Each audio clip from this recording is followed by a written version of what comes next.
Good afternoon everybody and welcome to the stream. I'm Robert from the El Magnifico Games channel, and today we are going to continue with our playthrough of Star Wars Knights of the Old Republic. Now, the end of last stream we had just rescued Bastilla. To do so we had to take part in a swoop bike race that we won. And then she was being offered as a slave of all things, and the individual, who I should remember the name of, who had put her forward as one of the prizes, tried to renege on that promise, and well, didn't go too well for them. Brejik, that was his name, Brejik. Long story short, we got her back here, and now we had been discussing how to get off planet, which I'm not sure if we have I'm not sure if we have actually established a way off yet. So what does our journal have to say? Bastilla. You experienced a powerful vision upon first meeting Bastilla. The vision could be an indication that you have a strong connection with the Force, but Bastilla was reluctant to speculate on such matters. Escaping Taris. Bastilla has been found. You still have no way to escape Taris. Not only do you need the departure code to get past the Sith blockade surrounding Taris, you also need to find a ship.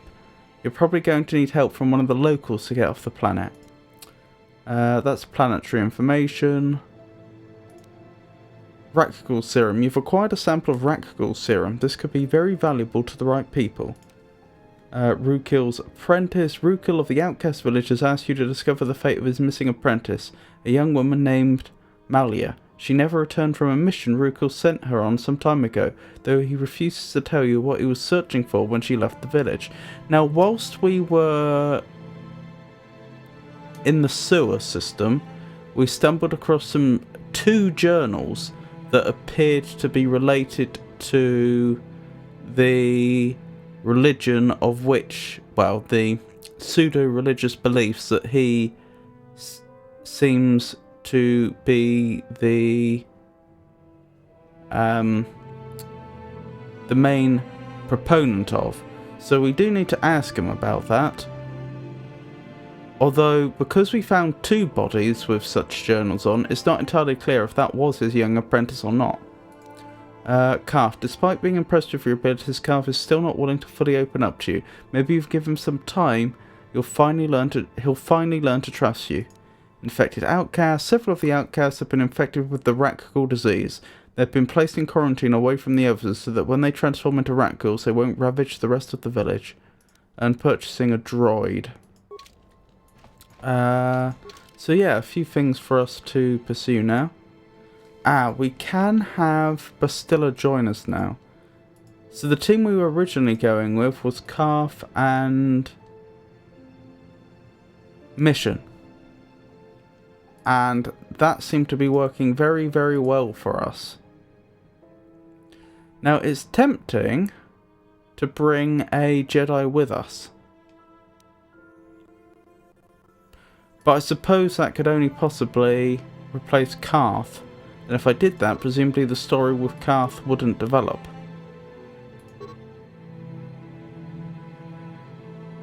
Oh, I'm not allowed to cancel this and not leave. That's a shame, because I just remembered I wanted to check our inventory. How about we take Bastilla with us for now? Oops.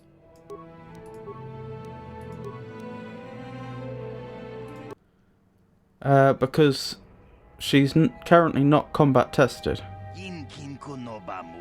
You there, human. You're the rider who won the great swoop race in the lower city, yes?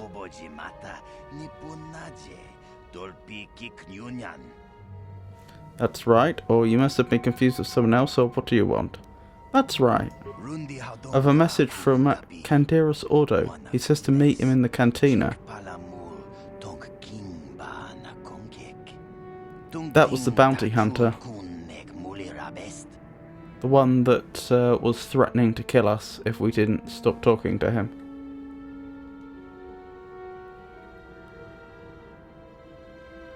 Canderos, isn't he that Mandalorian that works for Davik? Yes, that's the one.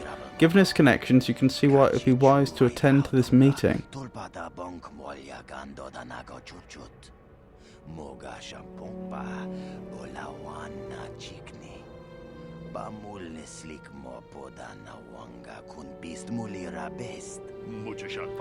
Canderos didn't say why he wanted to meet you. He only said he had an offer you couldn't refuse.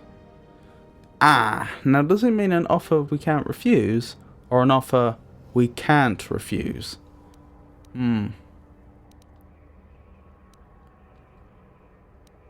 Thanks for the message. I'll go meet him in the cantina. Or, okay, I got the message, you can go now, or I'll think about it. I probably will meet him, just not immediately, so thanks for the message. I'll go meet him in the cantina. A wise choice, human. I would advise you not to wait too long. Mandalorians are known for many things, but patience is not one of them.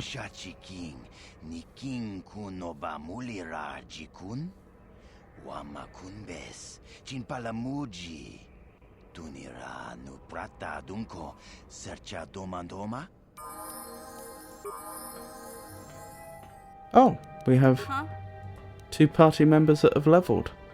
I didn't even get to see how close Bastilla was to leveling. Since she hasn't been a member of our party before. Right, let's level up Mission.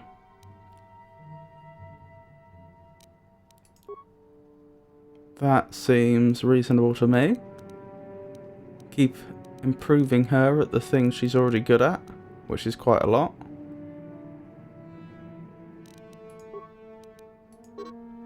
Interesting. So compute use is actually a cross-class skill for her.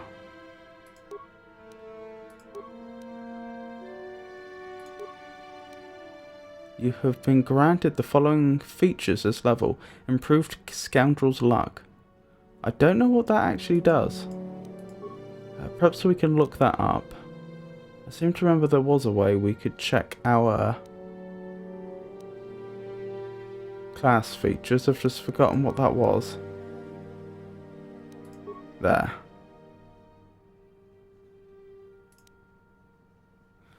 As their skills increase, scoundrels learn to make the most of their infamous luck, turning the whim of chance into a certain +4 for defense. This feature is always active. This feat replaces scoundrel's luck. Okay, so she just has a higher defense. What does it mean by a certain +4 to defense?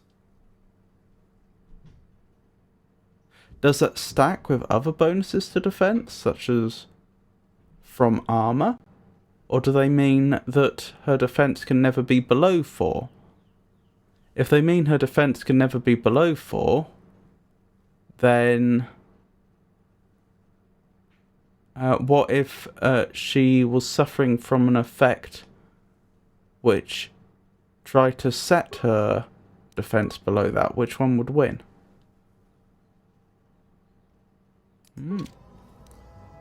I'm here. Right, let's level up Bastilla. This is our first Jedi level, I believe. Right, so she's got a lot of dexterity and quite a lot of charisma. What's charisma used for? High charisma adds modifiers to force-related features and powers that are very important to all Jedi classes. You think I should put it in wisdom, do you? High wisdom adds modifiers to Jedi force points and force power saving throws. The force powers of a Jedi with high wisdom are also much harder to resist. That's probably a good choice then. So she has high awareness and treat injury. Game thinks it should all go into awareness. Again, that's actually probably very sensible. Powers? I don't remember seeing this before. Using a force power requires force points. Your light dark side rating affects the force point cost of some powers. The further you stray to the dark side, the more expensive light side powers become, and the less expensive dark side powers become, and vice versa. Okay. So Cure is beyond our means. She already has Force Aura. When this power is activated, the Jedi is temporarily granted a +4 bonus to defense and all saving throws. The effect lasts for 20 seconds. Burst of Speed. Force Valor.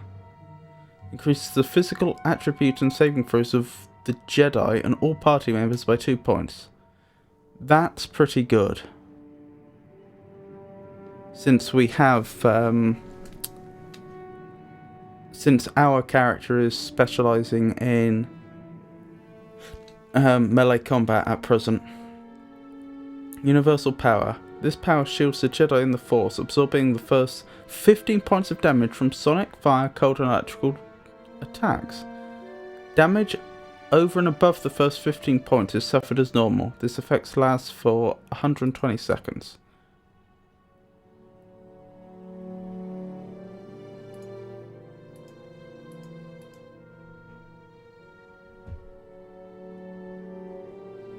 Okay, the next level, Improved Energy Resistance, is quite good because it affects the whole party and grants certain immunities. The first level sounds great, would be quite good now, but I just get the feeling that it's not going to scale well into the late game. Right now, the first 15 points of damage not affecting us, brilliant. But we're already seeing attacks that are doing damage not far off that. So, by the end of the game, I feel like that will be next to nothing. Effect Mind enables persuasive use of the Force. Once a Jedi has this power, extra options will appear in conversations as appropriate. Success is not guaranteed for extreme commands or if the target is strong-willed. This power does not affect droids. Only the main player character can select this power-up during level up. That's interesting because this isn't the main character. Admittedly, the character we're playing gained effect mind, or had effect mind from the outset. It wasn't selected at level up. But it's interesting that they have it from the outset since we can benefit from it. Stun. This power allows the Jedi to assault the mind of an opponent, effectively stunning them for 9 seconds. A successful fortitude save by the target at a DC of 5 plus the attacking character's level plus the attacking character's wisdom and charisma modifiers means the target is slowed for the duration instead of stunned. Oh, this is actually quite a nasty power. This power does not affect droids. What else do we have? Stun droid, that must be the equivalent for a droid. Wound, slow, fear, shock, force push. Push back 5 meters, thrown to the ground, stunned for 3 seconds and suffers damage equal to the attacking character's level. A successful reflex save by the target a DC of 5 plus the attacking character's level plus the attacking character's wisdom and charisma modifiers means the target is not stunned but still suffers damage equal to half the Jedi's level. Drain life, force suppression, throw lightsaber. Throw lightsaber allows the character to attack a target at range with throwing a lightsaber, guiding it with the force. The target must be at least 5 meters away. This attack always hits. Damage is 1 to 6 for every 2 levels of the attacking character. Once the lightsaber is thrown, it will automatically return to the Jedi's hand at the end of the round. Okay, after having... I know I didn't read all of these in detail because I realised how many there were, but after having heard all of them, and after having had at least a brief look at all of them and thought about it, I think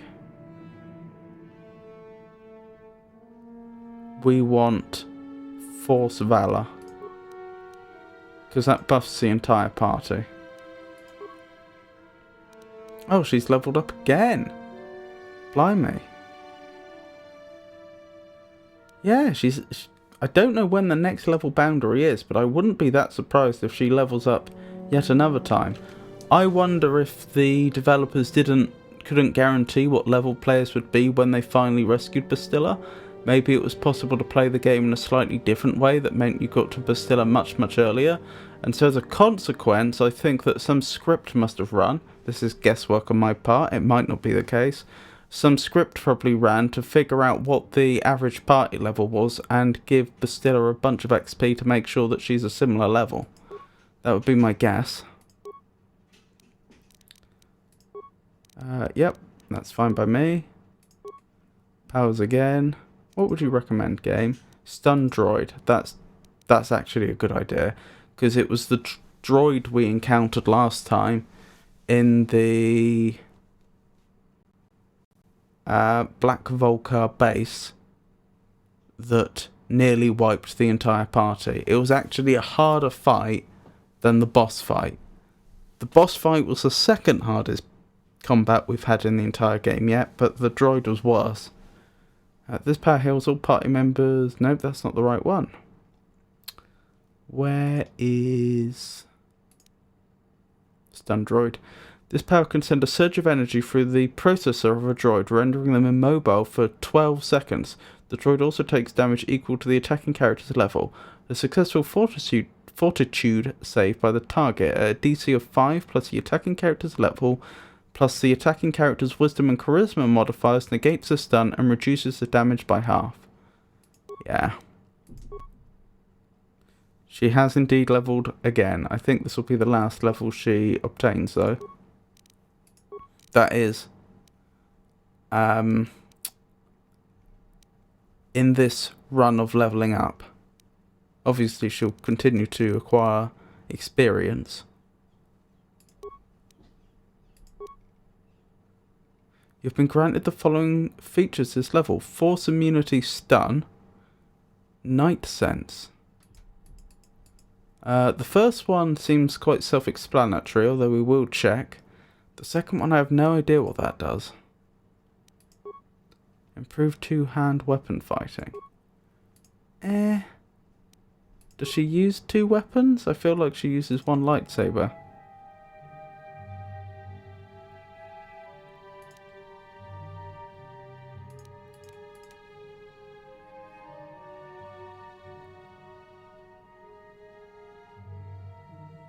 That's pretty good. Advanced Jedi defense. Weapon focus lightsaber. Not bad. Not the best. Not bad. Oh, Night Sense is here. Furthering their connection to the Force, a Jedi gains an additional sensitivity to the actions of others in combat. This feature grants +4 defense and is always active. The feature replaces Jedi Sense. And also the Force immunity stun. The Jedi has an unshakable connection to the Force and, through it, to the galaxy as well. No amount of damage or distraction will cause fear or loss of alertness. This feature is always active. This feature replaces Force immunity fear. So does it not actually stop the character from being stunned?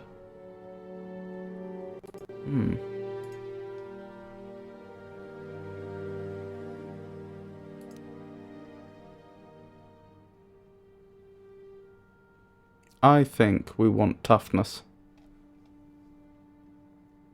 Yeah. We want her to have as much health as possible. Cure. The power heals all party members within a 15-meter radius. It heals 5 vitality points, +1 for every charisma modifier, wisdom modifier, and level of the Force user. This power does not affect droids. That is really good. So yeah, we do want that. Wonderful. I'd say we did very well out of that. Which reminds me, I believe we acquired a double-bladed lightsaber, which is a lot better than our current weapon. Ah. But could that be Bastilla's? Probably is. Since she doesn't appear to have access to another weapon. We'll let her keep that for now then. Oh, so it is two-handed effectively. Or it behaves as though... Wait, does that mean it's... Okay. Important distinction here. Does it count as two weapons? Or is that just how two-handed weapons appear? Is it one weapon that behaves as though it's two? Or is it just a two-handed weapon? These exotic weapons are rare, and most often associated with the Jedi attached to the dark side of the Force, for whom reckless aggression is sometimes considered an asset. The double-bladed lightsaber is capable of inflicting more damage, but is also less precise than the single-bladed variant. Interesting. Since we have a cardio regulator going spare...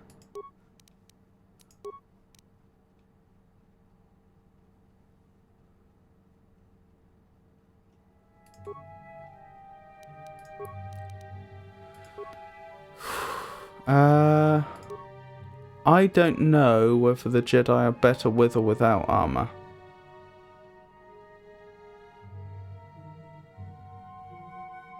Defense 18. So if we put her in a heavy combat suit... Oh, she can't wear it. She's not eligible. Fair enough.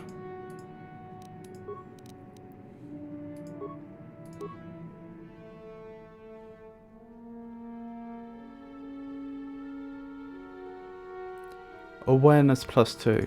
She already has a very high awareness, so we'll just keep buffing her awareness then.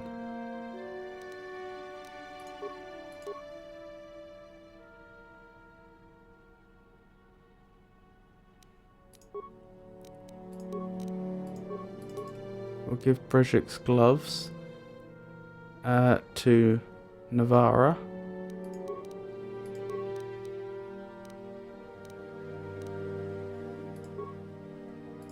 Armband, you say? Brejik's armband, when used in conjunction with his belt, generates an effective barrier against melee attacks. Ooh, that does sound good.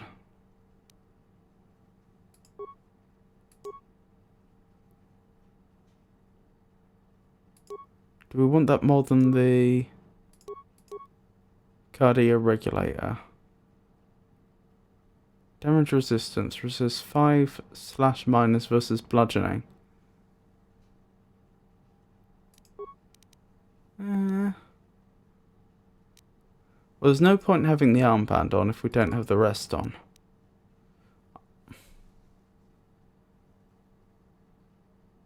I think for now we stick with what we have.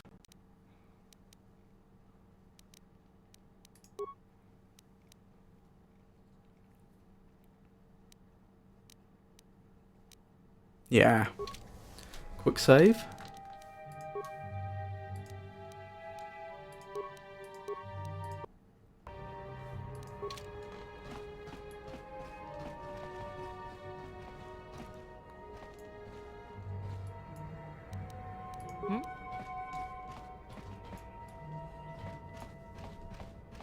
Remains? Okay.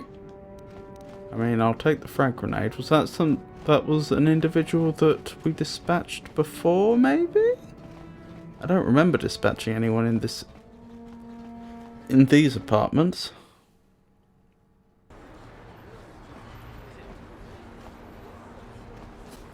Maybe we do go to the cantina first. But Bastilla seems to have something on her mind. Perhaps you should talk to her about it. Speak to Bastilla. How can I help? Want to talk to me about something? I would like to know what happened after you crashed on Taurus. I'm curious as to what you and Karth were doing before we all joined forces.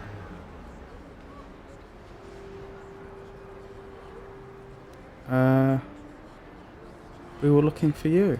Yes, I realize that, of course.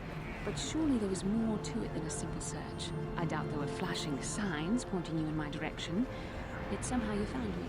You also avoided detection by the Sith, discovered I was a Vulcan prisoner, gained sponsorship for the race, and became the Taurus Swoop champion. That's quite a resume. I had a lot of help. Karth, Mission, Zalbar. Your modesty is admirable. But though others helped, you were the catalyst for these events. When you were chosen to join this mission, I doubt any of us expected this much from you. A Jedi could have done such things, of course, but only by drawing heavily upon the Force.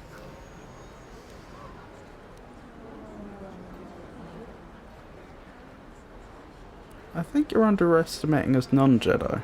Perhaps, but the Force works through all of us to some degree or another. There are some individuals outside the Jedi Order that we consider Force-sensitive. It's obvious to me that the Force has been working through you. There is no other explanation for your great success. Though I'm not certain what to make of this discovery. Perhaps if you weren't... well, if you were younger, the Jedi might take you for training. But as it is...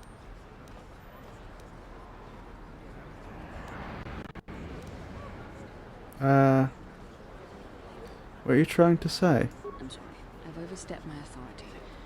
I'm speaking of things that have best left to the Jedi Council. For now, let's just accept the fact that you're gifted. Hopefully, between your abilities, my Jedi training, and the skills of our companions, we can find a way off this planet. I wonder if that conversation would have been different if Karth had been with us.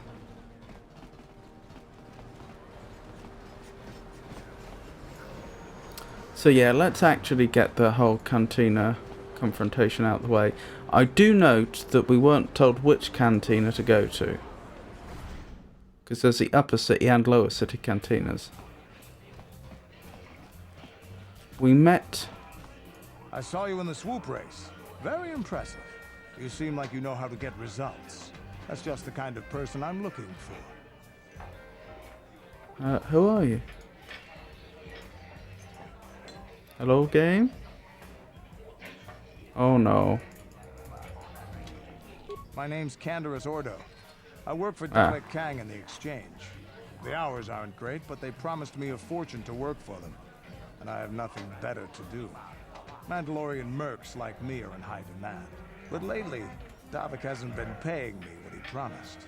I don't like getting cheated. So I figure it's time for me to break the Sith quarantine and get off this backwater planet.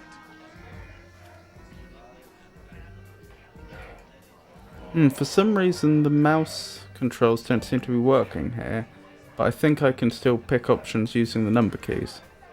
So how do you plan to do that, or why are you telling me this?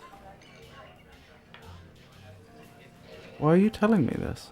I've got a plan to escape Taurus, but I can't do it alone. I need someone I know can get the job done to help me. That's where you come in. You don't need to ally yourself with this person. We should move on while we can. I ain't talking to you. I'm talking to your friend, aren't I? I saw you win that swoop race and started thinking. Anyone crazy enough to race like that is probably crazy enough to break into the Sith military base. I need someone to steal the Sith launch codes from the base. Without those codes, any ship leaving the atmosphere will be disintegrated by the Sith fleet's automated defense guns. Why should I help you? Here's the deal. You bring me those launch codes, and I can provide the vehicle to get us off the planet. Davik's flagship, the Ebon Hawk.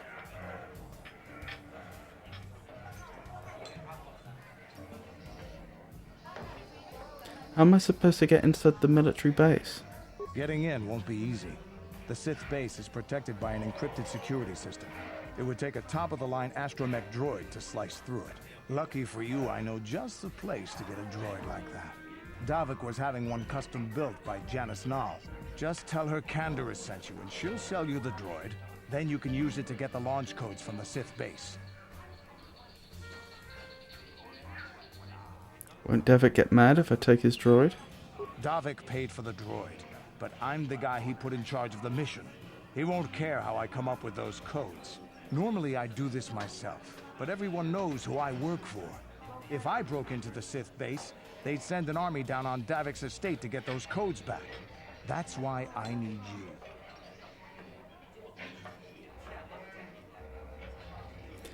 Well, we happen to know that the Ebon Hawk is in fact the... Yeah, we happen to know that the Ebon Hawk is in... It would appear is the spaceship that we do end up getting due to the manual. The manual spoils it. There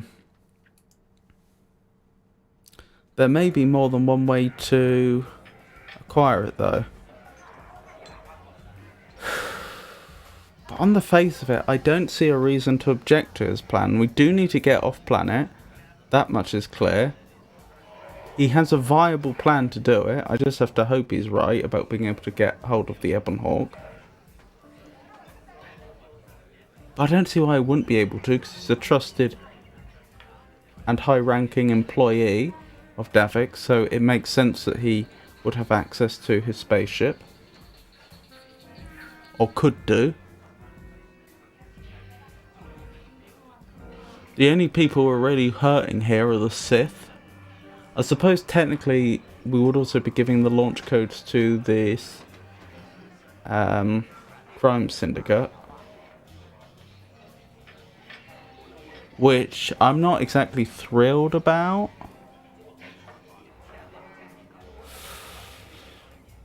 But presumably the Sith will break quarantine as soon as they know Bastilla's off-world anyway. So it's not like it would be giving them any sort of long-term advantage.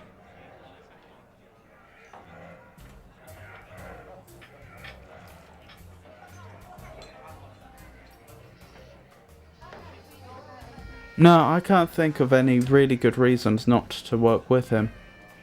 Honestly. Okay, Canderous, you've got a deal. I don't sense any deception from him, which is surprising. This may be exactly what we need. I'm going to wait in Javiar's cantina. You come and find me when you've got those launch codes, and I'll make sure we both get off this rock.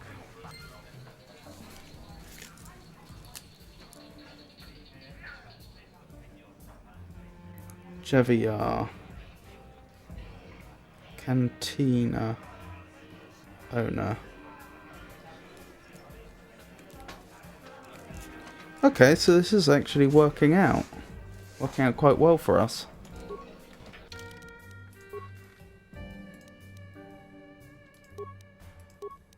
Incidentally, I haven't noticed yet any of the visual glitches of the sort we had last time, where the top of the screen is flickering, but if that happens and I don't notice, do let me know, because I think we discovered last time that alt-tabbing out and back in, or I suppose just more generally focusing on another window and back seems to fix it. Alright, our immediate priority, I would suggest, is finishing up the other quests that we promised to do, because some of those were actually quite important to people's lives. Things like getting the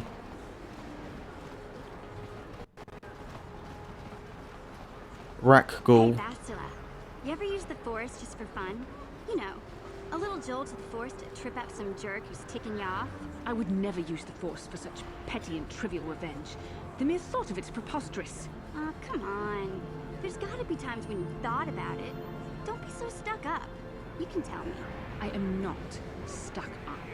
I merely have the years of training to give me the wisdom and understanding to see how childish such an act would be. Childish? Is that a crack about my age? You ain't much older than me, Miss High and Mighty. Just 'cause you're some Jedi, doesn't mean you can be a prissy little... What the... Hey, that wasn't funny. I have no idea what you're talking about, Mission. Come now, we have to get going. Please, do try to be less clumsy in the future.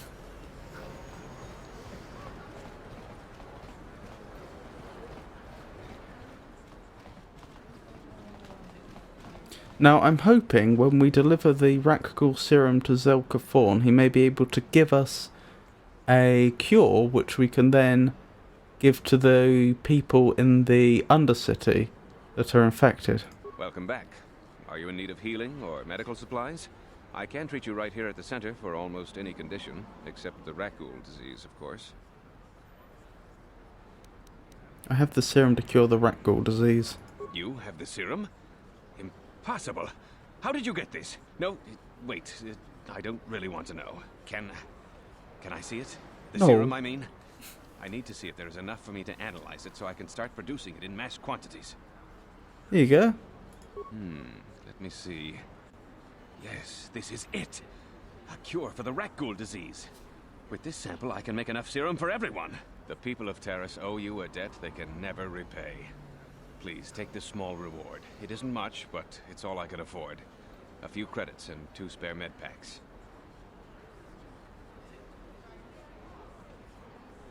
So my choices. Keep your reward, Zelka. You need it more than I do. Thank you, Zelka. That would be fine. Are you sure you couldn't spare a little something extra? That's okay after all the trouble I went... Oh, sorry, that's it after all the trouble I went to. Or you pick up with something extra or put a smoking blaster hole between your eyes. Blimey. Keep your reward, Zelka. You need it more than I do. You truly have a noble and generous spirit. But you deserve something for your effort. Tell you what, I'll give you a discount whenever you shop at my store. It's the least I can do. That's very kind of you. We're just glad we're able to bring some relief to the suffering of these people. Now, is there anything else I can do for you? If I ask him ask him some more questions, I wonder if I'll be able to address the individuals that are being kept in the Undercity. I am quite busy maintaining the facility, but I suppose I could spare a bit of time to answer some questions. What would you like to know?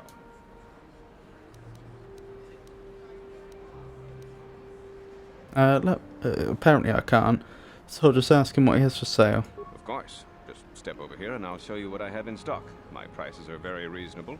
Just what I need to keep this facility operating. Oh, so if I accept his discount, he won't be able to keep the facility operating? This implant maintains an ever-circulating stream of antitoxin in the user, increasing relevant antidotes for specific poisons introduced. Side effects include dry mouth. Does sound like a useful implant though, not that our character can use those, our main character.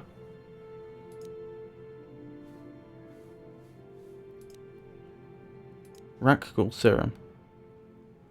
Yes. I would indeed like some of that. Hopefully I haven't just brought back his only one. Journal entry added, light side gained, items lost, experience. Okie doke. What's the journal have to say, if anything?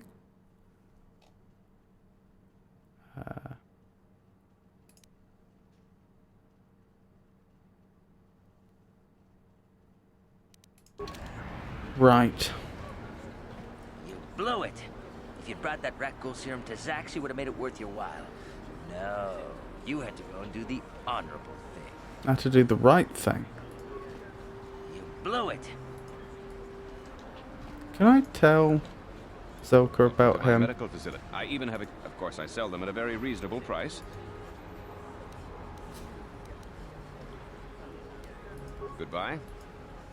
What, I want to listen to that dialogue again. I skipped past it because I assumed it'd be the generic dialogue we've heard before, but I think he said something about the rat ghoul serum. Welcome to my medical facility. Do you require healing or treatment? I can treat almost any ailment right here at the facility. I even have a cure for the rat ghoul disease now, thanks to you. With the sample you've brought me, I've been able to extract hundreds of vials that will cure this horrible affliction. Of course, I sell them at a very reasonable price, just enough to cover the cost of processing the sample. Out of curiosity, does he... No, he does not have more rat ghoul serum. I wonder if that restocks after a given period of time, or alternatively, if I could only buy one of the serum because the developers knew that I would, if I needed it at all, I would only need one vial of it. I don't know. I'm just speculating.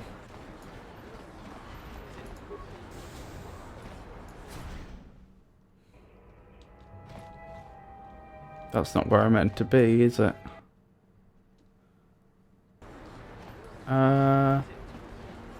Hold on then. Let's check the map. I want to go down to the next level.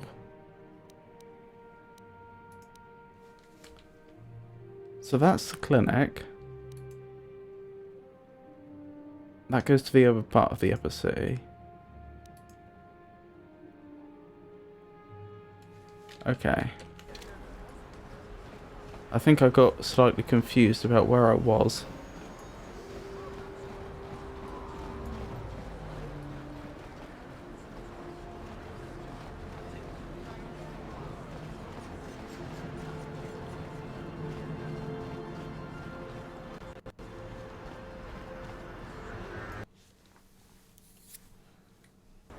Yeah, I hadn't gone to the north yet, had I?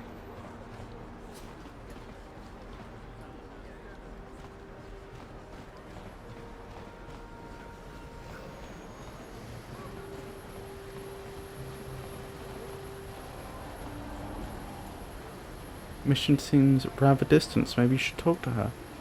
Speak to Mission. Hey there, what can I do for you?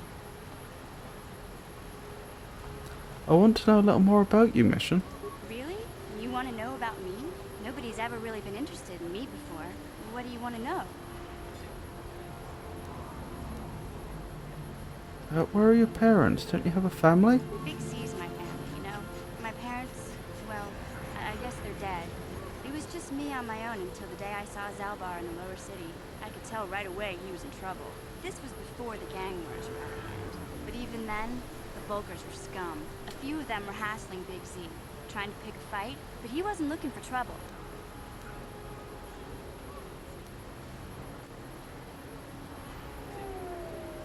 Go on.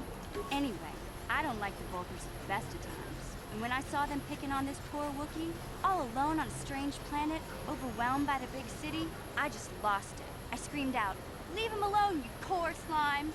and charged right at them. One of them saw me coming and slapped me so hard he just about knocked me cold.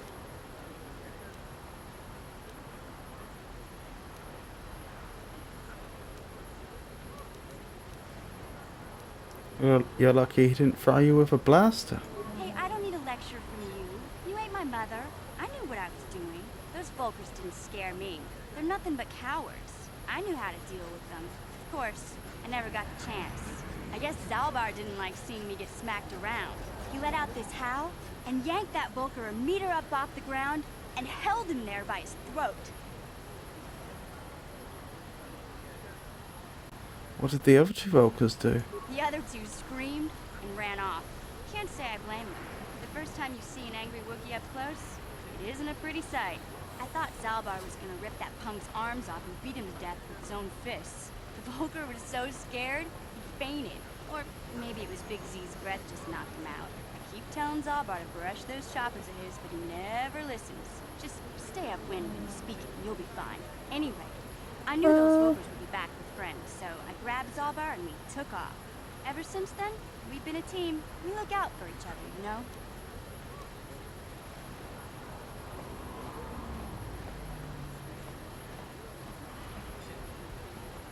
How did you survive before you met Zalbar? Hey, what's that supposed to mean? You think I can't take care of myself? I've got street smarts. I know how to get by on my own. In fact, I look out for Zalbar more than he looks out for me, you know? Big Z's a little bit too gullible to make it run on the mean streets of the lower city.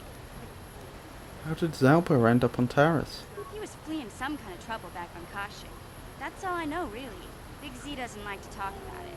In case you didn't notice, he's the strong, silent type. Doesn't much matter to me, though.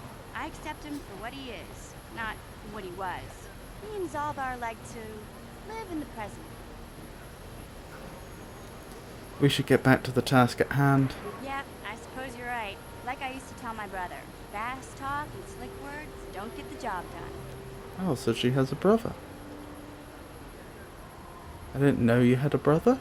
My brother's a touchy subject, you know. It just so happens, I don't really feel like talking about him right now. Nothing personal. Let's just get back to the business at hand, okay? Okie dokie. Quick save there, I think. Right, so priority number 1 is to make our way back down to the Undercity and see what we can do about the individuals infected with the rat gall disease, if anything. Listen to me, people. We do obviously Brothers have are the coming. rat gall serum on us. Oh, blimey. Another conversation. Hey there, what can I do for you? I want to talk to you about your brother. I was a little snappish when we last talked. I'm sorry about that. I get a little touchy when it comes to Griff. It's kind of embarrassing telling people about him. You don't have to tell me anything if you don't want to. No, I want to tell you. Zalbar's a great listener, but it might be nice to talk about this with someone who doesn't reply in growls and grunts.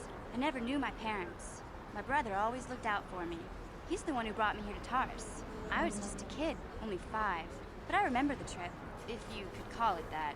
We were stuffed inside a packing crate in a starfreighter's cargo hold with just enough food and water to make the trip. Not exactly first class, you know? You were stowaways? I don't know the whole story. I was pretty young, but my brother owed a lot of money. Might even have been a few arrest warrants out for him, I don't know. The only way to get off the planet was to smuggle ourselves out. I mean, I don't want to make it sound like we were criminals. Well, maybe my brother was. See, this is why I don't like to talk about it. It makes Griff sound worse than he really was. My brother had his problems, but he always looked out for me. Past tense.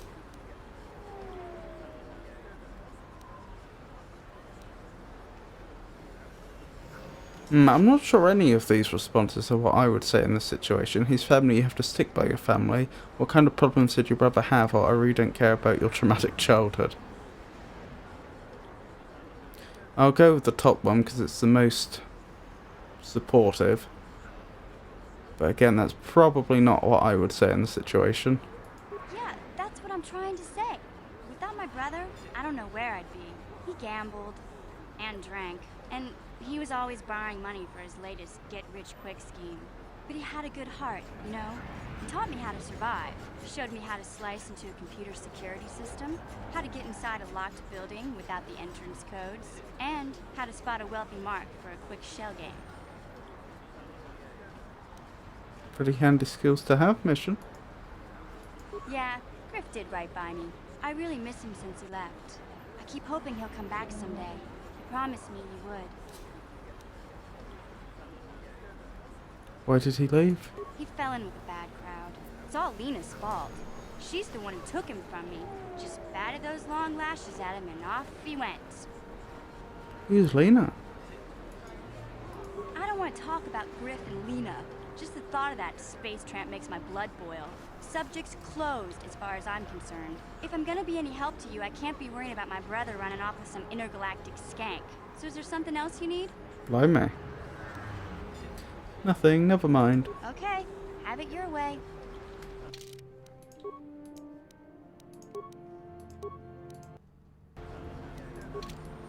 Right, let's keep going.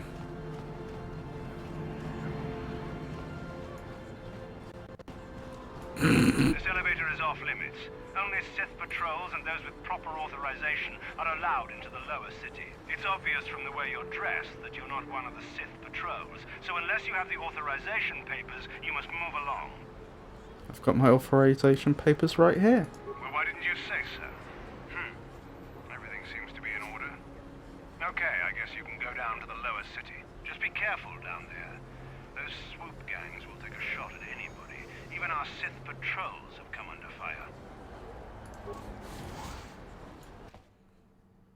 I was laughing before because we're walking Bastilla right past one of the Sith guards.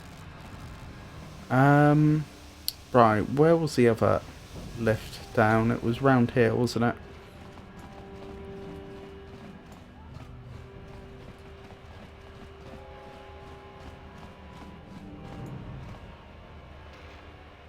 That was the other cantina, wasn't it?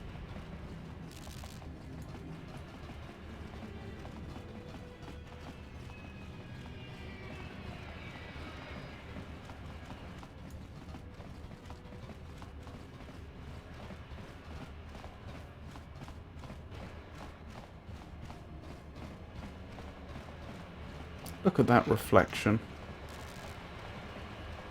on the armor.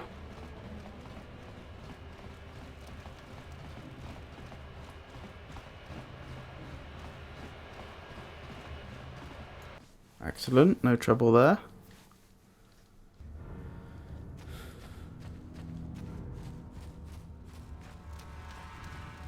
Right, first thing, let's speak to Rukil and see if he has anything to say about the diaries we found.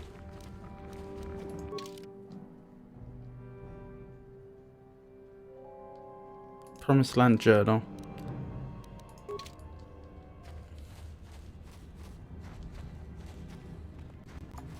Not that I remember where he is.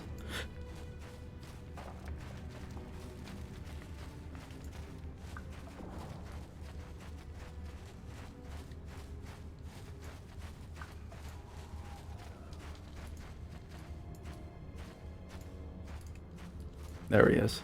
Greetings once more, Upworlder. Do you bring news of my apprentice? Have you discovered her fate and proved yourself to be a true savior of my people?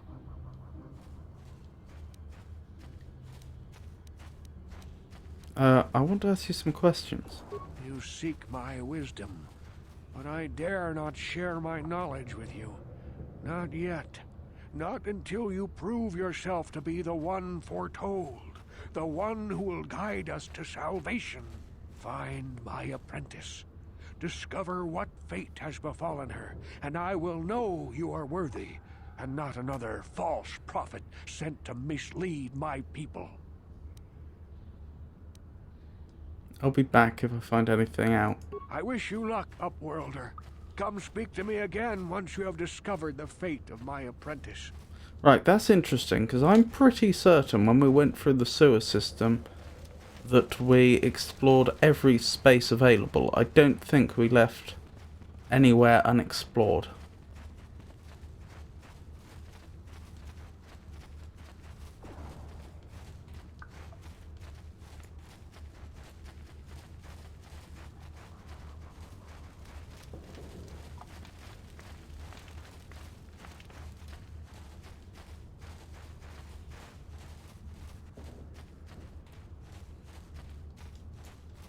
Right, we should tell her about the Rakghoul serum. Back again? Is there something else you need? I brought you a serum to cure the Rakghoul disease. Your offer is generous, Upworlder, but the serum is useless to us now. The villagers infected with the Rakghoul disease have been quarantined beyond this gate. At any moment they could be transformed into terrible monsters. Nobody would be foolish enough to risk going into the pens to give them the cure. The infected ones could transform into Rakghouls and attack them at any moment. I'm going through those gates to try and help the infected ones. I can't stop you from going through the gates, Upworlder, but if the infected ones have already transformed into Rakghouls, you'll be walking into your grave. Please, help us! We're infected with the Rakghoul disease. At any moment we could... no! This cannot be... No! Oh dear.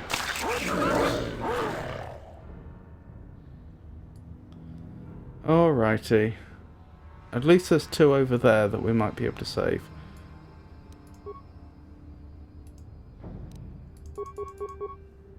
Because we have 2 melee characters now, which changes things a bit.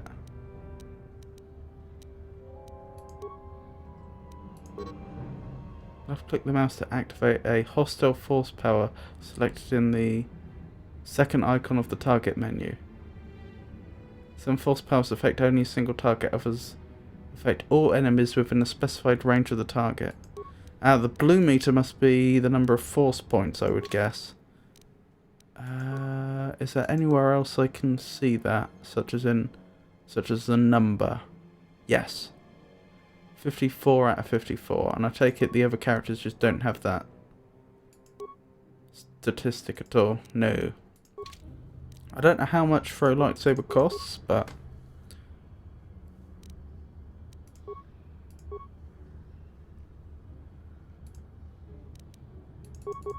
let's see how this goes. I do. Damn it. Uh-oh. Take that. This isn't how I planned it. Take that.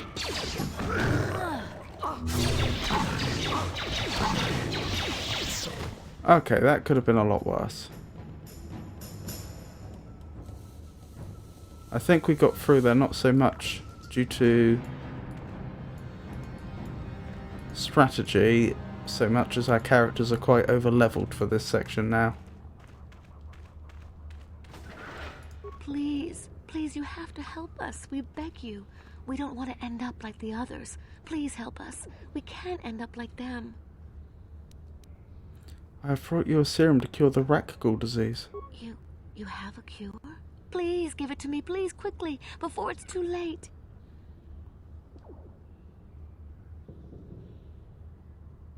Here, take this Rakghoul serum. I have enough for both of you. Quickly, I must inject it before it is too late.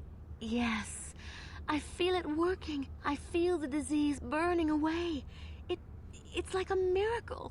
I am cured. Thank you, Upworlder. You have saved us from a fate worse than death. I only wish I had some reward to give you. Maybe you can find something worthwhile in the wreckage of that Republic escape pod.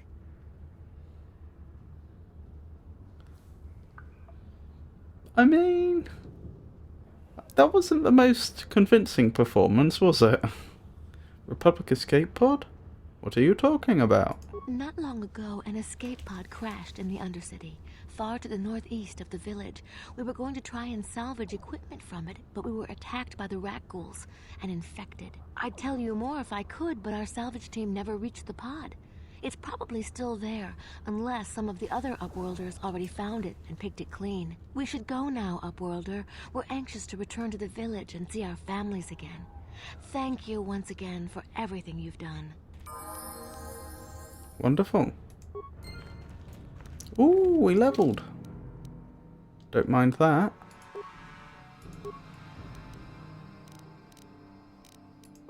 Yep, I agree with that. We have so much health since we're building this character as a tank.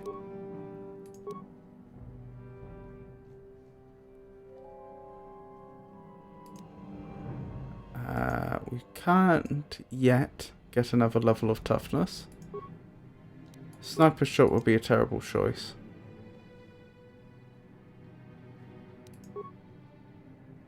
In my opinion. Well, what would we take?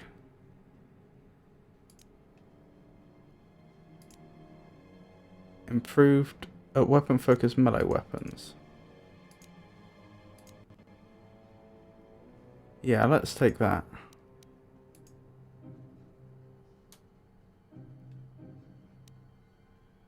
Why is it offering me to add that feat if I don't yet have... if I don't have enough feats remaining? Yeah, I can't.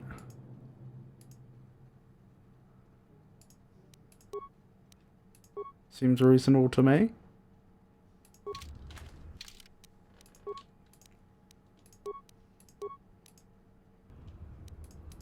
Right, let's keep going.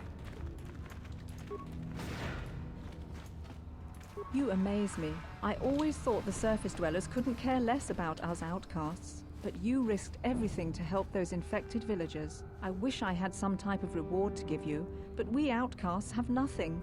All I can offer is the gratitude of the entire village. Goodbye. Farewell. Right, so that's a good job, well done. The remaining question is about the apprentice.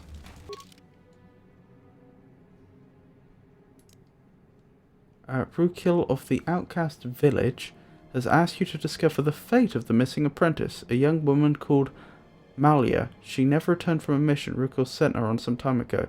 He refuses to tell you what she was searching for when she left the village. Shame I can't ask for more details and perhaps have the original dialogue come up again, because I could have sworn he said she went into the sewer system. That may be my memory at fault, but that's what I thought he said. And yet, when we went there, we didn't find her, though we found other bodies carrying Promised Land journals on them, which was a bit strange, to say the least.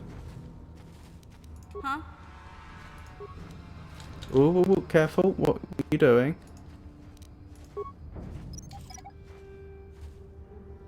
I don't actually need to disable these mines, but I may as well.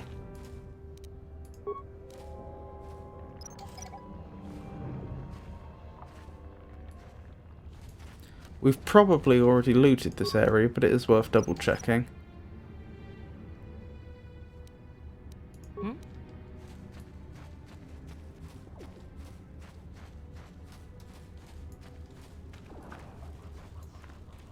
Hello.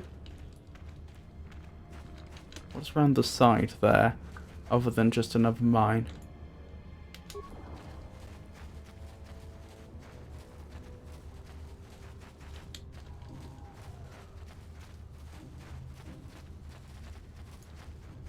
Why would you have a mine on that point? But I suppose equally, who put the mines here and for what purpose? Is this just some sort of side effect of the crash, which would seem a bit odd? But does the escape pod scatter mines in the area when it crash lands, or...?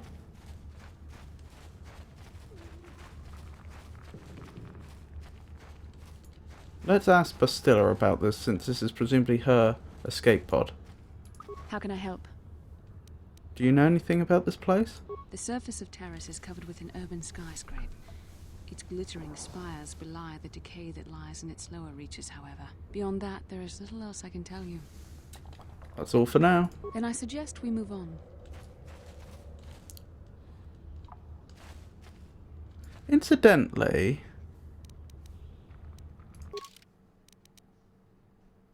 I have the Verpine headband, which increases awareness and will saves.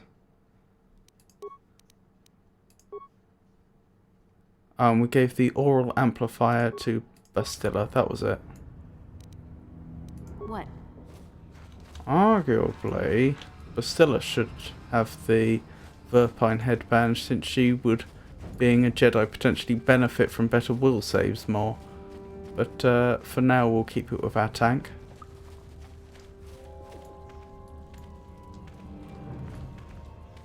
Yeah, I don't see anything else here. If there was anything here, we've probably already stripped it.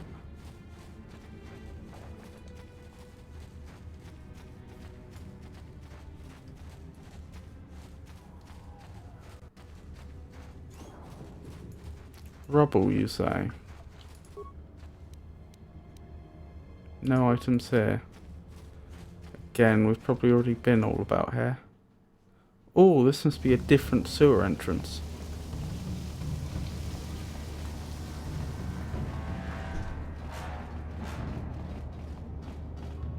This area still seems to be stripped. I do find it just slightly strange to be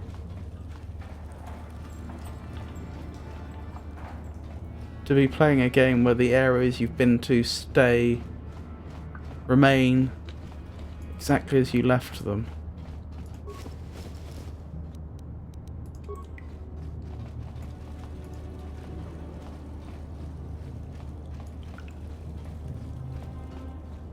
Hold on. Bastilla has a very high awareness. Does that mean we should be searching with her? Yeah, because I'm much more used to RPGs like Morrowind, where after you've left an area, all the enemies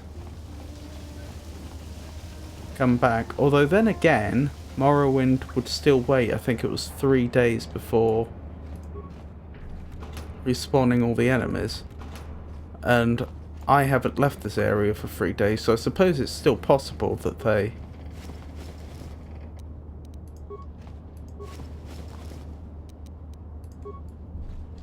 in Knights of the Old Republic,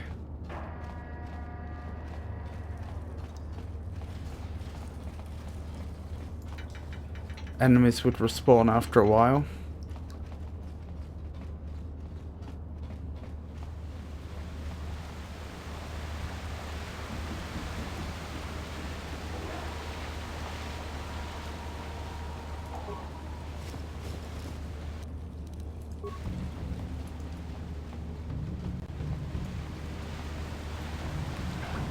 Let's check the map.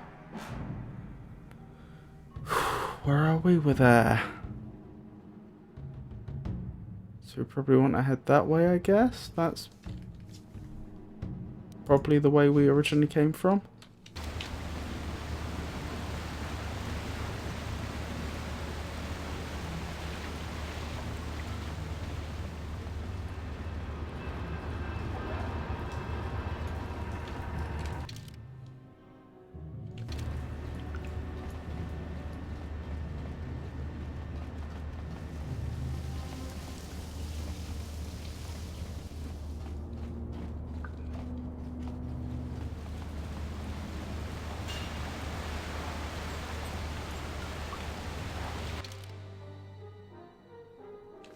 Or it could be that way.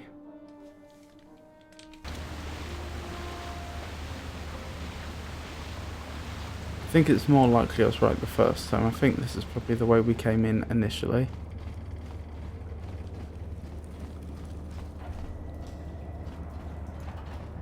Yeah, I'm pretty sure it is.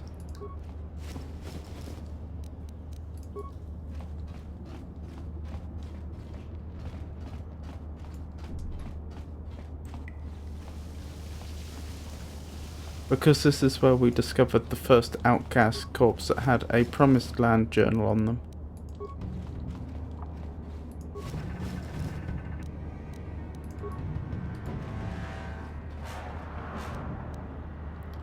If we check the inventory again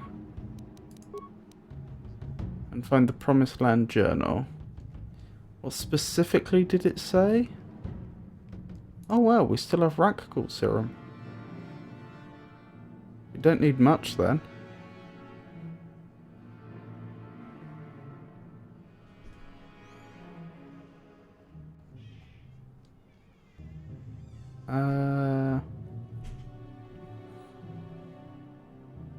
Promised Land Journal.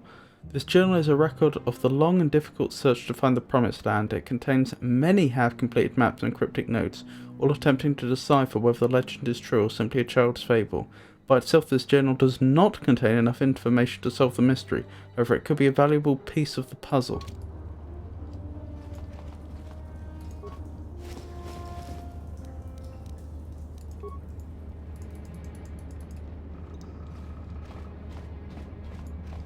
So I feel as though I'm missing something here.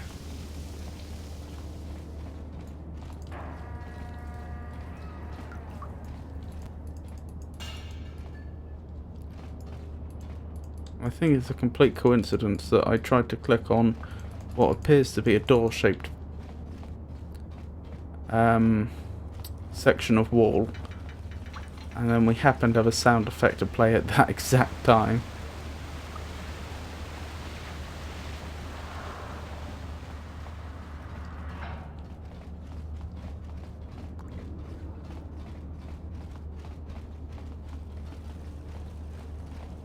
Perhaps I should explore the other ladders out.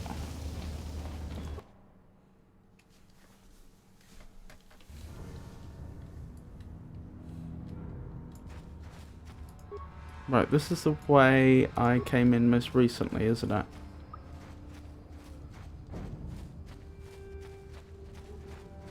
More rack ghouls. We might be heading in the right direction then. Since we clearly haven't been round here before.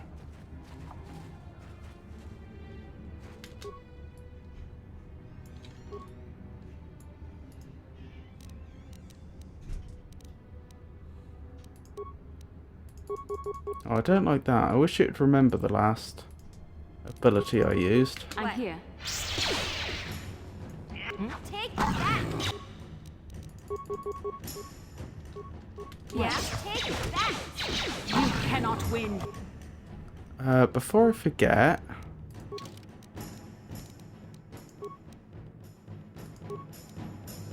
Scripts.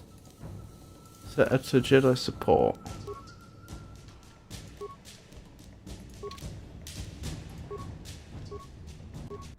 I'm here.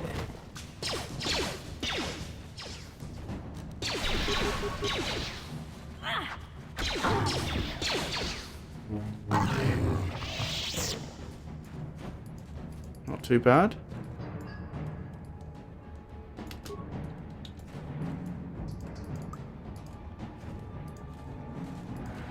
Maybe it's my memory that's at fault, but I swear the first time we came here, when we weren't as high at level, this combat was really quite significantly harder.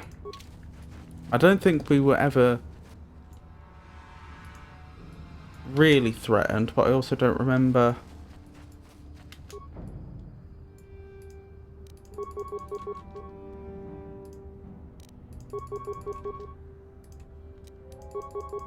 What can I do? Taking on this many at once.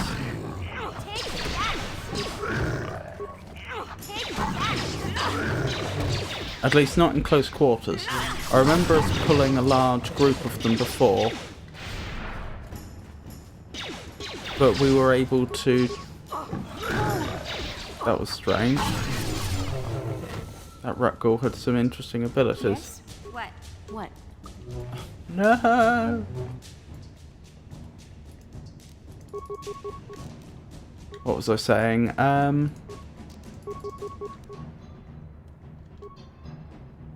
She's out of force points, I think.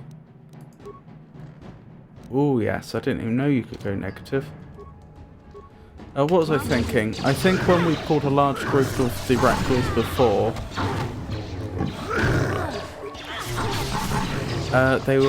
they were initially at quite a long distance to us, and we were able to exploit that to pick them off before they approached.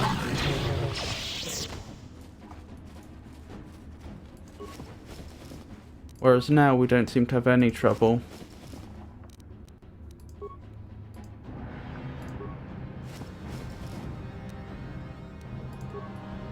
Taking on large numbers of them at close range.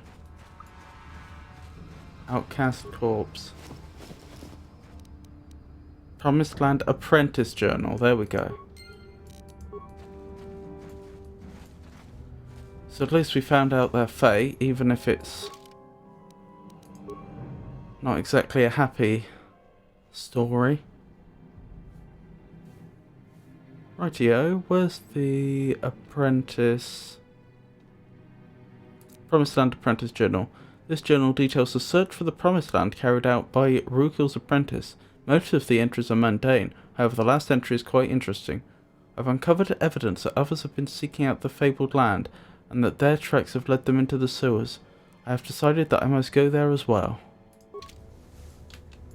Ah, and we ended up discovering those out of order.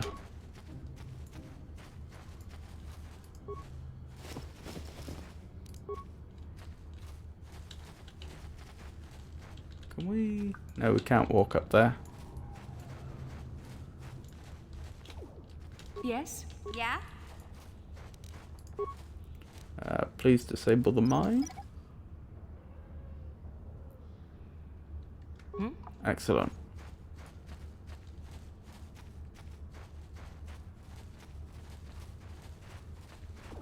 Right, is there anything else to do about here? Looks like we have just about explored everything now. So far as I can tell, anyway. Ah, that must be where we came from. So what way did we go? We must have... Did we come round this way? Maybe?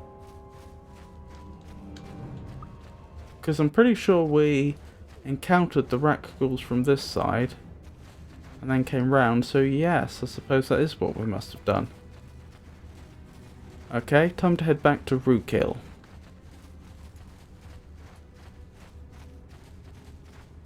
Give him the bad news.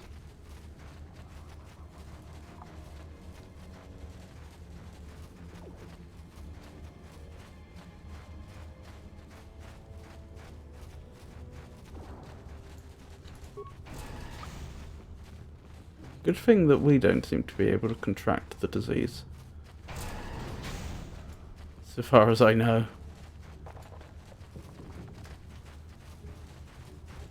That's not Rookhill's tent.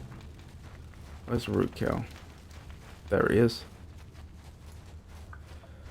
Greetings once more, Upworlder. Do you bring news of my apprentice? Have you discovered her fate and proved yourself to be a true savior of my people?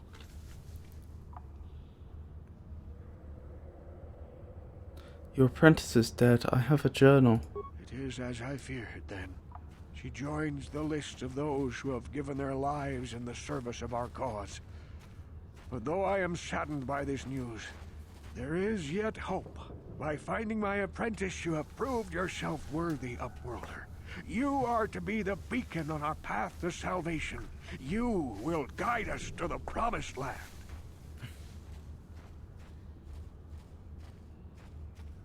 Guide you? I don't even know where the promised land is. You are marked, Upworlder. Even my dim old eyes can see the mantle of destiny that cloaks you. Perhaps old Rookhill knows you better than you know yourself. I am old. I have lived 100 years in the Undercity, cast down into the darkness. I know the legends and history of our people, and now you must learn it too. Depends how... If this is going to be, you know, an hour, 2 hours, what have you, fair enough.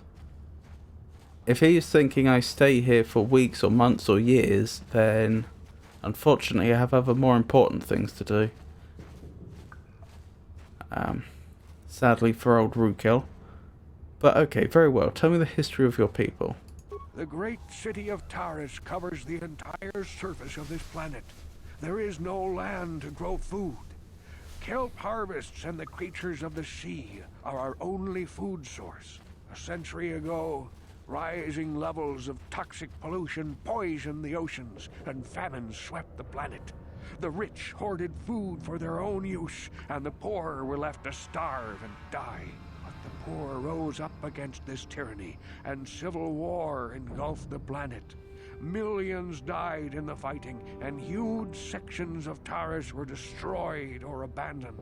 The rebellion was crushed in the end. Thousands were taken prisoner. The jails could not hold them all, and so the practice of banishing all prisoners to the Undercity was born.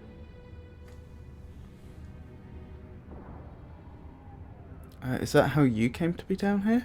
Many brave men and women were banished here to the Undercity for their part in the rebellion. People like my father and grandfather were cast down, along with their families. What did you expect? If they could get away with it, the Teresian nobles would stuff their own mothers down here to make more room in the upper city. Now we live a dark existence beneath the streets of Taris, a life devoid of all hope but one, the Promised Land. And you will be the one to show us the way to get there.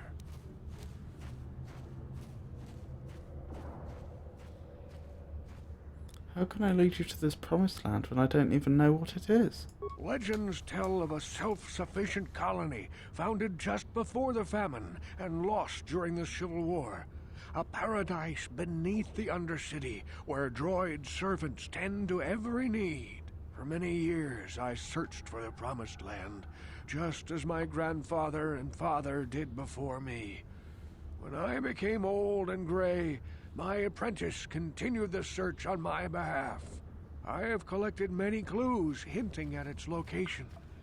The journal of my apprentice provides yet more information, but still, there are too many pieces missing from this puzzle. But I know my father and grandfather each had journals where they recorded their own discoveries. Perhaps with their journals, I could at last uncover its hidden location. Oh, so that's what I found when I was exploring the sewers. It was actually their journals, his father and grandfather's. I have all 3 journals. Here, take them. Can it be true? Is it possible that at long last, the dream of my father and grandfather before him will be fulfilled? I can hardly bear to look. Yes, of course. Now I understand. It all makes sense. Now I see why the Promised Land has been so hard to find. It is so obvious. You have done a great thing, Upworlder. A selfless act that will bring great joy to all the people of this village. I must take this to Gendar right away. I hope this is a good thing. What do you want now? Have you more fables of a hidden paradise just waiting for us to find it? You may not think these are fables after you see what I have brought you, Gendar. Look at these journals. What? No, it can't be. Are these real, Rukil? Is this information accurate? I swear to you, everything in these journals is true, Gendar. The Promised Land. I told you I would find it. The entrance is far from here, Rukil. It will take us weeks to get there, perhaps even months. And we will have to cross many Rakghoul-infested areas. I do not deny the journey will be hard, Gendar. But surely it is better than the miserable life we have here. Wise words, Rukil. Our supplies are high right now. We could leave by nightfall. I will tell the others to prepare for the journey. Thank you once again, Upworlder. I will say a final goodbye. For where we are going, I fear you cannot come. The journey to the Promised Land is long and arduous. Goodbye, Rukil, and good luck.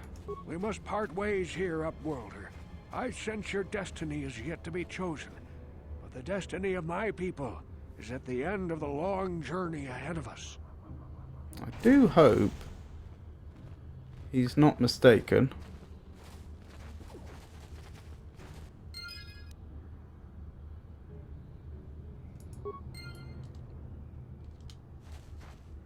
Blimey, it's actually abandoned. Good thing I cured those individuals when I did. Or presumably they'd have been left behind. I would have had no way to find their kin.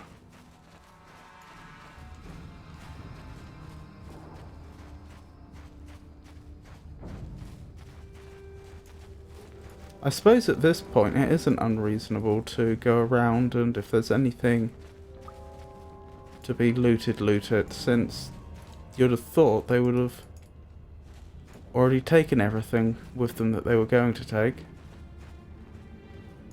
Oh, and I suppose this is permanently open now. So if anyone else finds himself banished down here, they may find the old village has been infested by Rakghouls.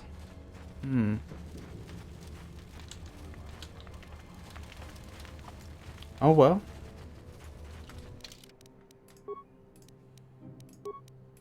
Like I say, I hope that turns out well for them.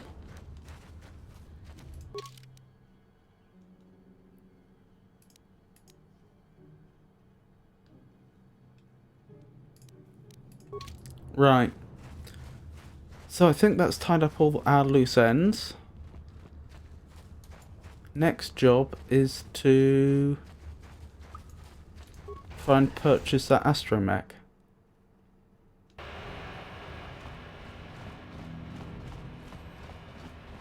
And that's in the upper city, so that's where we're headed.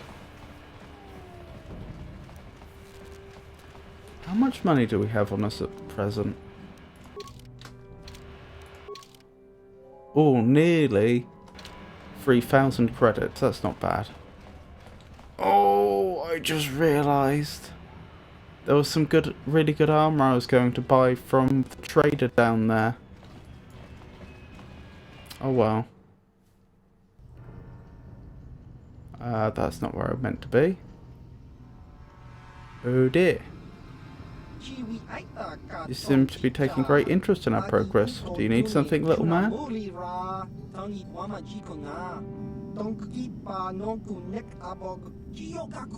Quiet Lungro. That's Kalo Nord, the infamous bounty hunter. Oh, I was confused about who was who. I was confusing him with Ordo. On your little green heads. I'm here to collect. The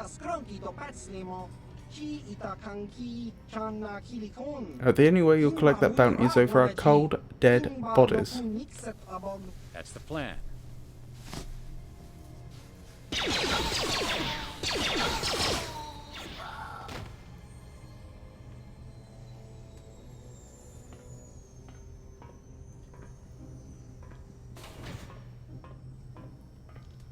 Well, that was a bit distressing to watch.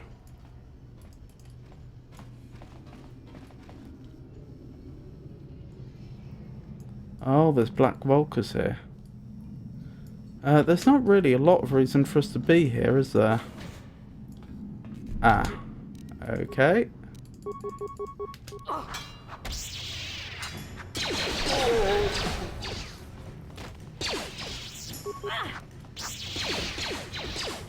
Would it be a good turn to the people of Taris if I just wiped out all the Black Volkers in this area?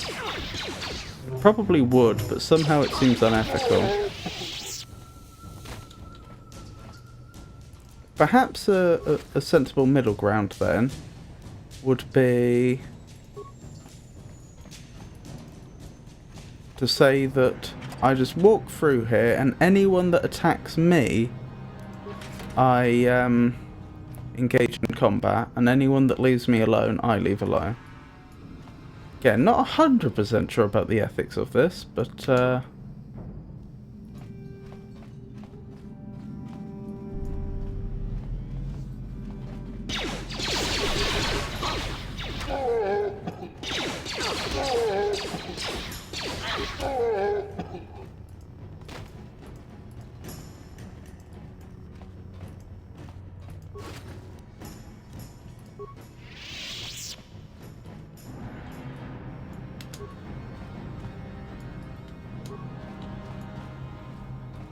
interesting. Where does this lead then?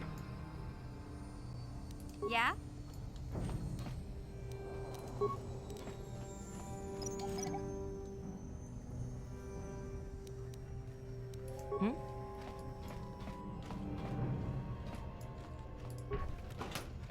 Just to the foot locker.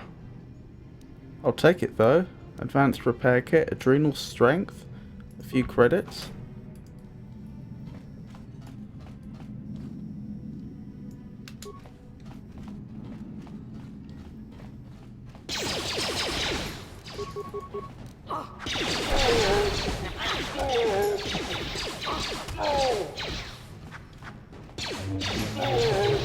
Not their day, is it?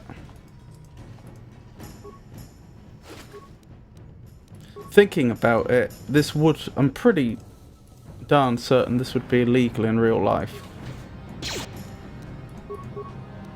You can't just, if you have reason to believe that someone means you,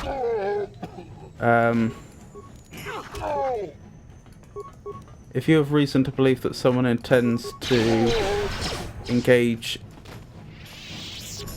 in violence with you, and then you choose to go there, then you're considered to be just as culpable, I believe.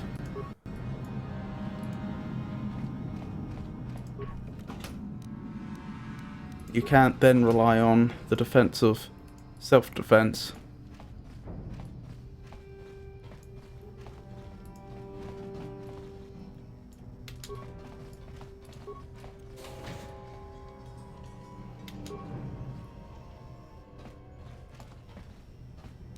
Yeah?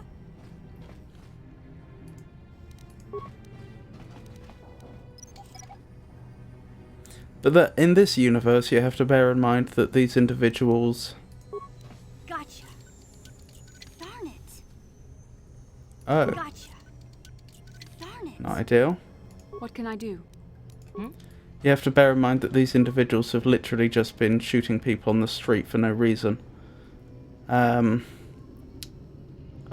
other crimes. And the only authorities are the Sith, who aren't doing anything about it. So perhaps it's not as immoral as you might otherwise think. This is an electronic personal message center, though it looks like it hasn't been used in some time. There is one unread message on the system. Read message. Hey Elam, how's life on Terrace? I heard your brother left for Tatooine to become a miner. Did he at least leave hyperdrive behind to keep you company? More. I hope you're still practicing with that blaster I gave you. Remember what I taught you? Because you might need it. Terrace isn't Alderaan. It can be dangerous there. Stay away from those swoop gangs and keep everything locked up in that old storage box. Sorry, strong box. Nobody's going to be busting into that thing. Hope to hear from you soon. Uncle Louie. Right, who's Elam? Have we encountered them before? That does ring a bell. But I don't seem to have that name written down anywhere. Anywhere that I can see, anyway.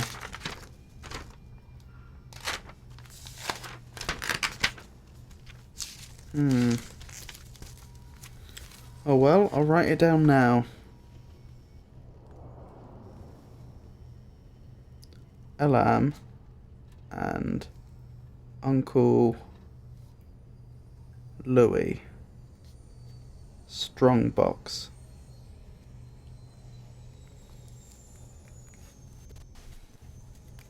To be fair, we actually probably shouldn't be looting this room, or in fact looking at the desk, now I think about it, because no one was in there, no one attacked us. That's presumably just some civilians' belongings.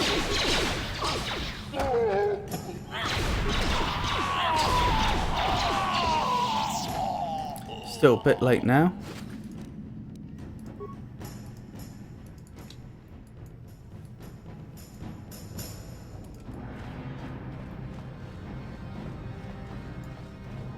We shouldn't be busting down any secure doors.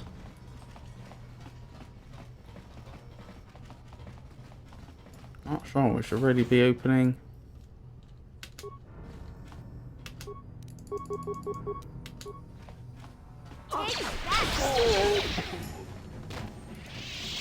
Any doors, but still.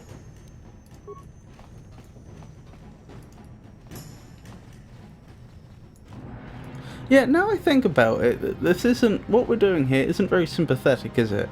Opening doors to people's apartments without their permission,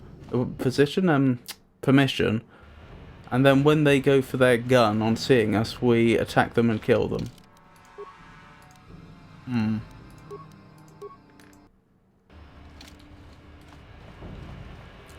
Perhaps we shouldn't have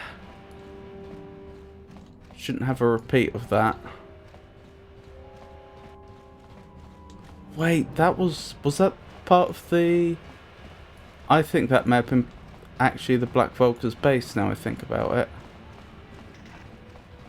Or one of them. I've got a vague recollection of a guard standing outside that door previously.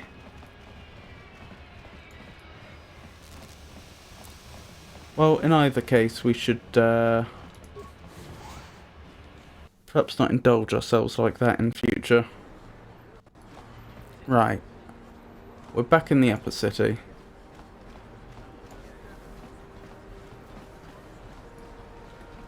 Evil walks among us. The enemy is here. Was this the relevant shop? I think so.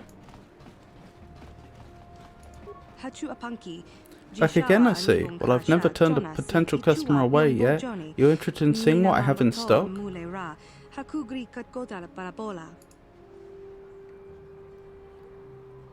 Kandira said you'd sell the T3M4 droid to me. Oh, Kandira sent you. Well, why didn't you say so? Okay, the droid is ready. You can have it for 2,000 credits.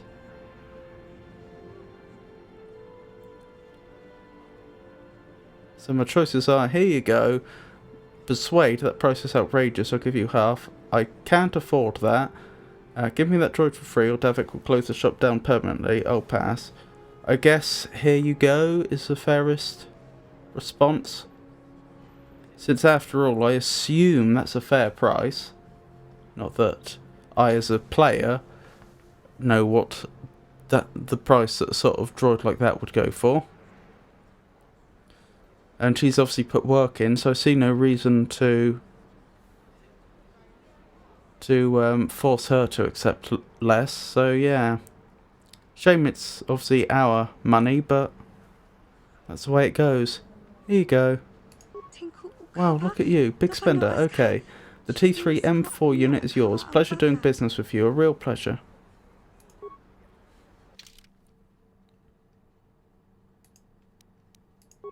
Unfortunately, I think we need to swap out Bastilla, which is a shame, because she's a really, really good fighter. But at the same time, I have no doubt we're going to need mission security skills whilst trying to make it through the military base. So, our hands are rather tied. Are you sure this is the party configuration you want? Well, it's not ideal, but I think it's the best we can do. Credits lost, 2,000. Experience gain, 250.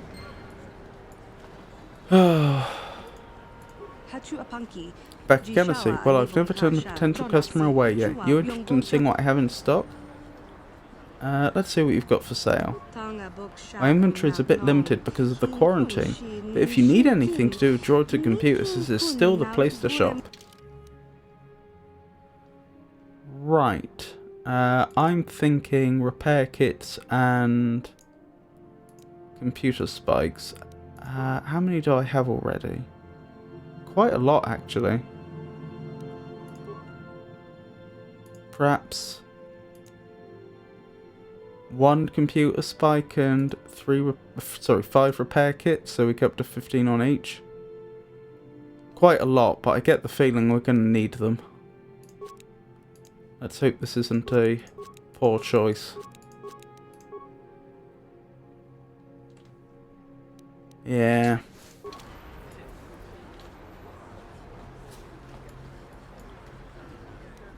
Oh, I've just noticed. The astromech droid has already leveled. Came to us pre-leveled. Let's, well, level 3 came to us with lots of experience and levels to be configured. Ah! The astromech droid has exactly the amount of experience as Mission, who has the least experience in the party. So I reckon that the way the game does it is when you get a new party member, they have their experience set to the same as the least experienced party member. Possibly, if they would have already had more experience, then it won't go under. We haven't tested that yet, but that would make sense. Right. So, let's do some leveling. Intelligence 20. Dexterity 15. Right, game thinks dexterity is important. High dexterity adds modifiers to ranged attack rolls and increases the character's defense rating, making them harder to hit. Intelligence represents knowledge and reasoning. High intelligence adds modifiers to the number of points a character has to spend on essential skills. Wisdom represents willpower and perception. High wisdom adds modifiers to Jedi Force and Force power saving throws. The Force power of a Jedi with high wisdom are also much harder to resist. See, the problem here is I don't actually know where... I don't know which attributes the droid is actually going to use, because it's clear that these descriptions were written with biological characters in mind. I'm a little concerned that dexterity just isn't going to be used. But, since I don't know for a fact it won't be used, and since we're on the cusp of having the modifier increase, on this occasion I will increase the dexterity, but after that I will probably focus on only intelligence. Since the character already has a very high intelligence, I can only assume that that is a attribute they use a lot.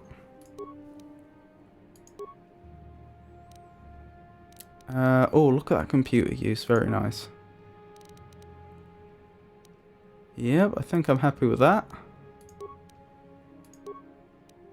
Accept. Level up again. I think I'm happy with that again. Level up again. I think this is the last level they'll get. Yep, looks good to me. Features. Ah, you have been granted the following features this level. Tactician Logic Upgrade. What does that do? Having witnessed the effects and actions of combat firsthand, the droid is able to self-upgrade their defense algorithms. This feature grants +4 to defense and is always active. This feature replaces the combat logic upgrade. Well, can't complain. We actually don't have many choices. We could take 2 weapon fighting, toughness, which is always tempting because even though we have a character that we're specifically building as a tank, of course, it's always helpful for your party to have lots of... your party members to each have lots of health. We could also have improved caution. This feature gives a +2 skill bonus to both demolitions and stealth. This replaces the +1 bonus given by caution. Well, we already have Mission, who's very good at demolitions. I must admit, I've forgotten if demolitions was one of the droid's really high skills. I think it might have been. But even if that's the case, Mission's also very good at stealth. So I feel like Mission already covers all of that. There's no reason for us to double down. Improved Gearhead. This gives a +2 skill bonus to repair, security and computer use. Quite a lot of overlap with Mission there. I'm not sure if she has high security. I don't know about repair and computer use. I think this is probably the one we want to go with. Or add 1 attack bonus with blaster pistols. What would the game recommend? Improved Gearhead. I agree. I think that's the most sensible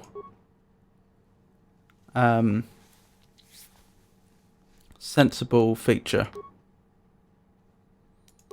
Well, I do hope this droid doesn't try and rush into battle, since I assume the droid... oh no, the droid can actually use blasters and so on. Maybe I've underestimated the droid. I assumed they wouldn't be very good in combat. Right, blaster pistol. Can we do better than that? Heavy blaster, probably.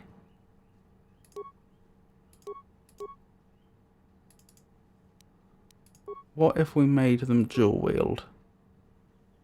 Their 2 hit would go down a lot. Probably not worthwhile.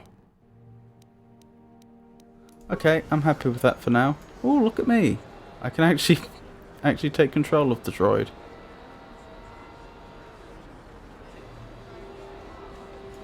Very nice. I don't know why that surprised me, just somehow it didn't click until that second that I could actually play as characters which didn't have a humanoid body. Still, military base. Next priority, we need to break in and get those launch codes. Spreads through our streets.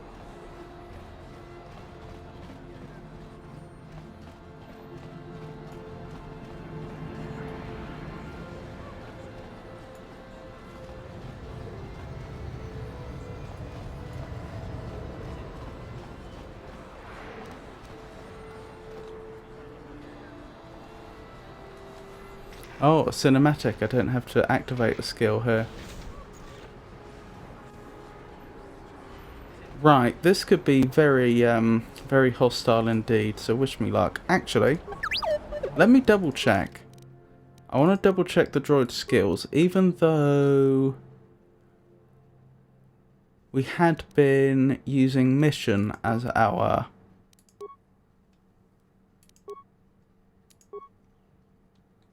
how do I check the skill levels? Even though we had been using mission for security and demolitions and so on, if the droid also happens to be good at all those things, we may simply be better off swapping mission out for I've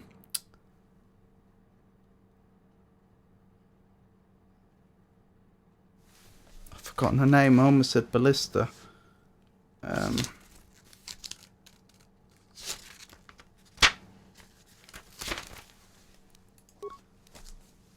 Bastilla, that's it. A ballista is a type of projectile. Right, skill levels. How do I check that? So I can check features here, which is wonderful.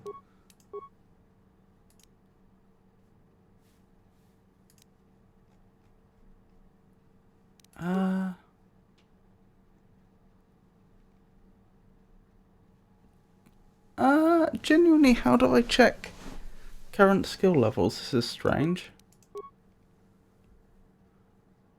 Oh, they're by the bonus. So the bonus is skill rank 9. That's how. Demolitions 2, stealth 0, repair 9, security 9. Alright.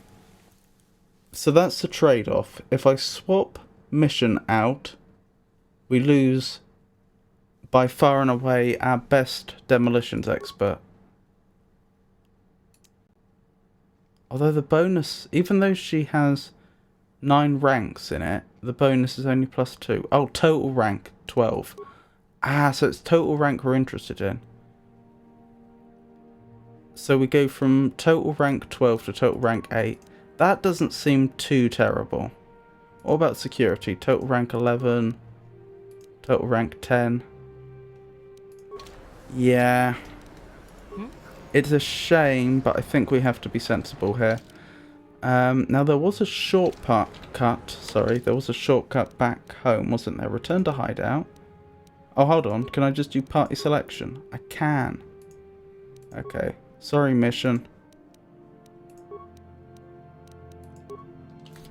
I think you've been replaced. At least temporarily. Hey, you can't come in here. This is a restricted area. You better tell me what you're doing or I'm going to hit the alarm. Let's hope that level 2 we have in Persuade comes in useful here. I'm here for a meeting, don't worry. I know where I have to go. Look, here's 50 credits. Just don't hit that alarm. Touch that alarm and you're dead. Well, it's going to be one of the top 2, isn't it? The problem with the second one is that it admits guilt. So if she has a lot of integrity, that's going to go badly. On the other hand, it will be quite useful to know if their employees don't have a lot of integrity. I think the top one. I'm here for a meeting, don't worry, I know where I have to go. Nice try. What, you think that just because I'm pretty, I'm also stupid? You better tell me why you're here or I'll hit this alarm and you'll have about 3 seconds before this office is swarming with soldiers.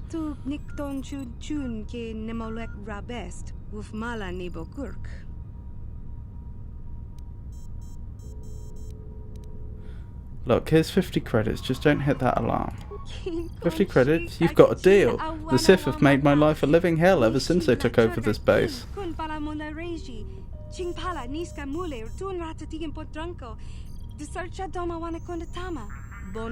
You know, it's about time someone stood up to these Sith. Just do me a favour and wait until I'm out of here before you start blasting the place up. Oh my goodness.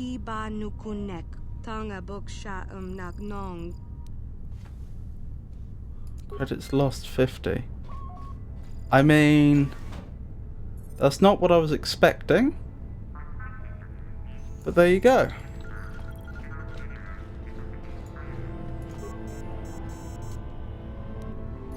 Hold on. Save. Let's get our new astromech. Was he T4M3? T3M4. Let's get T3M4 in here. Slicer computer. Access security cameras, access system commands. Barracks. It's the mech that worries me. If you recall, when we were going through the Black Volker base, as I mentioned earlier in the stream, it was the droid there that gave us the trouble, that nearly wiped the entire party. It was more difficult even than the boss fight. Interesting. So I could overload a conduit there, worth bearing in mind. Reception, we can just see ourselves. Medical. Not much there that worries me. Control center. There's an officer there, or at least someone I assume to be an officer. Elevator. I don't like the look of that. Disable assault droid shield. Open elevator. That's going to nearly wipe us out of spikes. I don't think we have any choice though.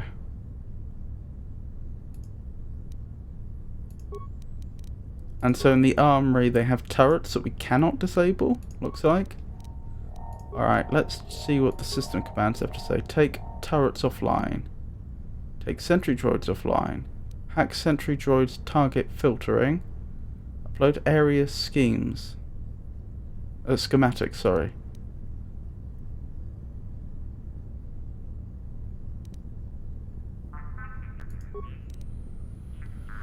Alright, let's think this through carefully.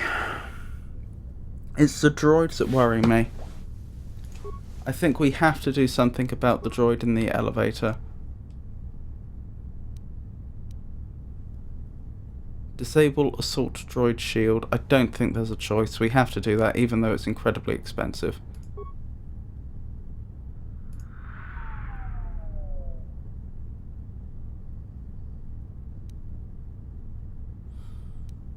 Open elevator is tempting, but I can't help but think that we'll be given another way to get through there. Since not every... Well, then again, actually, maybe every character, every party at this point would have access to the computer spikes because they would have just purchased the droid. Although that doesn't prove they have the spikes. But they have the ability to purchase the spikes from the store, but that assumes they have the credits. I don't think the devs would have assumed that this is the only way a party would be able to get through. Barracks secondary. I could overload the terminal there, but note that the droid that I was worried about isn't on that side of the room, so there's probably no value in doing that. Turn to root menu, access system, hack sentry droids target filtering. I think that's what we want to do. We'll have to just deal with the turrets, I think. The alternative would be to take sentry droids offline and take turrets offline both. Actually, do you know what? Let's do that. We have just enough computer spikes. I think I'm not that worried about biological enemies. Oh, I did want to upload the area schematics though, but too bad. We don't have the computer spikes for it. Turrets are offline. Take sentry droids offline. Right, that's everything. Given that each computer spike is what, 250 credits each, and we just spent 16 of them, that's 4,000 credits worth of items we've just spent. Oh, And we don't have any computer spikes left, so if we get down to the next level below and it turns out that there's more things we need to disable, we're probably out of luck. I still think that was the right thing to do though.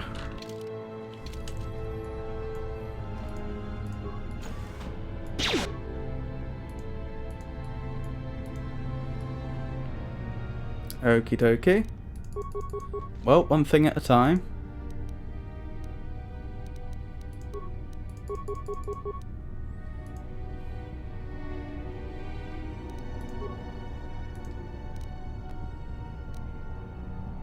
Stun ray? I didn't know they had such a thing. Why not use your stun ray then? That was effective.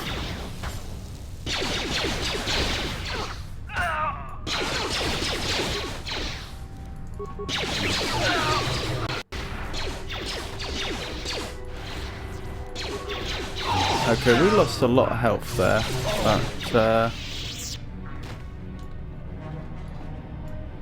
but we made it through. Oh dear, the poor astromech. Can we repair you? I guess those must use the same items we use to repair droids we stumble across in the world.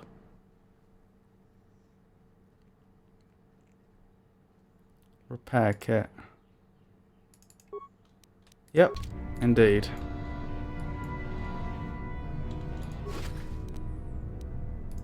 I mean, I'll take the datapad. I don't know what's on it.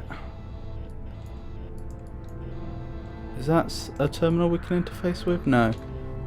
Okie doke. Let's carry on then. Right, inventory. Datapad.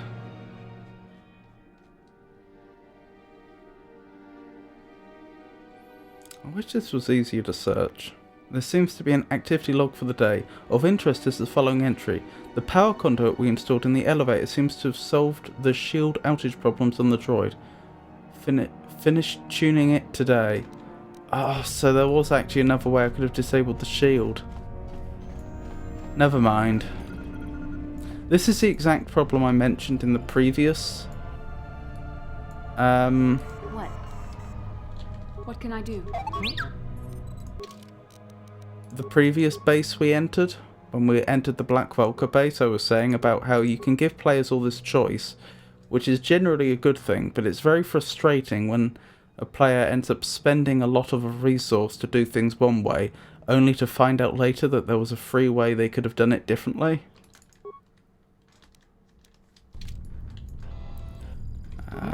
Right. Oh, can we not go that way? Fair enough. Does that show up on the map as not traversable? No.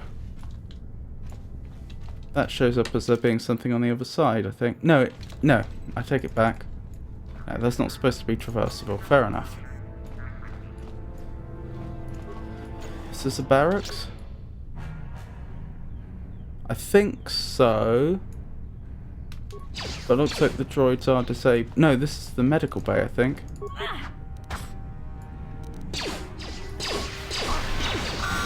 Poor Medi-droid.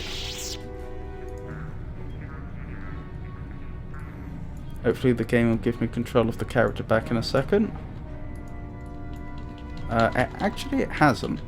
I'm here. I think we've got that bug again where I lose control of a specific character. Droid light type plating. Sorry, droid light plating type 1. Energy shield level 2. Computer probe. I wonder what a computer probe is used for. We'll have to examine that in a second. Can I not get into the other canister? No.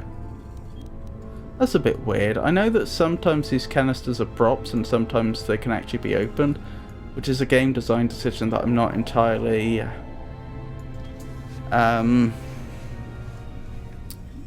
convinced with anyway. It feels like if they're going to have some prop containers, then they should consistently have a different appearance. But if they're going to do both, then why would you mix and match them in the same area, or even having two right next to each other? Where's the computer probe? Tell you what, at some point we need to have a good cell. There's a lot of stuff in here that we just don't use, and I don't see myself using. Computer probe. Droid upgrade class 1. Computer skill +2. This retractable probe allows droid access to the higher programming functions of any computer terminal. Better quality probes provide cleaner access and increasing functionality. Okie dokie. Let's see if we can equip that. We can. Wonderful. What? I'm here. I'm here. T3M4 will be pleased. Now, one thing I'd like to know is, can I loot these sentry droids? No. Okay, having disabled them, it appears I'm not allowed to loot them. And I don't know a way of forcing combat mode, so presumably I couldn't attack them just because I felt like it. Never mind.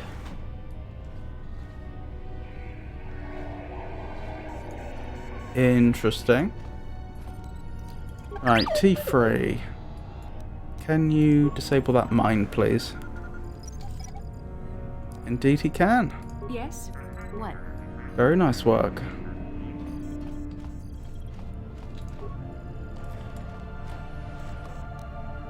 Repair kit. That's nice.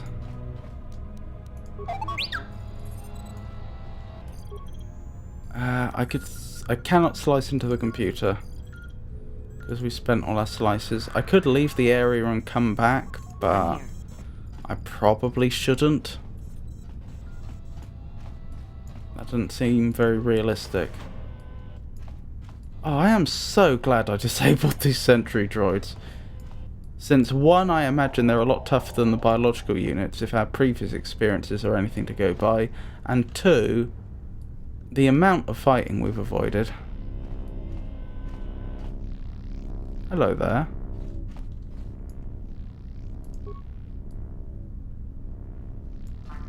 What's going on here then?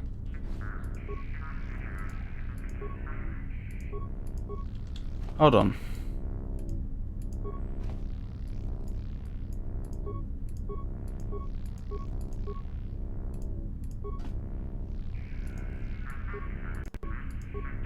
I get it.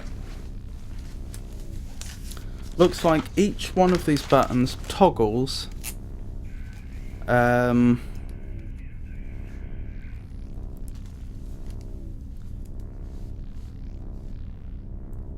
a certain set of the other ones.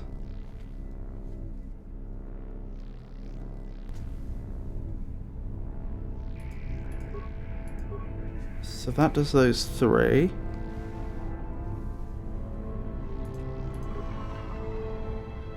Oh, there we go. Thank you, human. I do not know what you're doing inside this military base, but I'm grateful. Once again, I owe you a debt I can never repay. Oh, that was the gentleman we saved before, wasn't it? Now I must leave this place before the Sith discover I've escaped. If you're wise, you will do the same. If the Sith capture you, I doubt anyone else will come by to set you free.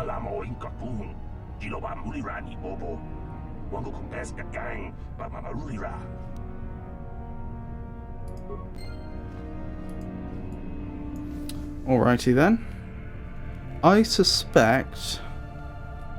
Can I even interact with these now? Yes, I can. So each one's actually doing the... itself and... the one to the left and right of it.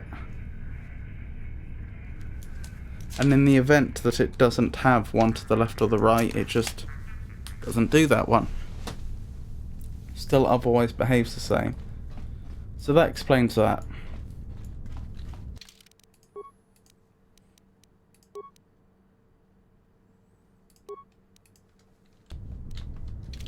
Right, let's keep going.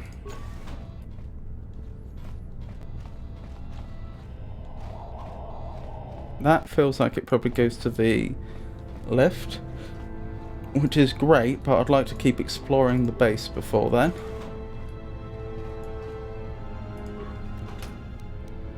Adrenal, stamina, parts, advanced medpack. Don't mind if I do.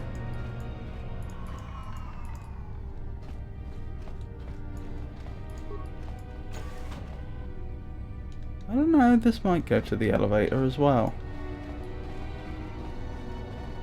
Rusted sentry.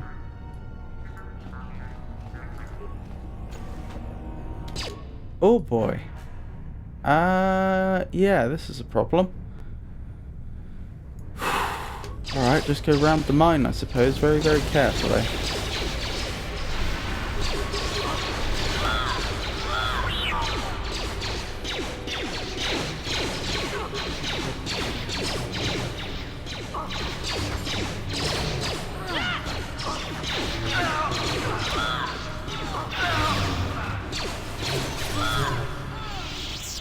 Well, that was tough on the party.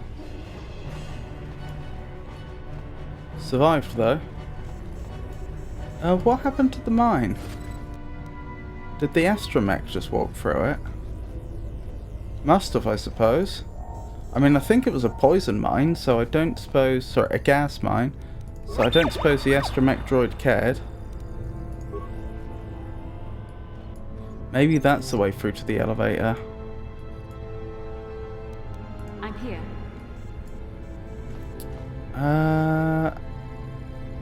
How would I use your cure ability?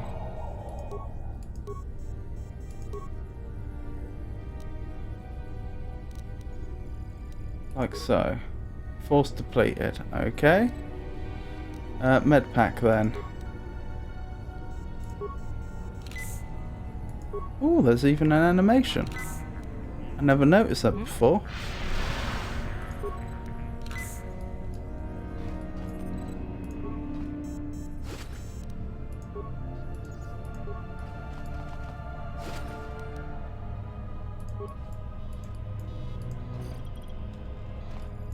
I'd say overall that went reasonably well, considering. Especially considering how badly it could have gone.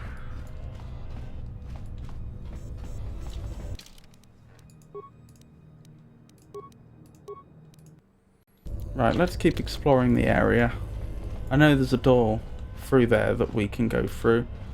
But we can go back for that. Okay, those doors don't match up then. Alright. We'll start with the door over here.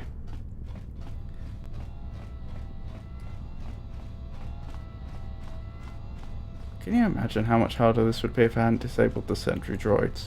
My goodness. Uh-oh.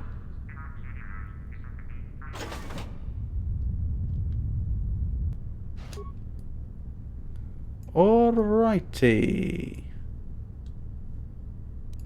We need to think very, very carefully about this. Stun droid, stun droid, stun droid, stun droid. You are unfortunately our tank, so I'm afraid you do have to hold the line. And astromech, you just opened fire.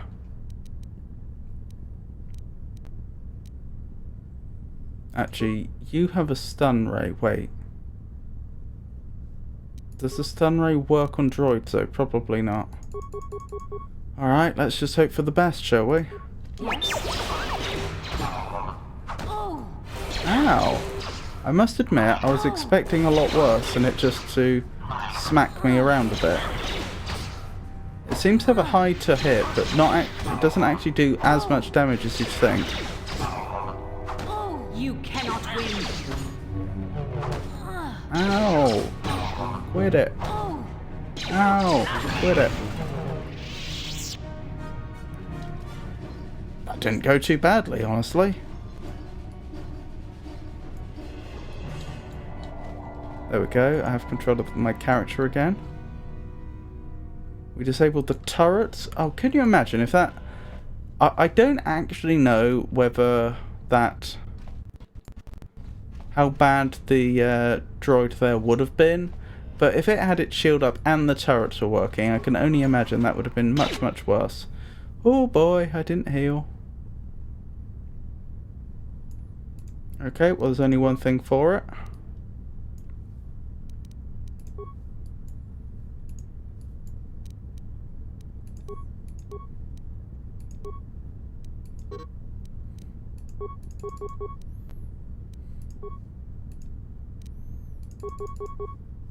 Wait, I can stun this enemy out, can't I? Let's do that. I'm here. There. I must admit, that frag grenade didn't do anything like as much as I thought it would. Let's make this go. I guess we're just getting a bit too far into the game.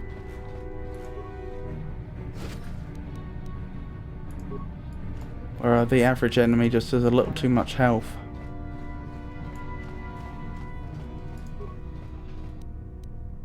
Improved energy cell SIF-based passcode. That could be very useful. Oh no. Look how injured we are. Yeah, medkit I guess. Actually this might be the time to use an advanced one. An advanced med pack. Blimey, even that wasn't enough. Right. Right, we're looking a lot better now.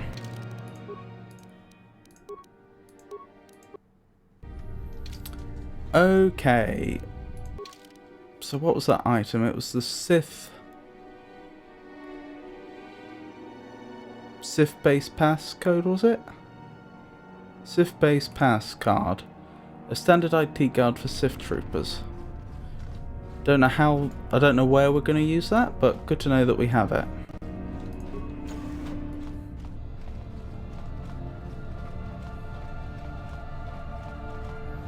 Right. So there's a door through here we haven't explored yet.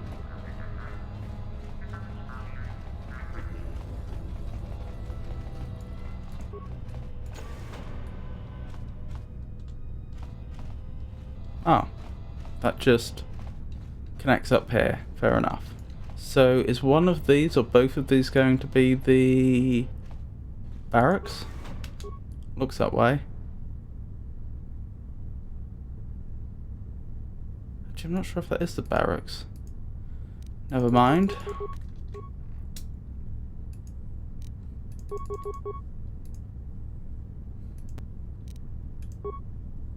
Wait. That's what I meant to do.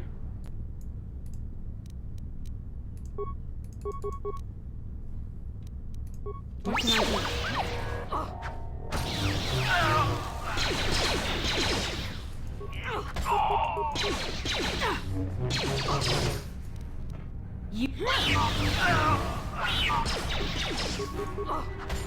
Oh my goodness. Look at the damage. Did they throw a grenade at us or something? Party member down. Uh-oh. What is going on there? I'm here.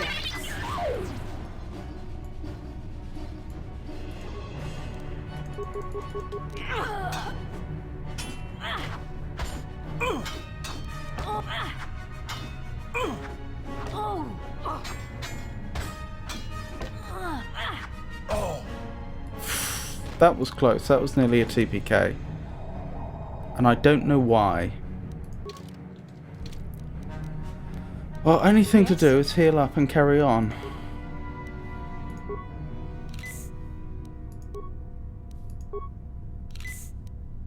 What? Whenever we get that close to a TPK, I feel like I should be paying more attention, but I really don't know what went wrong there.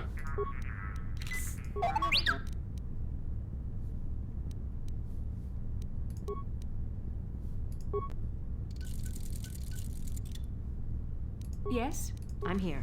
Alright, we've spent a few med packs and repair kits, but we're back up. Back up to where we need to be. Hello game? There we go. What went wrong there? Was there a mine there that my character just didn't see? Was a grenade thrown? That was brutal, whatever it was.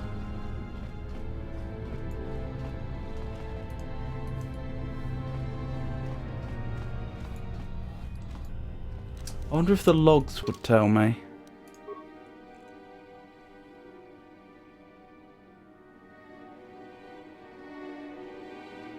So that was a Sith captain we took down.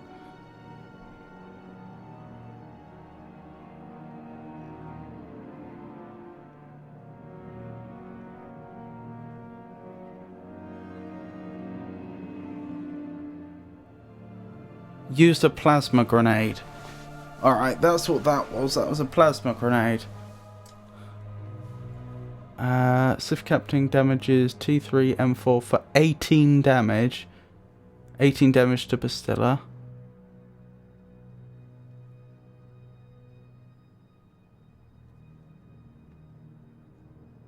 Presumably that was it then.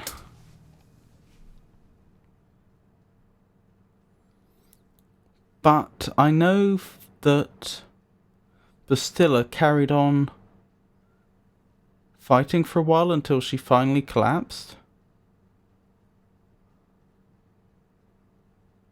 Because I took control of her briefly.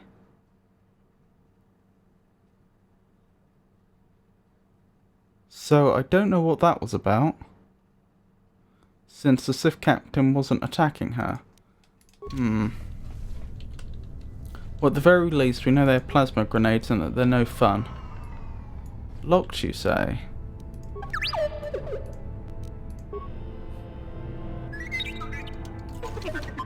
What?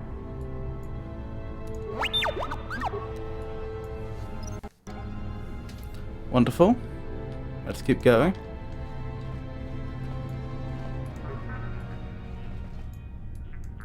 When I try and talk to a blaster turret, it moves to face me. Weapons locker, beam splitter, ion rifle. Probably gonna sell those, but nice nevertheless. Energy projector, don't know what that does. Disruptor rifle. Ooh. Alright, let's find out what those are. Oh, but we don't have any ranged attackers with us, other than the astromech droid, T3M4, who can't use rifles, I don't think. Okay, what was the other one? Show new items.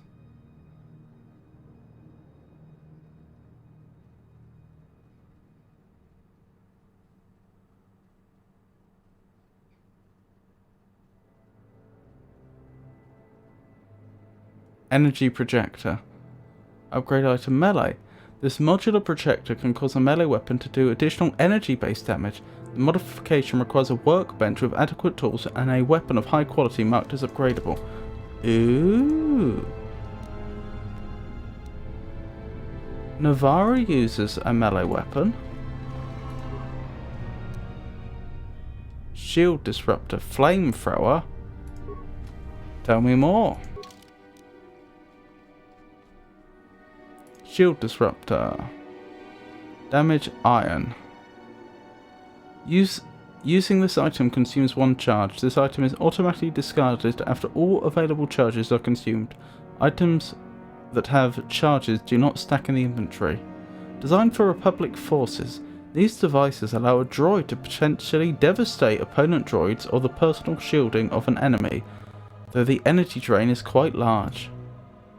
And we have flamethrower, droid upgrade class 2. Damage heat 30 points. On hit, horror 100% for 3 seconds. As special, target 7th level and up, ignore horror effect. Save, DC 15 for half damage, range short. Charges, using this item consumes 1 charge. And then we have the same text about charges. This droid mounted weapon can inflict damage over a broad area. The incendiary components within border on military quality, though the unit was initially designed for industrial purposes. Can we? Where would that even go? We have a shield disruptor equipped, apparently. Let's swap it up for a flamethrower, why not? Sounds like fun. What?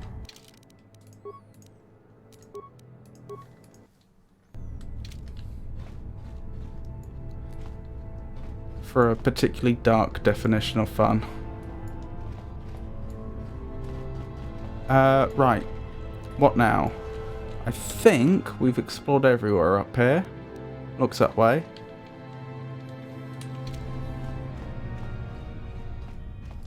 Oh, I remember. I wanted to check if there was a workbench, but I don't think there is.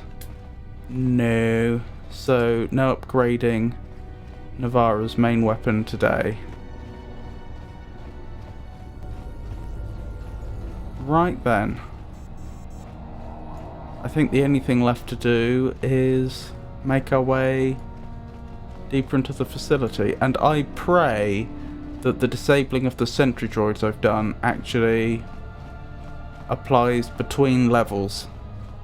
It's going to be very sad if we go down to the level again and it turns out the droids are back up.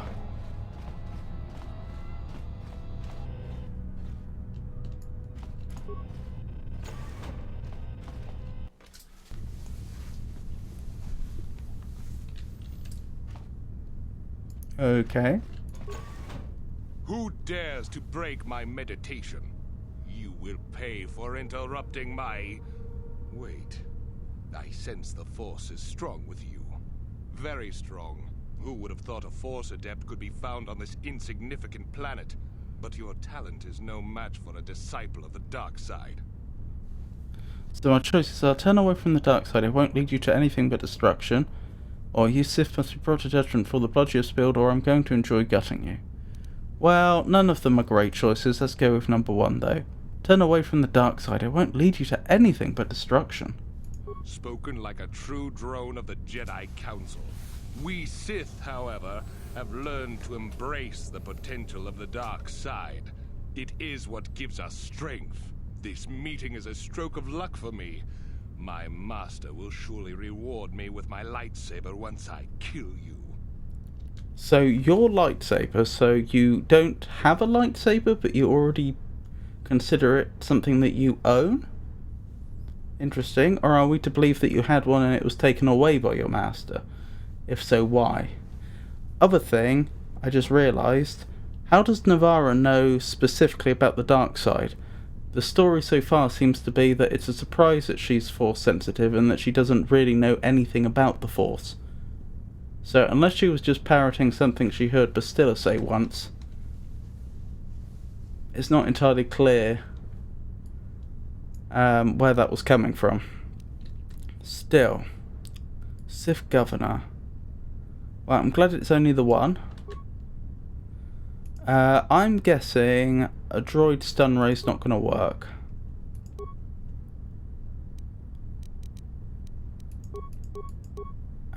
There doesn't appear to be...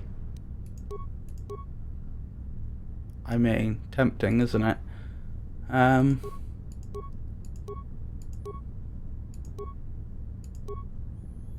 feel like they're going to be highly resilient to most fancy forms of attack, though. So let's just...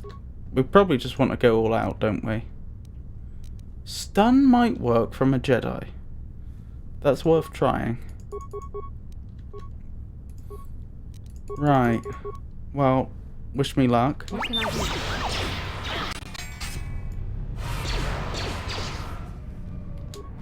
Alright, I don't think this is going to work. Whatever I previously ordered you to do. You have new orders, which is to run in with a flurry. Then I would like you to perform... where's Valor? Is that Valor?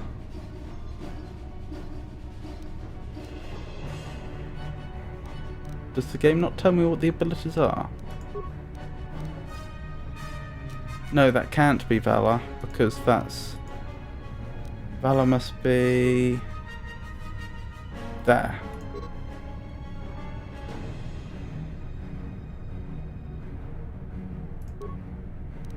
And then whatever you please, I suppose.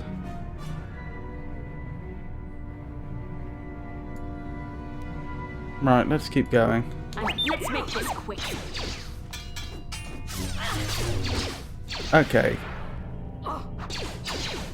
Well, that's annoying. How long is Bastilla out of action? Well, until the moment where he stunned Bastilla, I actually thought we were winning quite handily. Can I check the duration of this stun? If there is a way, I don't know how to do it. Oh well. Not really much I can do, is there, other than just keep fighting and hope for the best.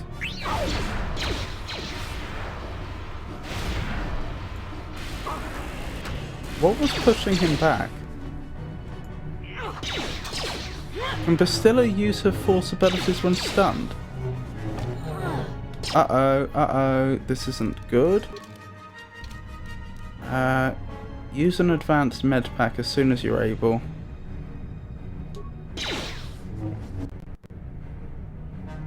Party member down. What can I do? This is bad. Your entire party's been killed.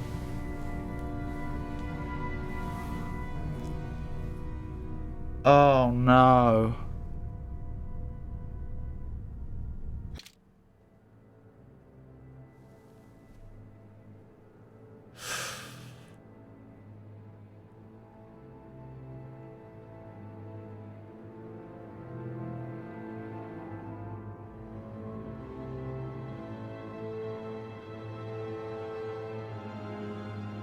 Oh no.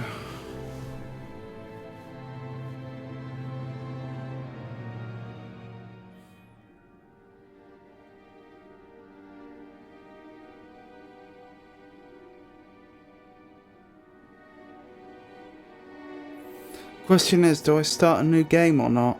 Because that's what I've always done before when I've TPK'd on stream.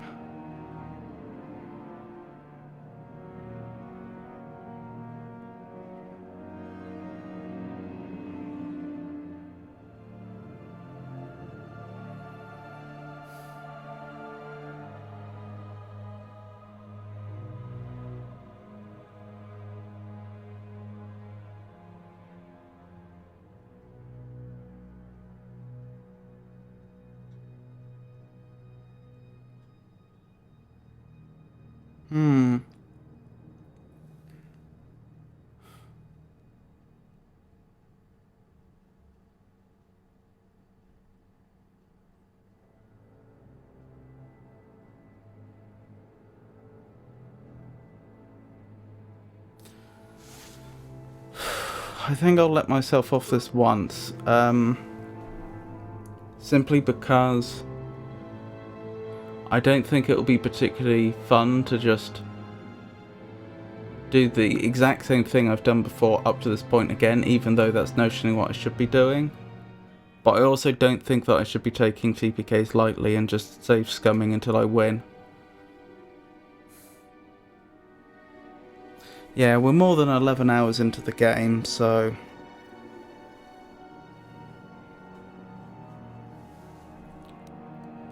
I'll give myself one pass.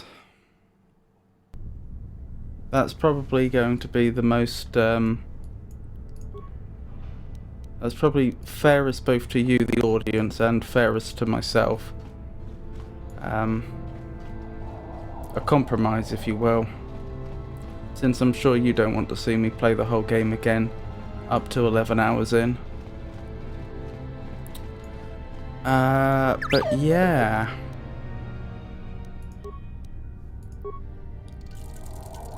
I'm here. I absolutely need to stop playing so loose. I'm here.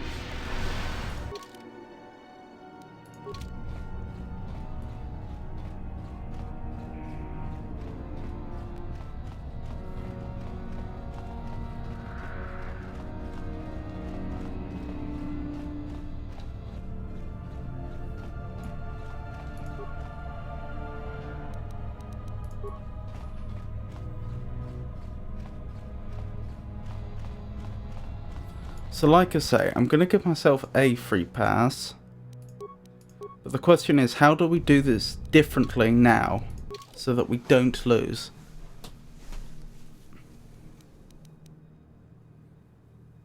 The weapon I'm currently using is almost certainly the best I have for this character.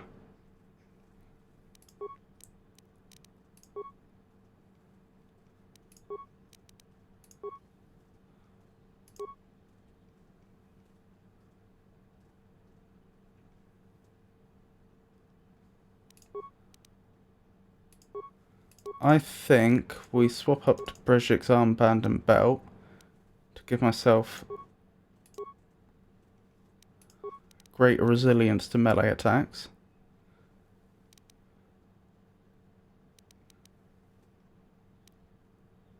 What else, if anything, can I do?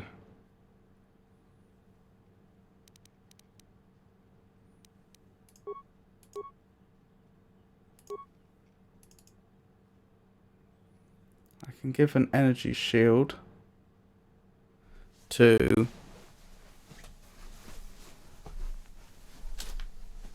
Bastilla.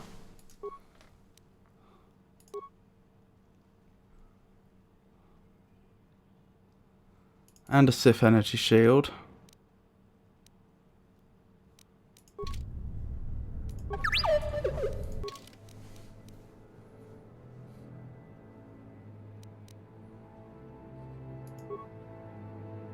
Oh, I didn't equip the flamethrower because this droid doesn't have the prerequisites. I didn't realise. Okay.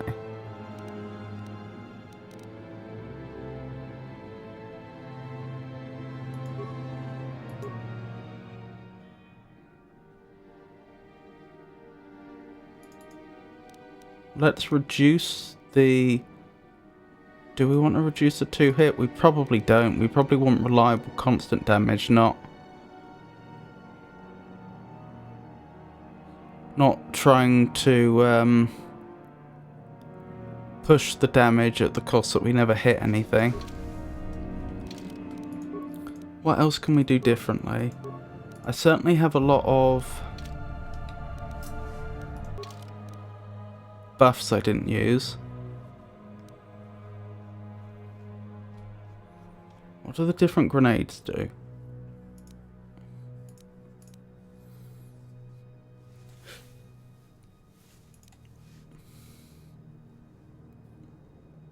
This type of grenade explodes in a concussive wave of force that disrupts the senses of both organic and inorganic targets in the area of effect. So it's a stun grenade. That would be good, but only if I swapped everyone up to ranged weapons.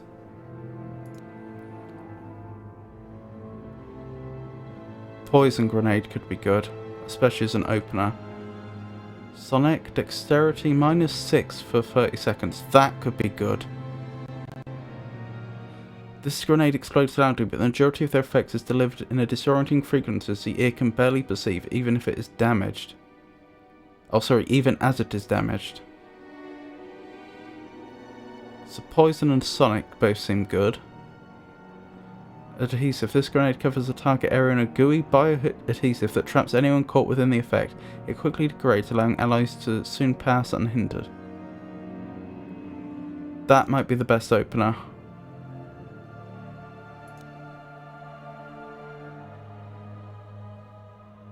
These grenades emit an extremely strong burst of energy, devastating to any droids or personal shields caught in the effect.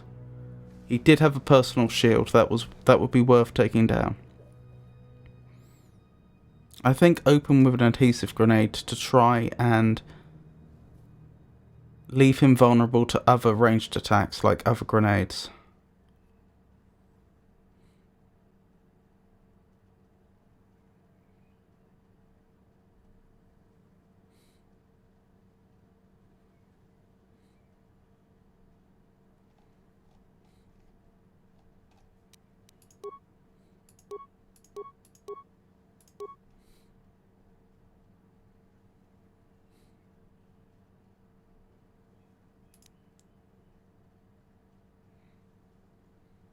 A cryobang grenade releases a super-cooled liquid that freezes on contact, causing intense pain and damage to victims caught in the effect.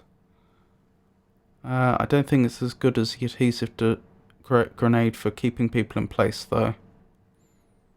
Adrenal stimulant. Stamina. Adrenal strength. Adrenal strength I should have used. Battle stimulant probably should have used. I also think we actually want to swap... Oops, wrong one. Swap Bastilla out of support, which she's usually in. We need her to get right up and close with the Sith. Right, that's the best I can do.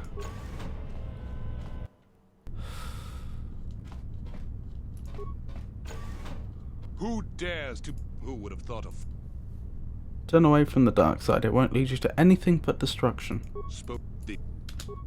Oopsie daisy. I clicked space to pause, not taking into account the fact that the game had already paused.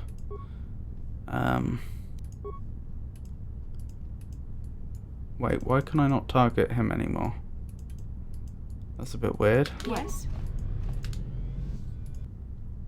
Not what we want. Right, adhesive grenade, please. You two. I'd like you to try...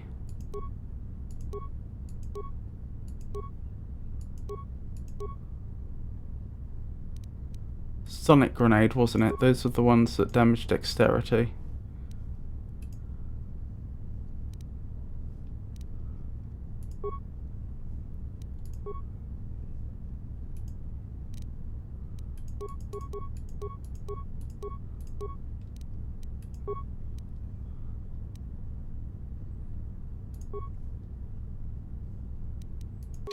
Why are they not saving the combat actions I tell them to do? Sonic grenade for you.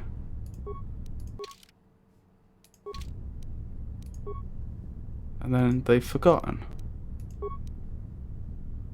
I just have to hope they actually do carry it out.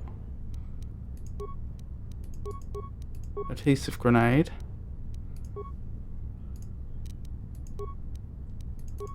Sonic grenade. I swear, if you run in there...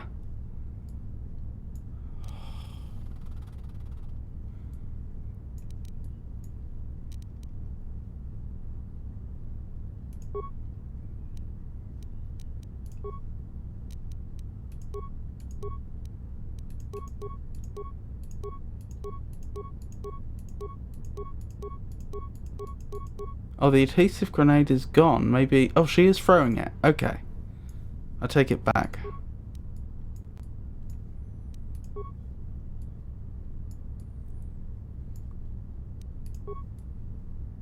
Yes. Well, that didn't go to plan. Never mind. No, not plasma. Iron grenades, please.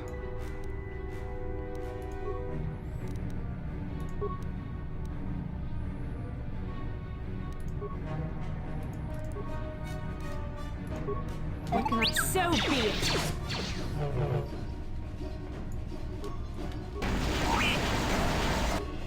This is getting very frustrating.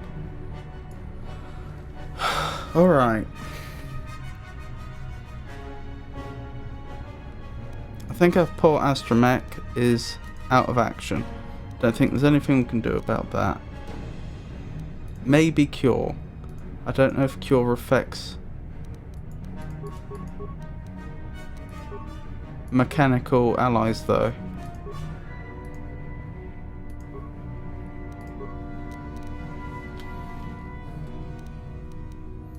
Don't rush in. I'm here. Iron grenade.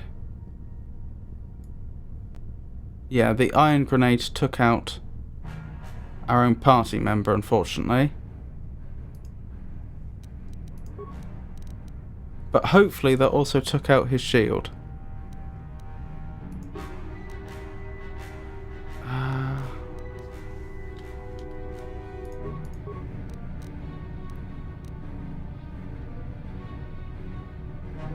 Try and stun him.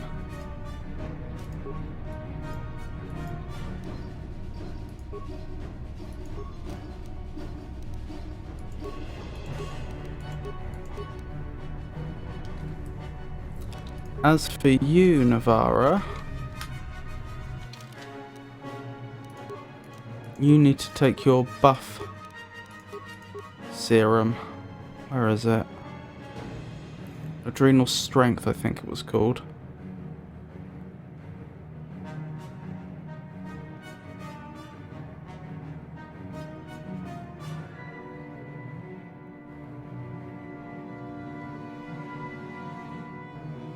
Somewhere. I must have gone past it. Adrenal strength. Please use that. Yes? Didn't take out his shield, unfortunately.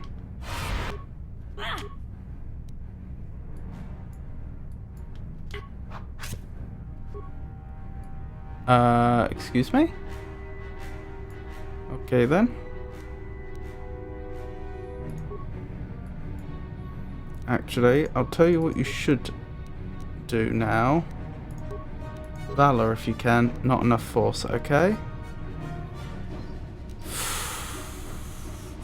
Does anyone need healing desperately? Not desperately. Then you can take an adrenal strength too. And start piling on the damage.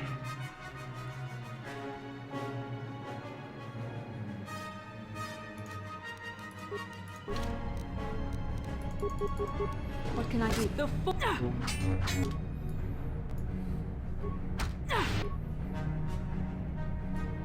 This is bad.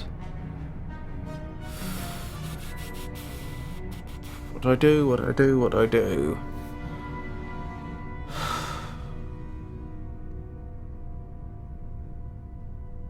I can't heal her.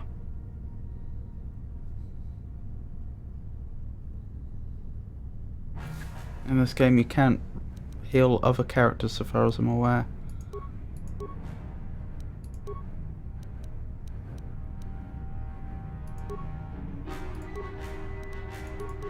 Sif energy shield self.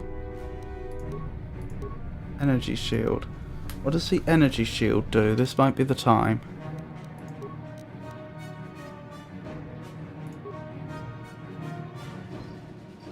Deflection, energy, electrical. Use this item, when equipped and activate these items, project an energy shield around the wearer. The small power source can burn out when repeatedly stressed, requires replacement of the entire unit.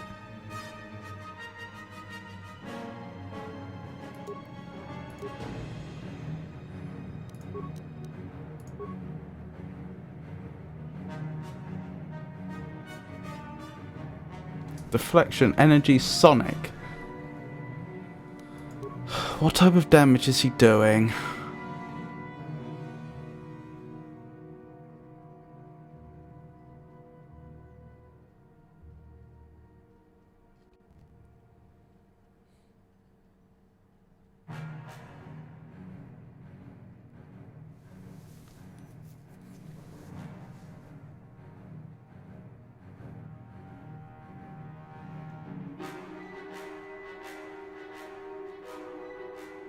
Right, but what type of damage?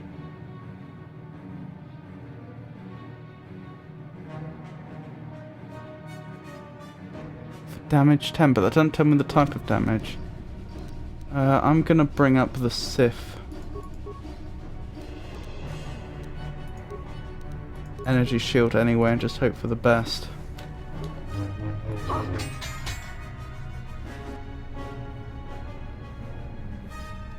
Is she already out? Oh my goodness, did he get a crit or something? I think I'm gonna lose again.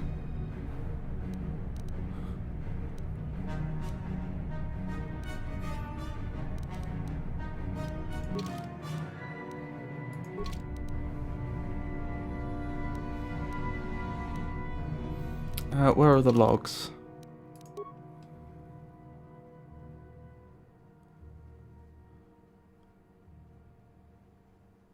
No indication that it was a crit. I think it was just because she couldn't move.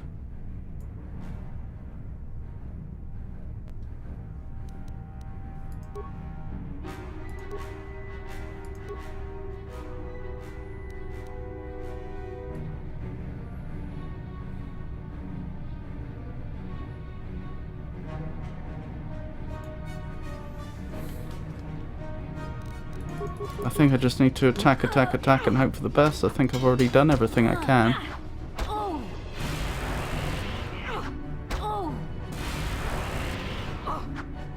Healing occasionally. Well, I've already committed to this not being a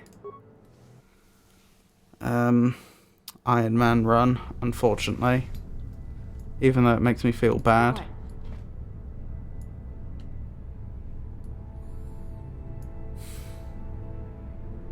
Yeah, this just feels wrong, reloading over and over again to try and get the result I want. I don't know what else to do. I have no reason to believe that if I were to leave and come back later, even though that wouldn't make in-game sense, I've no reason to believe I would do any better. What am I missing? Am I just failing to understand some basic mechanic of the game? I mean, it's very notable that the...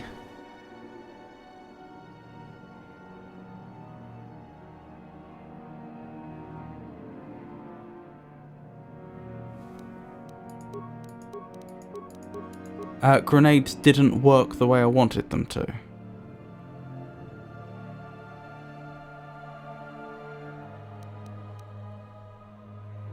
Oh, let's check Bastilla's lightsaber. Unfortunately, at this point, I'm basically metagaming. I'm not just save scumming, I'm metagaming to get the result I wanted. Right, lightsabers do energy damage. So in theory, if we both put up energy shields...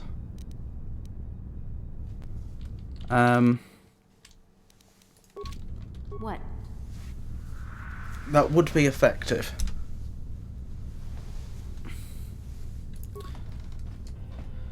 Try it again, I suppose. I don't like save scumming. Who dares to... Who would have... Spoke the... Alright. Carefully does it.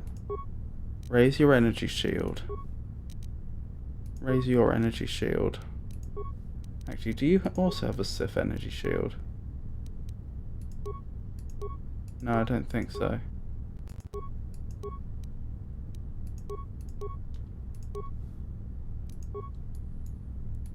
Open fire.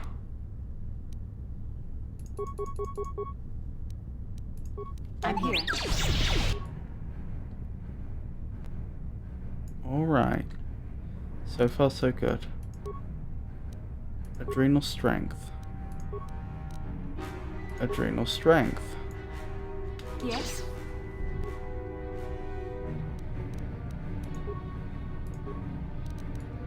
Right. Just rush in and do as much damage as you can now.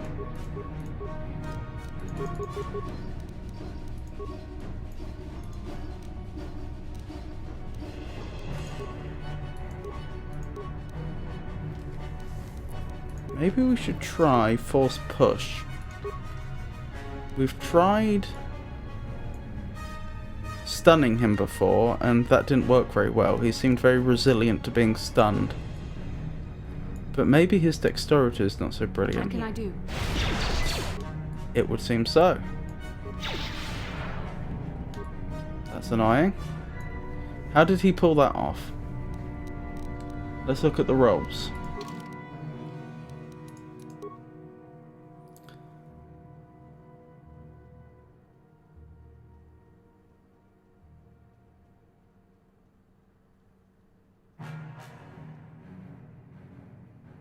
Sith Governor uses status. Force point spent 20.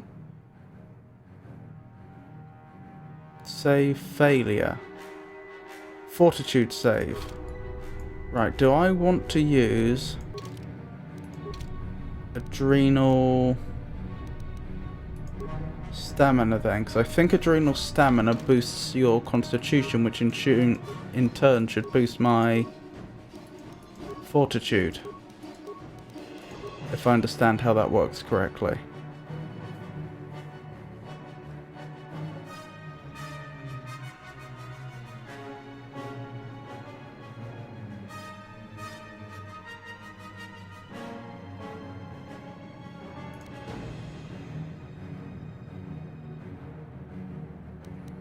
Yes. When you're able, use your adrenal stamina. I also need you to use adrenal stamina.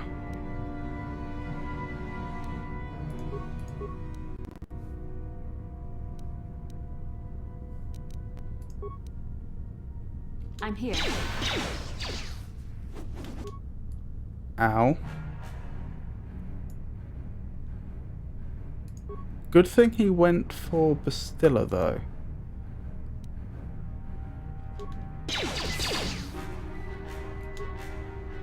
Because if he'd attacked Navarra, she would have been very vulnerable right now.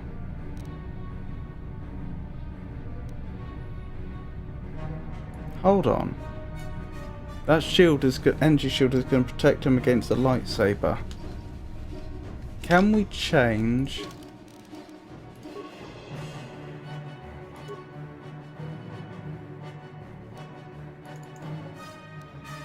Yes, we can change Bastilla's main weapon mid-combat.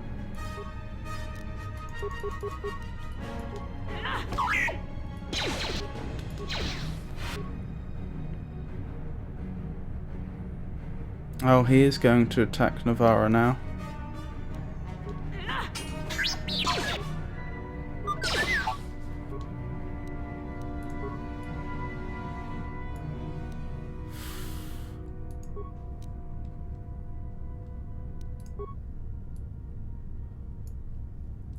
Wait, don't you have an ability that allows you to disrupt a shield? Please do so.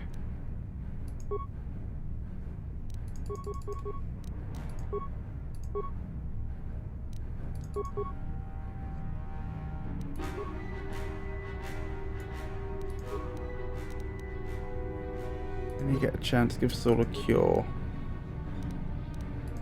I'm here.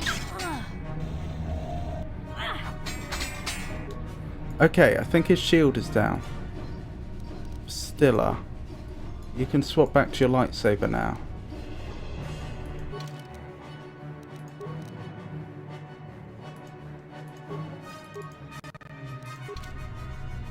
What can I do?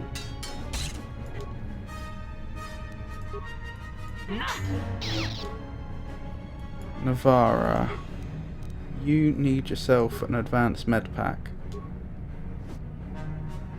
Party member down. There goes poor T3M4.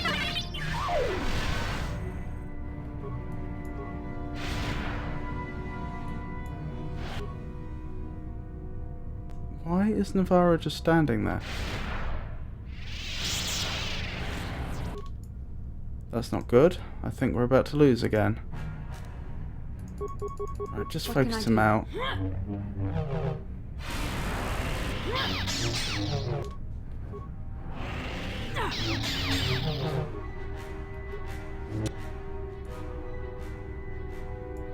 There's another party member down.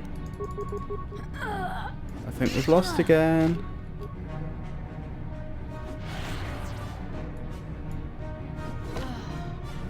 Oh well. I'm committed now. I'm safe scumming, clearly. Alright. What am I missing?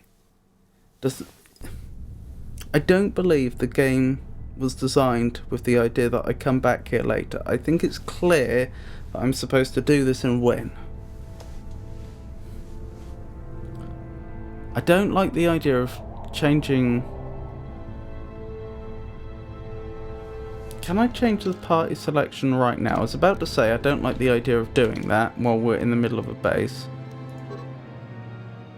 Yeah, that's fair enough, because it doesn't make sense.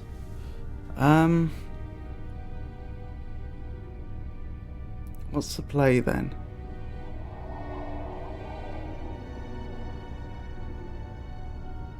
I don't know why Navarra just stood there when I told her to do the advanced med pack. That was weird.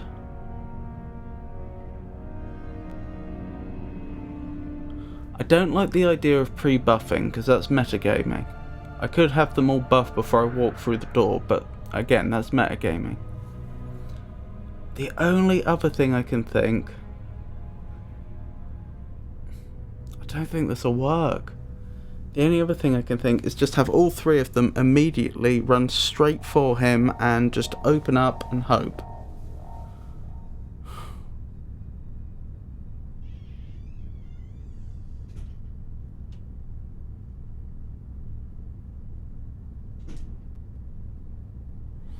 I think the idea of using the shield was really good. I think the idea of using the adrenal buffs also really good.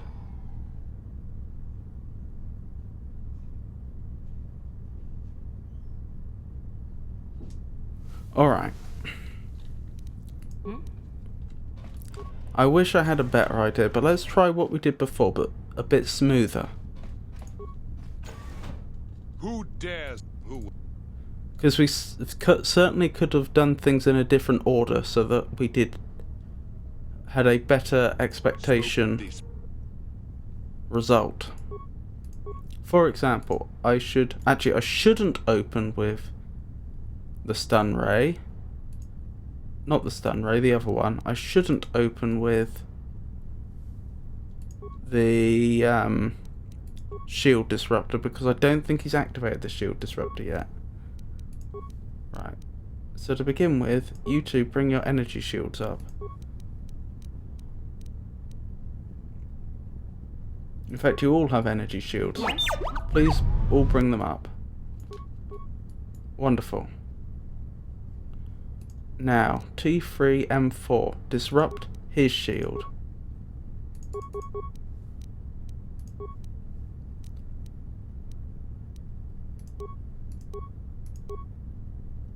Adrenal strength.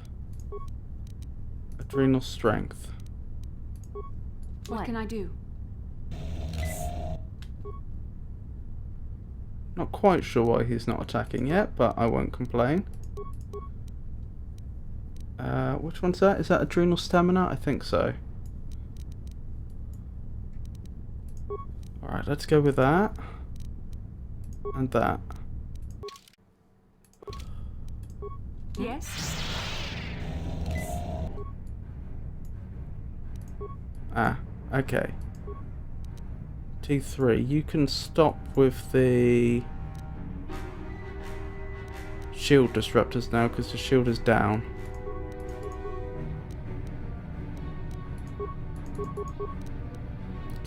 You probably should attack for now, even though I'd like to send a grenade over there, just because I'm pretty sure he's about to move.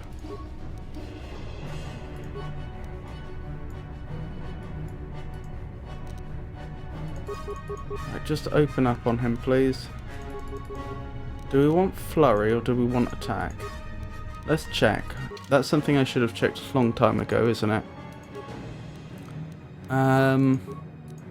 How do your features work? Bastilla. I keep forgetting where I check that. It's here, isn't it? Flurry. This feature allows a character to make an extra melee attack during the round. Characters suffer -4 to defense while using this feature, and for 3 seconds afterwards. They also suffer a -4 penalty to attacks that round. Okay, I should never have been doing that. I'm here. This is bad. This is really bad. This is really, really bad.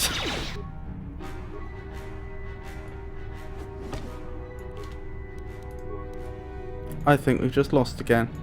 Look, even through his shield, he just, in one hit, absolutely destroyed T3M4. He did 50 damage in one hit through the shield. Alrighty, where's the log for that?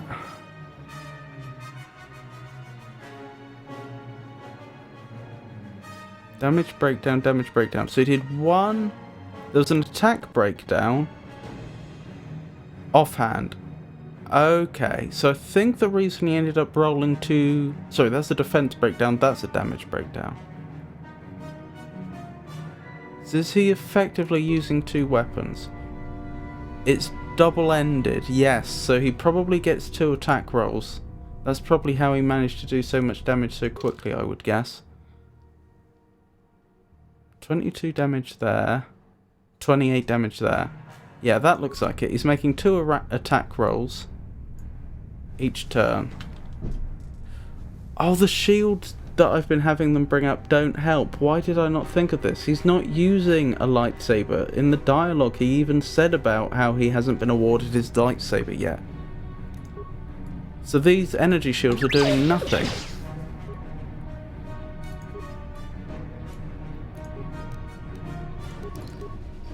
This might be silly. It might just lose me the whole thing, but we've lost so many times already, it's worth a go. Let's just throw some plasma grenades at him and see what happens. Now that must...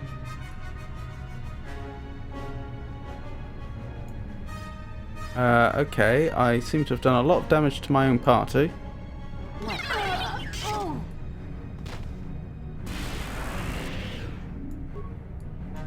He's life draining me. Oh, I even... T3M4 even took himself out. Oh dear. I've clearly lost here, but I think we may have discovered the solution. First of all, we know I was wasting my time with those I'm here. shields.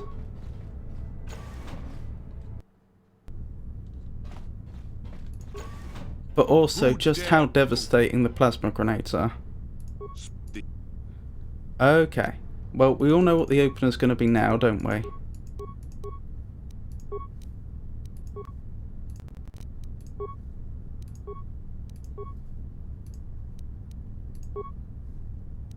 Let's just hope he's not smart and doesn't lunge forwards right now, because that's the counter here. Oh wow, I think the energy shield saved him.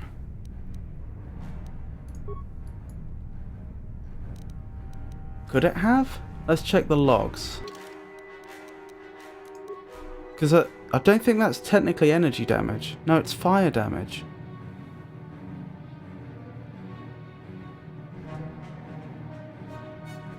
No, I mean, it says they did 18 damage apiece. Maybe they just rolled badly on damage, or maybe he's just tremendously tanky. Alright. What now?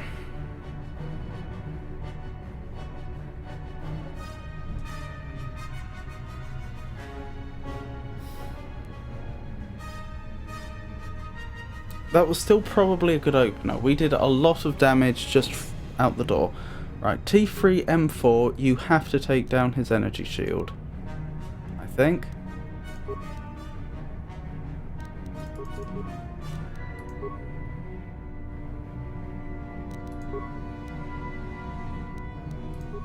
Bastilla. Force push him. We know he's not very resilient to being force pushed.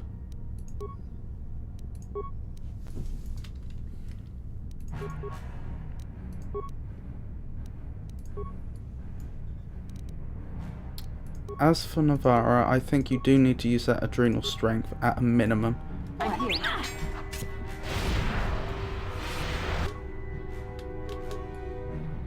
Alright. This isn't going too badly. So far.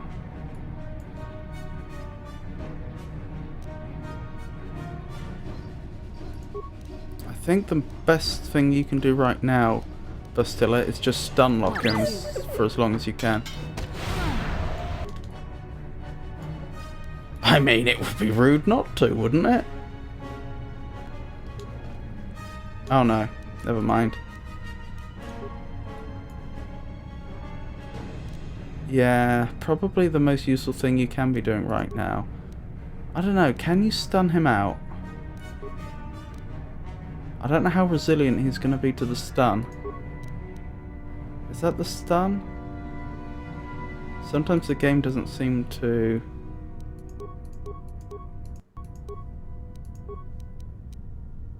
tell me what the abilities are properly.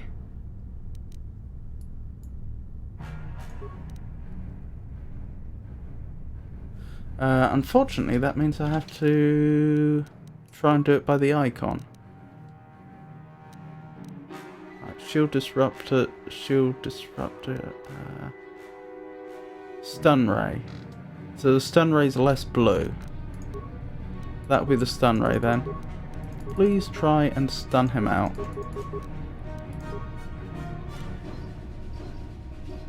Yeah, if you can keep stunning him out, that would be wonderful, Bastilla.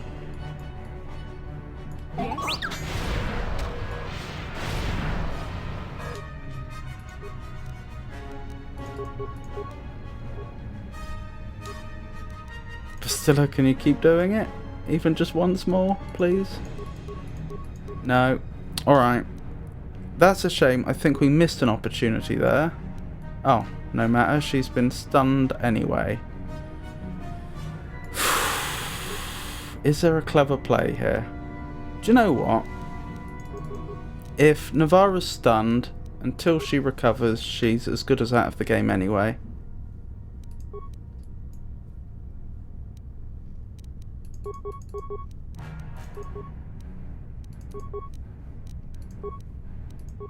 I'm here.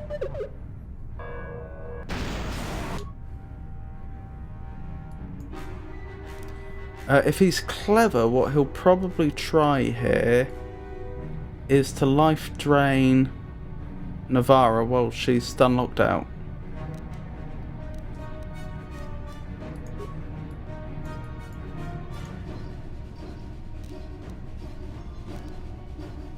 Probably not wise to go in with another plasma grenade now. Not because he's close to Navarra, because for the same reason I stated previously, if she's stunned out, I'm not that worried about her getting hit by collateral damage, because taking him out quickly is just so important. It's because he's running towards us, and I'm pretty sure with the way this game works, players don't lead their shots properly, their grenades. So if I threw a grenade at him, he'd be gone by the time it goes off. Trouble is, I don't think Bastilla has a ranged attack, which isn't...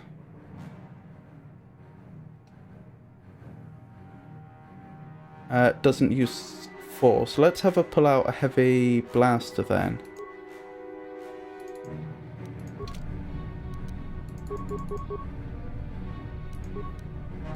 I think you should keep trying to stun him. Oh, he can life drain from that far away. That's annoying.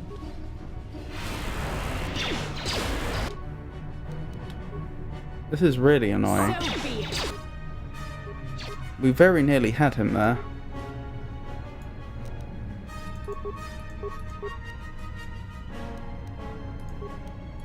I don't think trying to heal is the way to go, unfortunately. You'd think it would be, but the trouble is...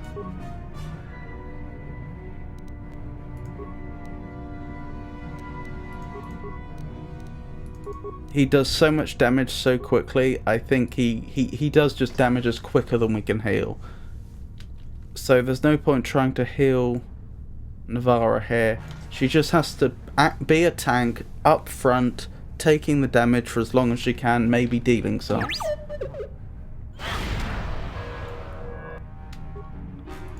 Okay, he actually did get stunned by T3M4, so I've been underestimating that a lot.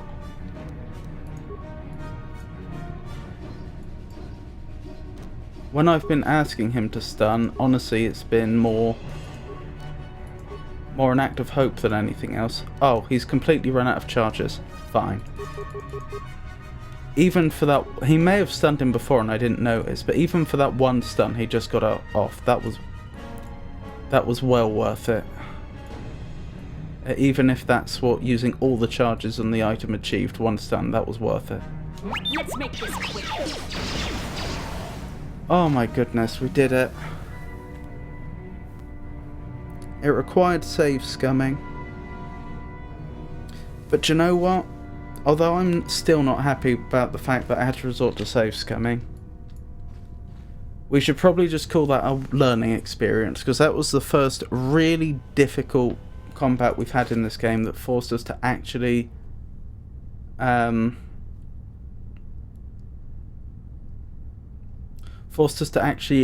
the game mechanics well. Let's just pray I don't have to resort to those sort of shenanigans again.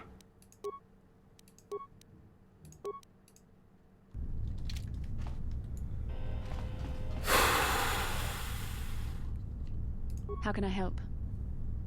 Do you know anything about this place? I thought you might have something to say about, say, the Sith we just took out, but apparently not. The surface of Terrace is covered with... Beyond that, there is... So, I suggest we move on. So the most she can comment on in this situation is about Terrace itself.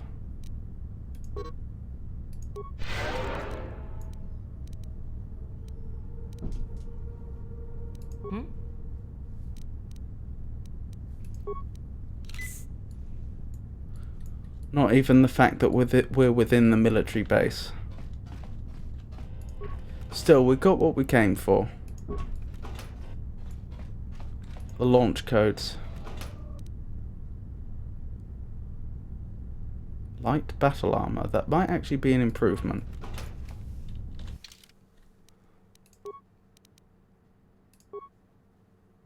Right, we're currently using a military suit, which is 6 defense. Light battle armor is 7. Reduces our max dexterity bonus though. Probably worth it for our tank. Provides solid protection for a minimal cost. This armor is excellent for entrenched troops or guards. A force on the move, however, may find it somewhat constraining. Right, what else do we have? Neural band. That's just a worse version of our Verpine headband. Developed after the XR Kun War, this item bolsters the willpower of the user by electrically reinforcing established mental patterns. Republic troops called it Little Shocky.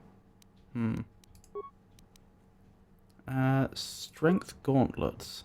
So currently I'm getting extra dexterity. I could have extra strength. Developed by the Methylis Corporation, these gauntlets use positive energy to stimulate muscles at the key leverage points of combat actions, effectively increasing strength. I think for our character, that's worthwhile.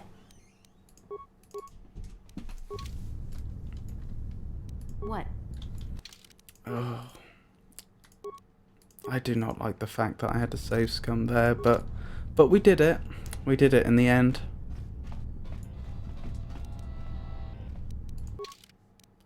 I'll tell you what, for T3M5,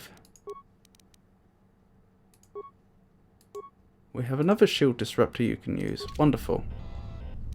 No, wait. You don't need that. It was the stun. The stunner that we used up. We'll have to check the...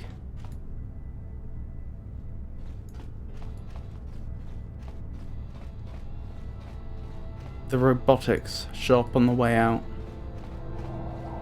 You know what we didn't find here? We didn't find a single sample of the Rakghoul serum. Now we didn't need it because we came across it in an entirely different way.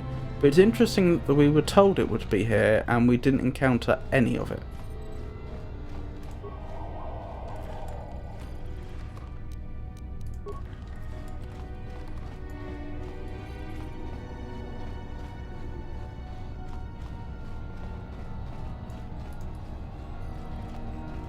Right, I'm pretty sure we've explored everything, so let's move on.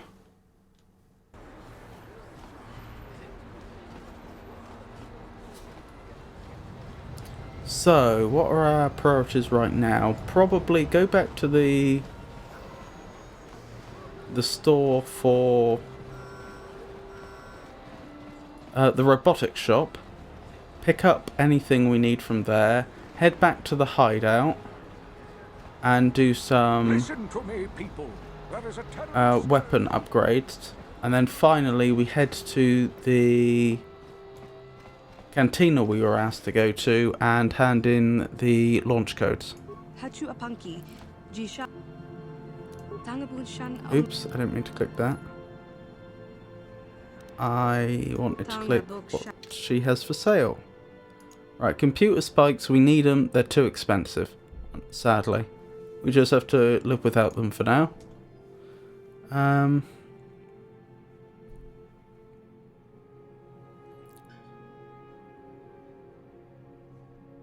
Stun Ray.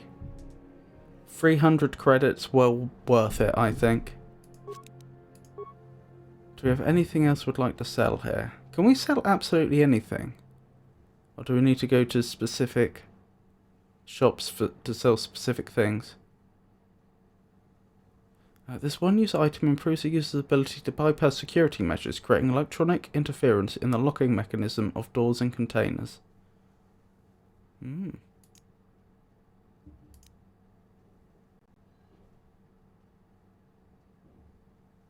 What do I want to sell? It's tempting to sell all this old armor. Trouble is, I don't know if it'll actually turn out that I do have a character that would need it. Like, for example, Zalbar the Wookiee. Assuming he can use normal armor and doesn't need something special.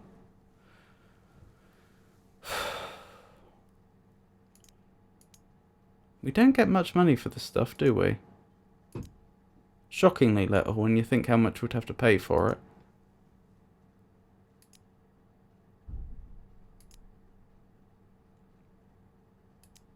Wait, can I sell items that are equipped? That's surprising. Oh, I never re-equipped it. That'll be why. Okay, there is a test worth doing here. Yes? That's going to a different...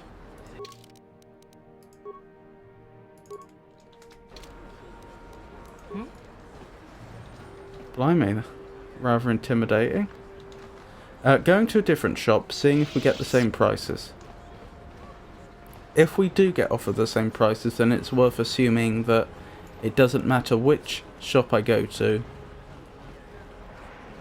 If I want to sell stuff, I just go to any shop and sell it there. If we do get different prices, that implies that I need to start paying more attention to which shops...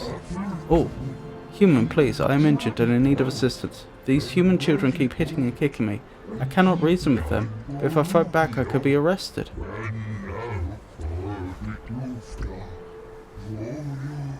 Get out of here, you goggle-eyed freak! You're too ugly for the upper city. Yeah, go back to where you came from. We don't want your kind up here. Please, human, help me. Maybe these offspring of your species will listen to you. Hey, you kids, leave that Ithorian alone.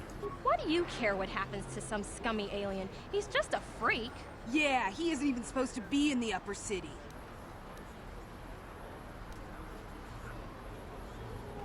Just because he's different doesn't give you the right to attack him. Come on, let's go. I don't want to listen to this alien lover anymore. Thank you, human. I was returning from a visit with a work associate when those child humans attacked me and chased me through the streets.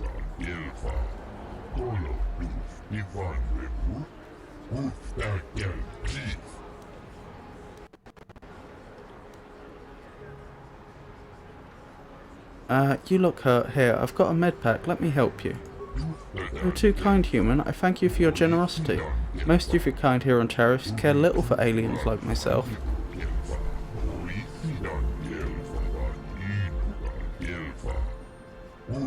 Once more, thank you for saving me from those human children. I must take leave of you now. My life mate will be wondering where I am.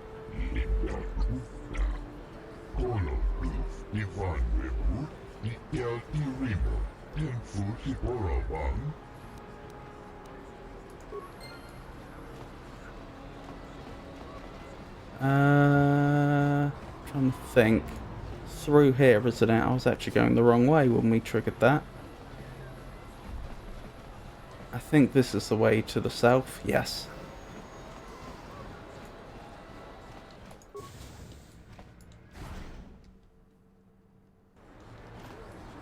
Okie dokie.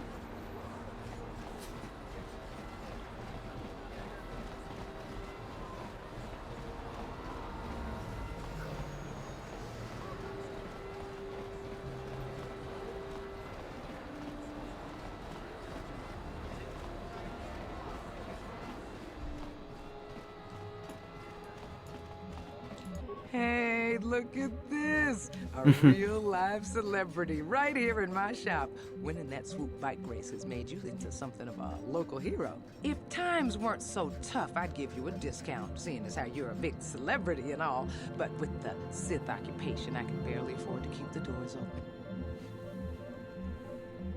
Let me see what you've got for sale. Because of the Sith quarantine, I haven't been able to stock any new inventory, but I've still got some nice items you might be interested in. So she knew about the sweep race, even though she lives in the upper city. You can only assume, if she knew who won the sweep race, that she must have had some idea that a Jedi was the prize for the sweep race, and yet the Sith was still unaware.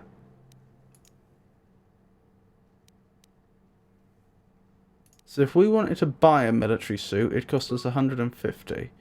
If we want to sell a military suit, it'll give us 60. Oh dear. But that is the same price we were offered elsewhere.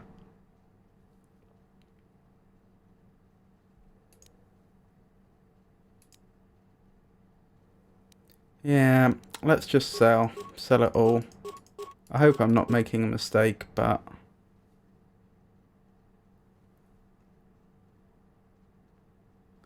The Volker's shock stick's interesting, with a 25% chance to stun.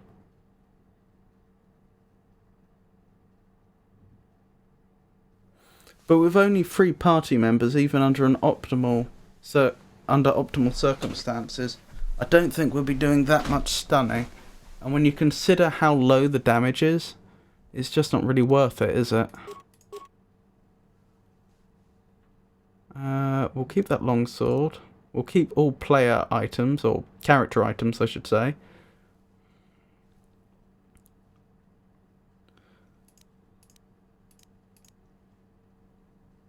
We'll sell the blaster pistols, I think. We'll keep the iron blasters. Disruptor pistol. These pistols are illegal in many planetary systems, being regarded as too powerful a weapon to be owned by civilians. Disruptors reduce solid matter to its constituent molecules. Unlike typical blasters, disruptors ignore most types of personal energy shields. Interesting. The damage is so bad, though.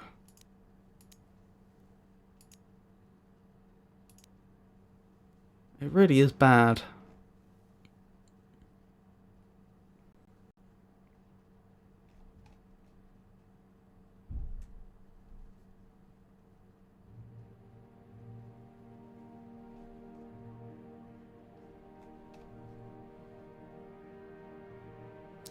It's physical damage. That's what's so special about it.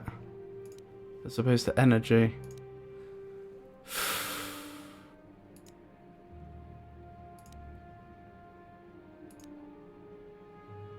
I don't think we need 2 iron blasters, and I don't think we need 2 iron rifles.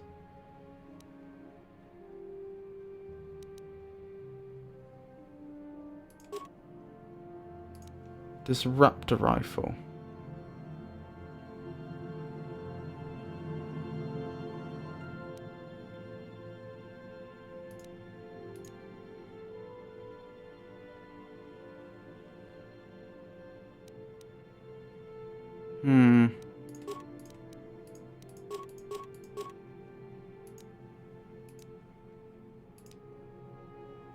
Not selling any of our grenades.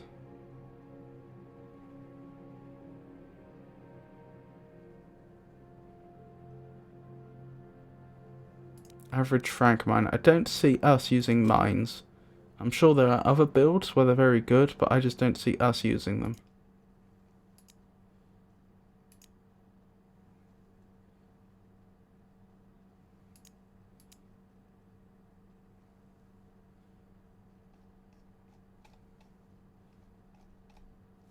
Okay. We didn't clear out the inventory as much as I wanted, but I still think that was well worth doing. Let's head back to the hideout and take this opportunity to do some upgrading.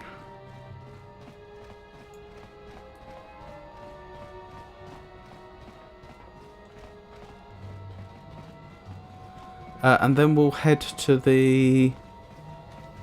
Hold on. I think I've got this written down somewhere.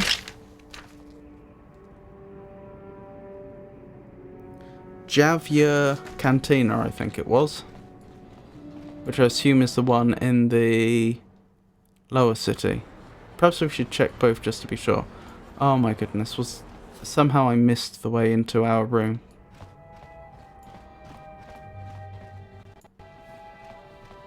It must be just round here, because I remember we were talking to this gentleman when we first arrived here. This must be the way. Wonderful.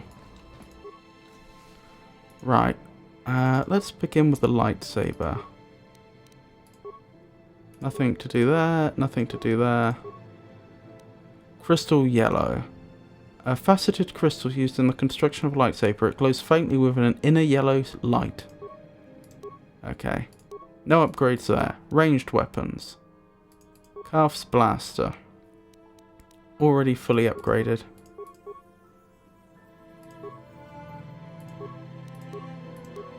Okay, and melee weapon. Prototype vibroblade. We now have a Durasteel bonding alloy.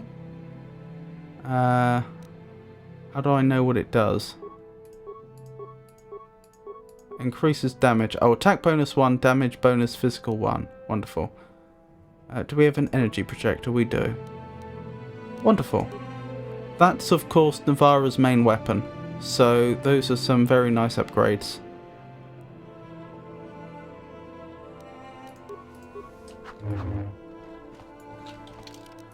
I can only imagine that at some point we're going to want to move on to... Or who do we want here? Unfortunately, Bastilla's too good. I think we're probably going back to Bastilla and Mission.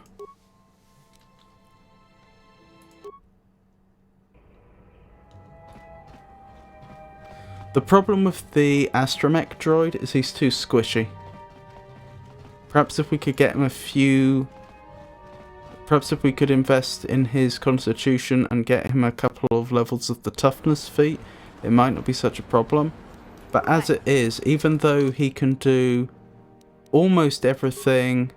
Even though he can do most things better than Mission can do...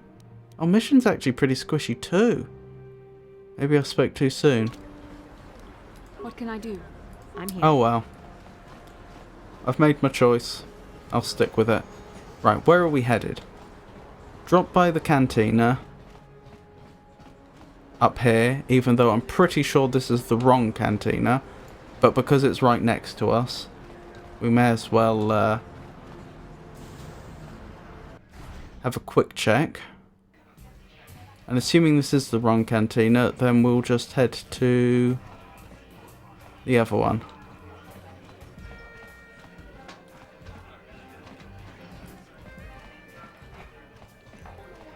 I'll tell you what I didn't do. It's a bit late for this now. Yeah, we'll just... If I ever play this game again, we'll investigate that.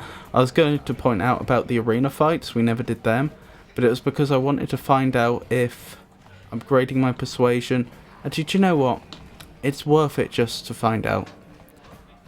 I want to know if upgrading my...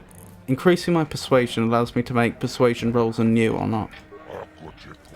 You're back, human. Does this mean you want to step into the duel ring? It could be very profitable for both of us. Ask around. Everyone knows the Jur treats his fighters well.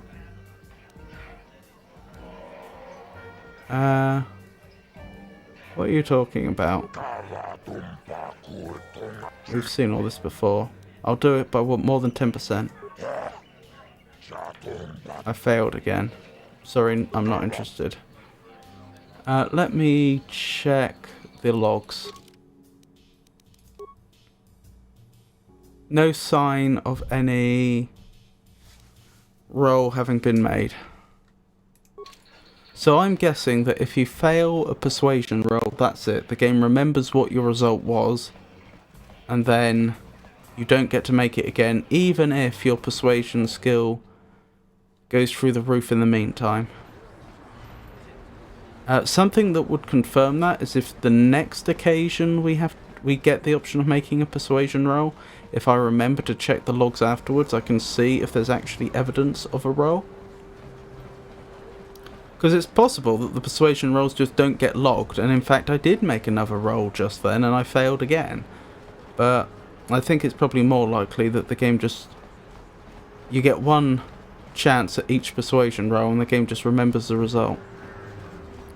Anywho, right. So right now we're heading to the lower city.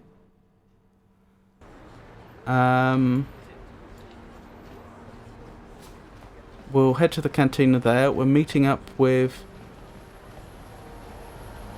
Ordo. What was his first name?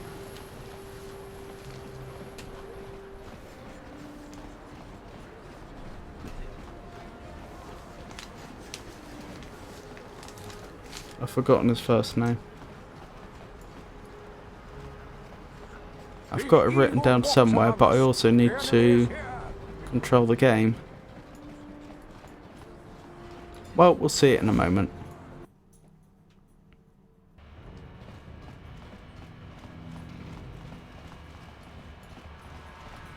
That's the apartments. We don't want the apartments. Hello Yisha, it's lovely to see you. I hope you're doing well. This is Javier's cantina. How have you been, Yisha?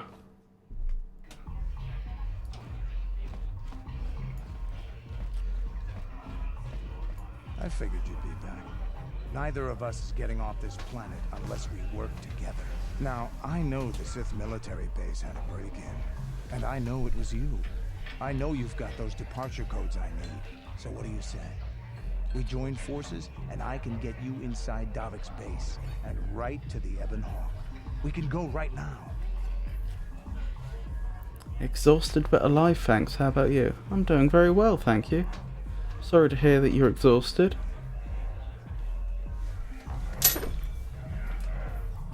Hope you get plenty of time to rest. Okay, let's join up. But how are we going to get inside Davik's estate? Davik's always looking to recruit new talent. I'll tell him how you won that swoop race. Mention that you're interested in working for the exchange. I'll say I brought you in so he could check you out. He'll have you stay at his estate for a couple of days while he runs some background checks on you. That's standard procedure. This is too risky. We should find another way. You got another plan, sister? Or are you just objecting because you didn't think of it? No, I don't have another plan. I would rather not place my life in your hands, however. I can say the same about you. That makes us even. Fortunately, we both want to get off this rock, right? While Davik's checking you out, we steal the Ebon Hawk and escape Taris. Come on. I've got an airspeeder nearby to take us to Davik's estate. The sooner we're off Taris, the better. Oh, Candaris has joined your party. Candaris has a special cybernetic implant that regenerates minor wounds. I see I wasn't given a second opportunity to... Oh. I'm guessing that he doesn't have a lot of light side points.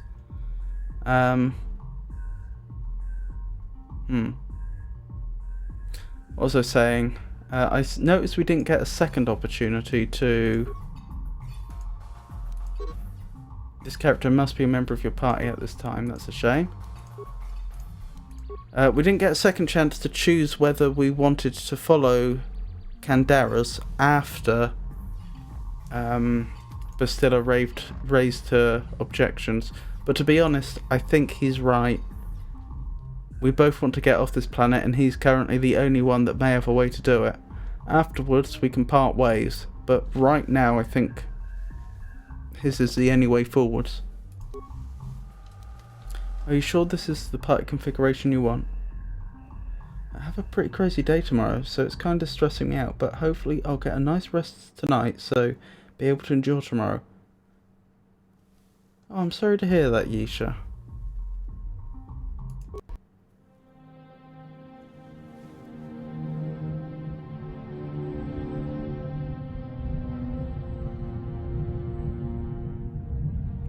I just realised the astromech droid has the body stun and mission doesn't.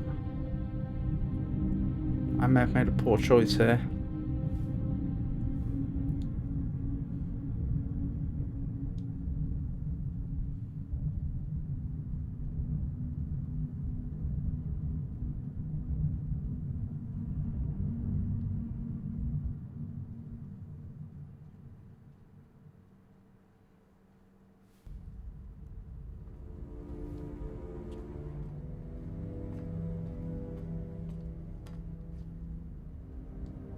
You summoned me, Lord Malik. The search for Bastila is taking too long. We cannot risk her escaping Taris. Destroy the entire planet. The entire planet, Lord Malik? But there are billions of people on Taris. We'd be slaughtering countless innocent civilians, not to mention our own men still on the surface. Your predecessor once made the mistake of questioning my orders, Admiral. Surely you are not so foolish as to make the same mistake.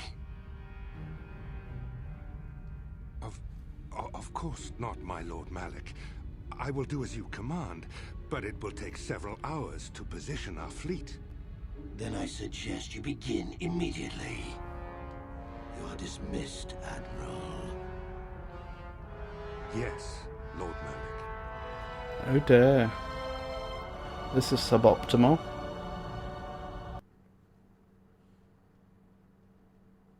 Although I suppose it does mean I don't have... Candaris, I see you've brought someone with you. Most intriguing, if I do say so myself. You usually travel alone. It's not like you to take on partners, Candaris. You're getting soft. Watch yourself, Callow. You may be the newest Cath Hound in the pack, but you aren't top dog yet. Enough. I won't have my top two men killing each other. That's not good business. I'm sure Candaris has an explanation as to why he's not working solo anymore. This is a special case, Davik. I ran into someone the Exchange might want to recruit. You may have heard something of their exploits already. Ah, yes. Now I recognize your companion. The rider who won the big swoop race. Very impressive, as was your display in the rather heated battle afterwards. So my choices are good to finally meet you, Davik. My name's Navarro Sana, or it was nothing I couldn't handle, or Brejik had to learn that double crossers tend to end up dead, or I didn't know you were a swoop fan. I suppose keep things friendly? Good to finally meet you, Davik. My name's Navarro Sana. You know, Candaris was right. The Exchange is always looking for new talent. You could have a bright future with our organization. With the recommendation from Candaris and a thorough background check, you could become part of the Exchange. Many would kill to prove themselves worthy of this honor. Your offer intrigues me, Davik. Come with me. I will give you a tour of my operations. I'm certain you'll be most impressed. Ah, there she is. The Ebonhawk, my pride and joy, the fastest ship in the Outer Rim. Note the state-of-the-art security system I've had installed to protect her. The shields are completely impregnable. Nobody can get past them without the codes to try and steal my baby. Unfortunately, the Sith military blockade has grounded my vessel. The Ebonhawk can outrun any vessel in the galaxy. But even she isn't fast enough to avoid the auto-targeting laser cannons of the orbiting Sith fleet. I am, of course, working on acquiring the Sith departure codes so that I may come and go as I please. However, progress has been slow. But we should continue our tour. Those are the departure codes we stole. These'll be your accommodations. The slave quarters are just down the hall. If you need anything during your stay, food, a massage, feel free to call upon their services. If all goes well with your background check, you will be invited to join the exchange. I'd advise you to accept the offer when it comes, or suffer the dire consequences of refusal. I'm looking forward to working with you, Devik. You will stay in these rooms as my guest for the next few days. I will not accept no for an answer. Feel free to visit the slave quarters at any time during your stay. I must warn you that if you are found anywhere outside the guest wing during your stay, or if you bother my other guests, my security forces will deal with you most harshly. I will return after the investigation into your background is complete. Until then, make yourself comfortable. Come, Callow. Let us leave our guests in peace.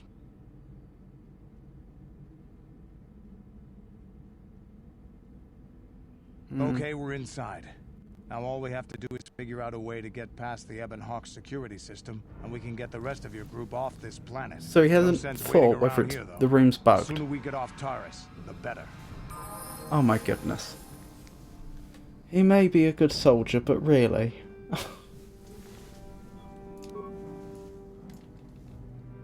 What?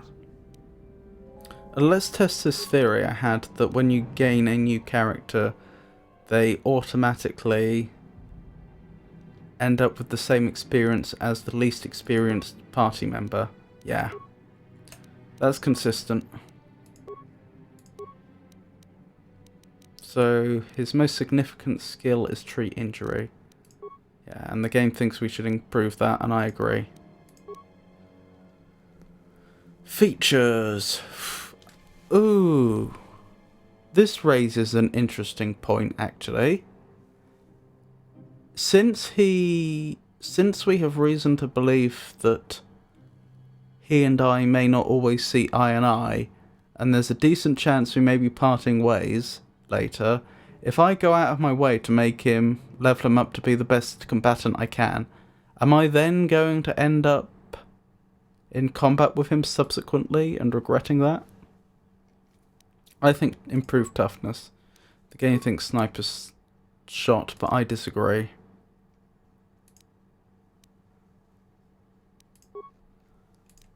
You just can't have enough health in this game, it seems. The thing that's so brilliant about toughness...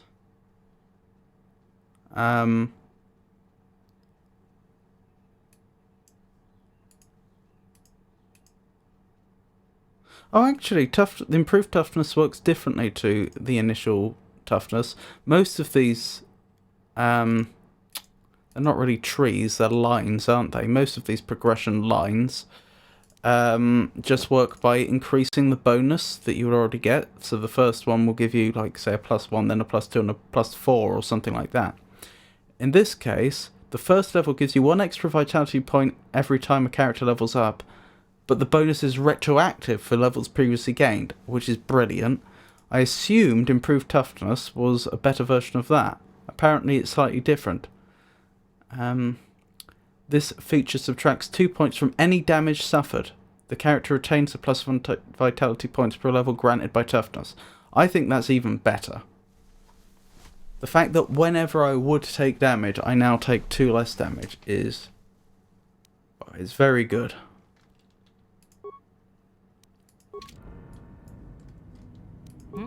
Right. Let's keep going. Footlocker, eh? Computer spike credits parts. No reason we shouldn't take those. That I know of, anyway.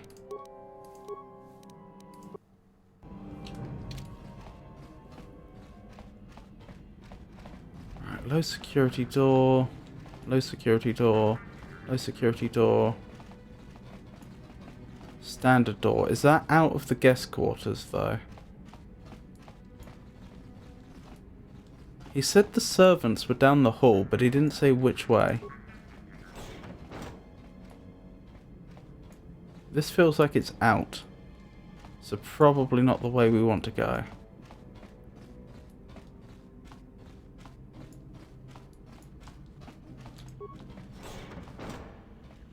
Slaves. Right. I'm not sure what, if any, help they're going to be. Probably shouldn't rob from them, but we'll have a look at what's in there. Right. You know, if they had something that was clearly useful and of no, there was no obvious reason they should have it, like say a stash of plasma grenades, perhaps we would have taken it. Yes, let's have a word with these slaves, see if they can be of any assistance. So we'll have to be very careful how we broach certain topics. Welcome to the slave quarters, mistress. Here we have succulent fruits and berries to tempt your palate, as well as luxurious baths to soothe your aches and pains. Wow, this guy's gorgeous. Davik sure knows how to pick him. Would you like a relaxing massage, mistress? Whatever your desire, we are here to serve. What are we thinking, chat? Do we go with the slave massage? Currently, we are legitimate guests. They have no reason to suspect us of anything because we haven't stepped a foot wrong. Let's go with the massage actually, because that just keeps pretenses going. It seems like it would be if we are going to try to get some information, it may be better to take a softer approach, otherwise acting in the way that people would expect us to, incorporating ourselves into the environment we find ourselves, than it would be to just straight up go in with awkward questions. So yeah, I'd love a massage right now. As you wish, mistress. You will find this most relaxing. If you would come with me into the massage room at the back. I trust you are satisfied with the service. I have received many compliments on my skills from previous clients.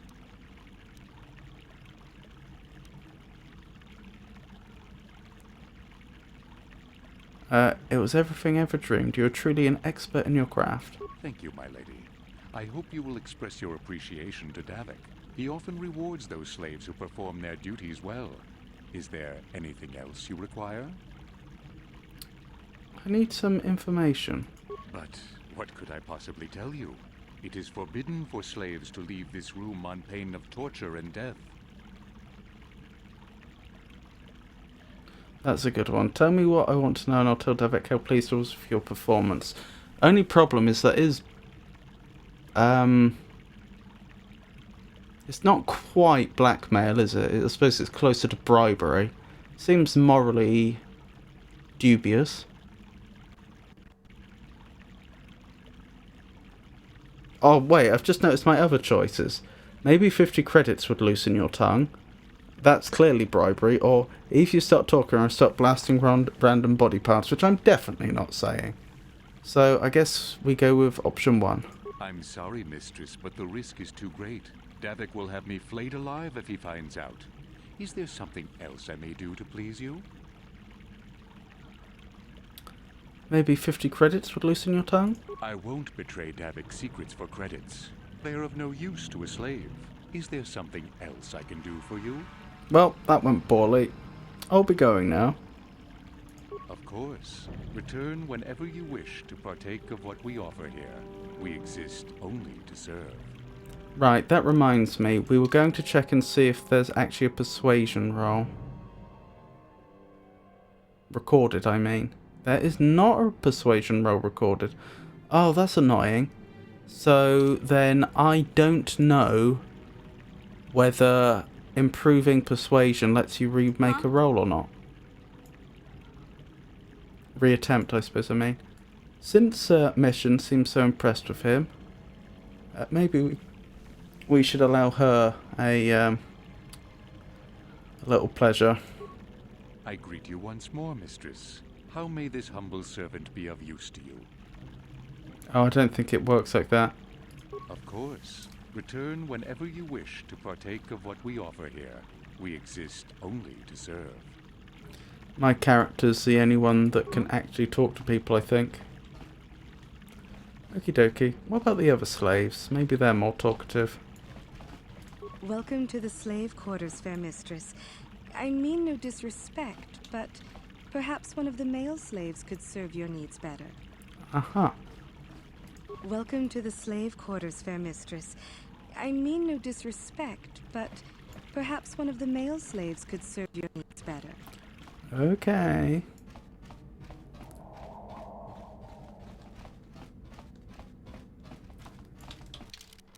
I can take the hint.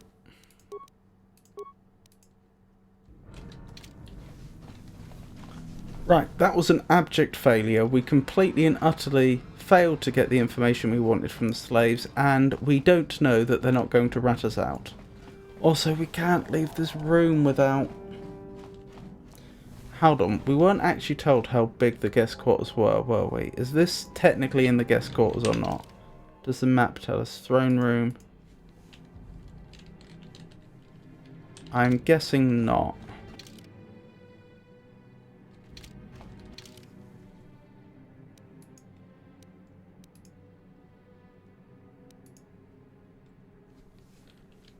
Yeah, there's no reason for this to be in the guest quarters, is it? I mean, this is a throne room.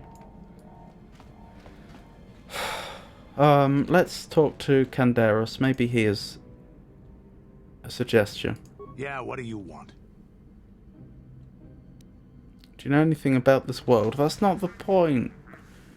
He brought us here. Does he have any plans for what we can do right now? Yeah, I know Taris. I wasted the last 2 years in this rat hole working for Davik. I suppose an accurate way to describe this place would be cesspool or dump. You got the rich on top, the poor being crushed underneath, and people like me trying to make a living doing the crushing. It's not exactly what you'd call spiritually fulfilling work, but it gets the bills paid. And on Taris, money can go a long way to making things easier. You have anything else you want to ask?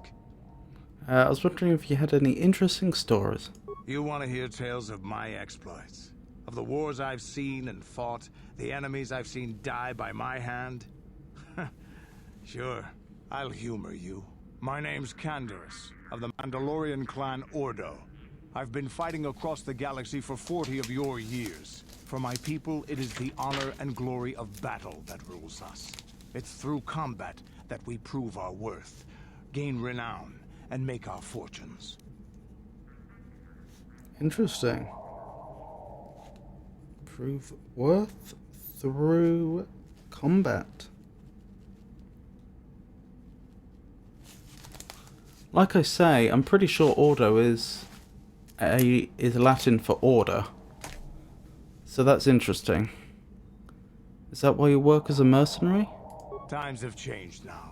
The Mandalore clans have been scattered across the Outer Rim. The Republic is in decline, and the Sith Empire rises to take its place. The clans as they were aren't a threat, but the galaxy still fears us. People think we war out of spite or bloodlust. They don't understand, and fear that. We only wanted the challenge of the battle, and glory from it, win or lose. And we lost. But now I have no real challenges. Crushing Davik's enemies and the pathetic gangs in the lower city of Taris could not be considered the most glorious of tasks. When I think of the battles I've fought, the thousands I've killed, the worlds I've burned, I weep for my past. We will never again speak of this. We've got work to do, so let's get to it. Blimey. Canderos. Canderos has told you a little bit about himself. He told you of the great wars and the battles his people had fought before, and how he had been reduced to serving Davik on a backwater world. He seemed to regret mentioning anything. Perhaps you should speak to him about this again later. Yeah. Right, if we get spotted... Right, let's not approach the throne itself, since that's likely to have security. If we get spotted out here, we're in trouble. I am There's part of me that thinks, since we appear to have no direction to go other than directions that are likely to get us caught, I should just bust into the other guest rooms and see what I can find. But perhaps I was worried what that noise was for a second. But perhaps a more cautious strategy would be to just open these doors, see if I can find a terminal without getting spotted. Problem is, any of these doors I open, there could be guards literally on the other side that immediately set the alarm off. But there's no way I can know until I try it. If I can at least weasel my way through to a terminal without getting spotted, then I have the chance to access the camera system. So, fingers crossed, let's hope there's not guards on the other side of this door.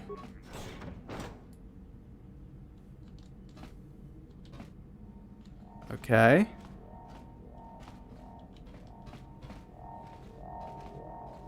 Does this go to the hangar? If so, not directly.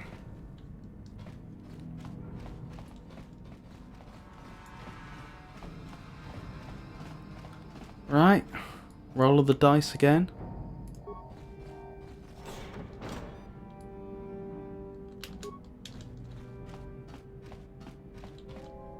Hang on. That's a terminal. We weren't spotted though. Which is good. How many are we dealing with? Do they have a proper security system here? If I attack them, are they immediately going to set an alarm off? I mean, there's lots of ways they could do it. They could literally just have a button on their uniform that sets the alarms off in the entire facility, or alternatively they could be monitoring their vitals, and when they stop, alarms go off or something. But realistically, I think we need to engage them. The alternative is to go back and see if I can find a terminal some other way. Maybe I should. Yes, I think after a little more consideration, I should at least try to find my way to a terminal without combat if I can help it.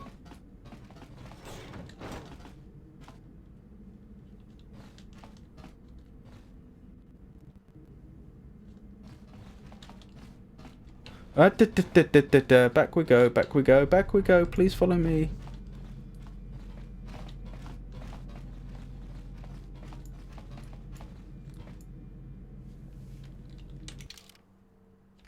Hold on. I'm missing a colossal trick here.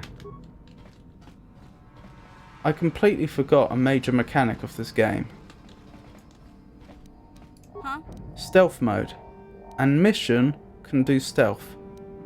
Turns out, so for those that haven't played this game, to be able to stealth at all, no one's gonna see this. A character both needs to have levels in the stealth skill, and they need to have the relevant equipment that will allow them to turn invisible like this. And I'm pretty sure Mission is the only character in my entire roster, not just with us, but available to us, that can actually use stealth. So taking her on this mission instead of the Astro Droid turns out to have been accidentally a very good decision. One thing I don't like though is the fact that, as far as I'm aware, I can't close doors after I've opened them. Also, if Mission is caught now, which obviously I hope she won't be, but if she were, because she's stealthing, she won't have the support of the rest of the party. Against a single guard should probably win, although we haven't actually tested these guards yet. That's a bounty hunter apparently. We haven't tested them yet to see actually how tough they are.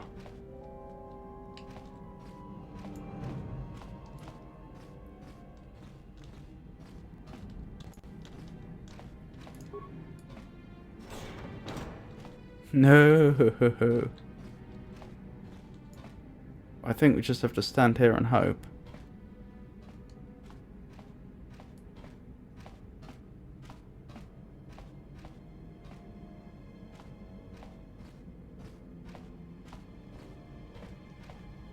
Alrighty.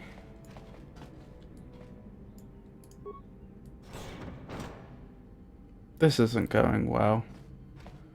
This isn't going well at all.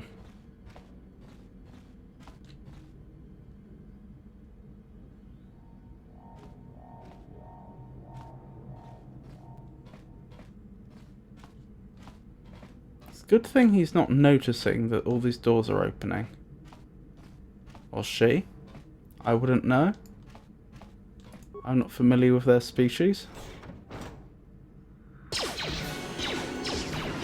Oh, this has gone badly.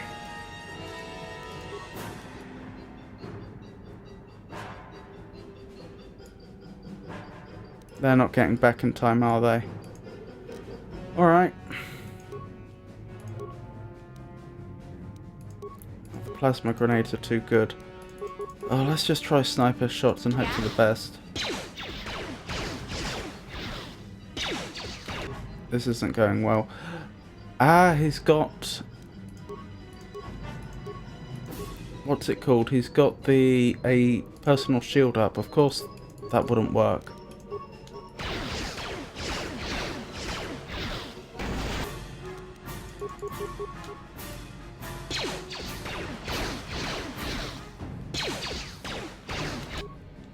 Oh, what do I do? What do I do? What do I do?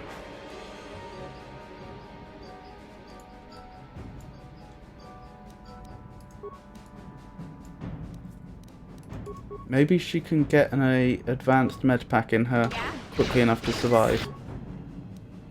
Maybe so.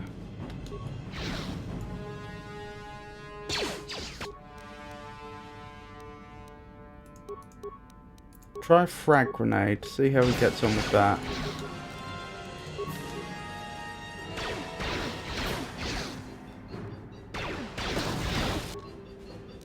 That hurt him, but nowhere near as much as I'd have liked. Right, while you do that, let's have the others come in to help.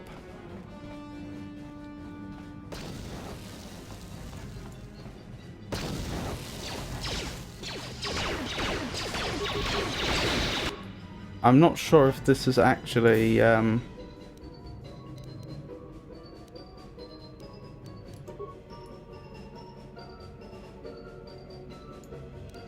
Alright, what's the play here? I'm not sure this has actually worked as well as I'd hoped. Hold on. Put up your energy shield so at least you're protected. Then attack him.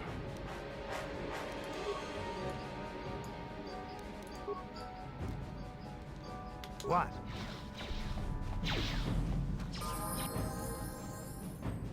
Enemy sighted. Oh no!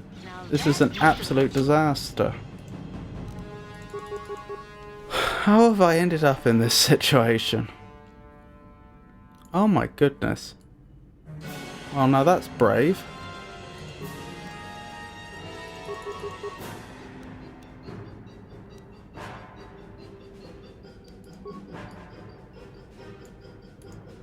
So I've actually managed to maneuver myself into all three characters being in individual combats, the worst possible situation. Huh?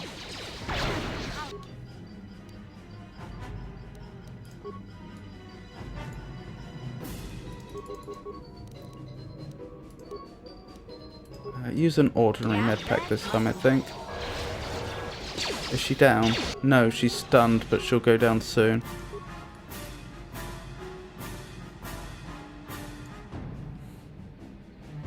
There's nothing for it. I need you to abandon this fight and help.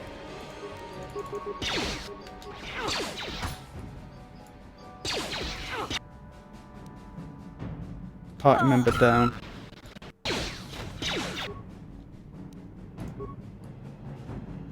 What?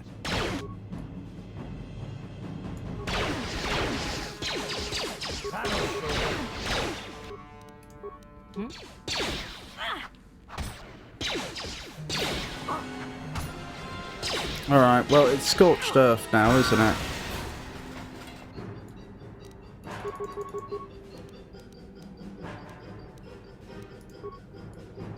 Huh? This is what I live for.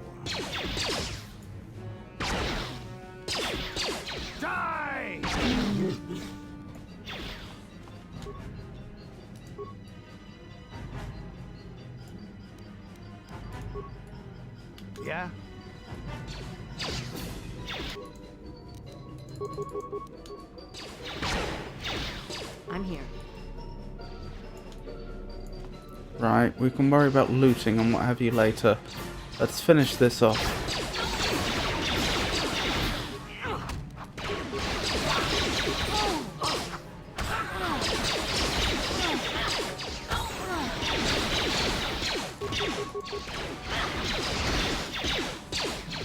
Oh, she's low.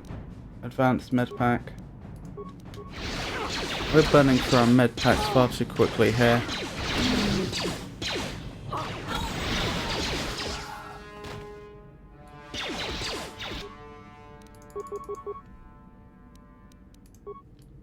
What? I'll show you how. You're dead.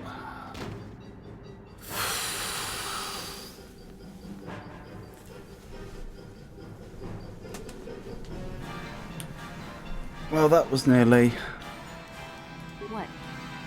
a wipe.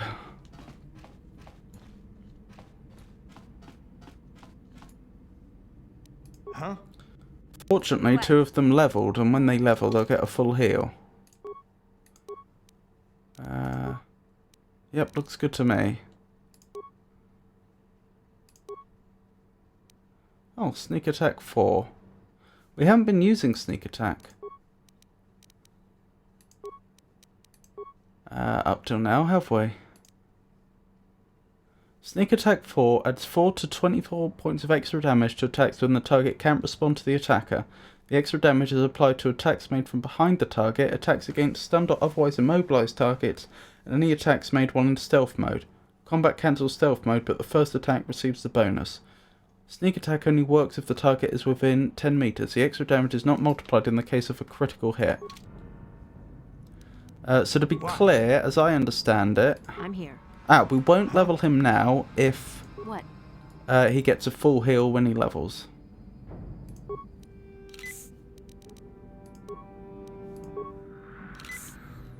Alright. That was a bit of a disaster, but still. Hudro. Interesting. We'll come back for him. I think we should secure the area. How do I cancel solo mode? Good. There's more enemies in the area. What?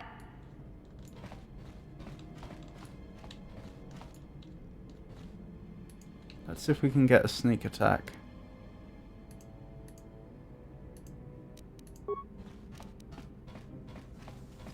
Oh my goodness. Why? What? That's obviously not what I meant. She's probably gonna die now because she's not tanky at all.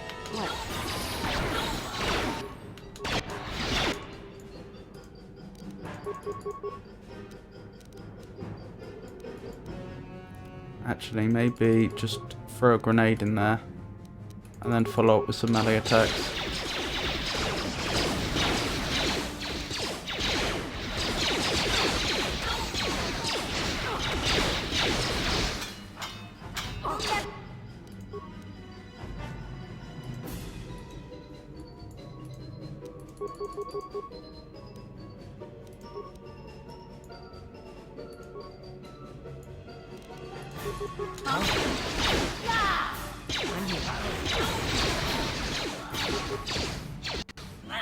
You'll never get me.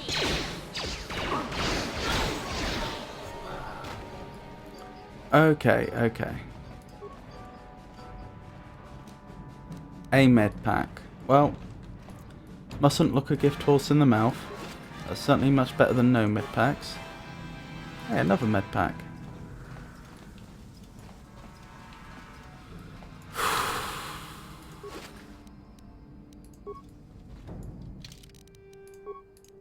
Alright, what's the smart play now? To an extent, we've recovered.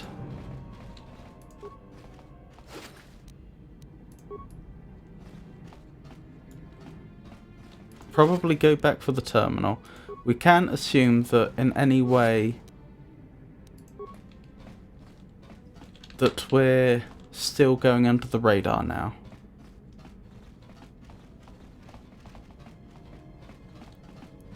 What we'll do is we'll release this individual. They're clearly a prisoner. It's hard to imagine that they will run to set the alarms off or anything. Not impossible. We don't know who this person is, but it seems unlikely. I wonder if it'll turn out they're a pilot or something, and they're the individual we need to pilot the ship we're going to steal. Then we'll go back, we'll find the terminal we found earlier, take out the guards, then use that to inform our future decisions. Thank you. You have no idea what it was like in that torture cage. I don't know how much more I could take before going mad.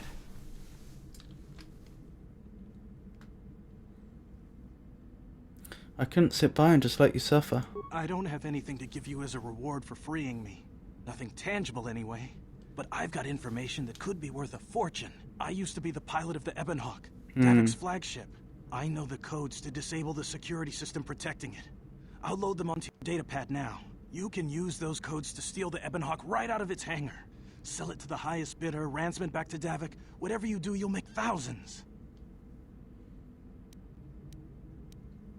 I want to ask you some questions. Questions? Please. I've already told you the only useful thing I know. Just let me go before Davik figures out I'm missing. Okay, you're free to go now. It won't be long until Davik figures out I'm free. I have to get out of this base before that happens. We've got what we came for. We should get going.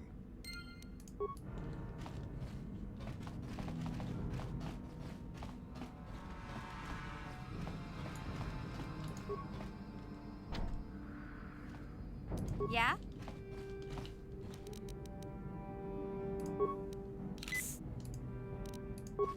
Gotcha. How dare you invade my chambers? How rude! I am a personal guest of Davik himself.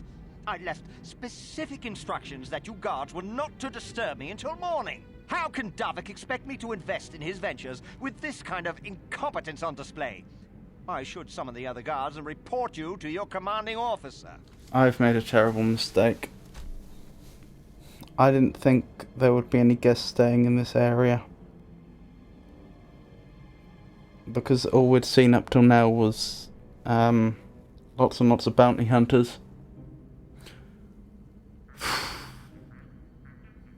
Alright, alright choices. Derek just wanted me to make sure you didn't need anything.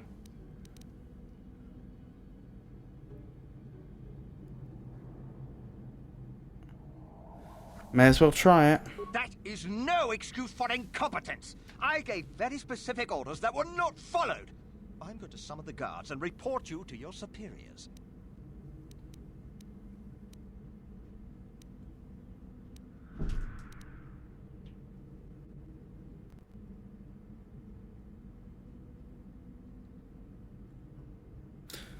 This is the only way I can see this not ending violently. I don't work for Davik. Well, that's very rude. But killing him is rude, so... I suppose I have to just...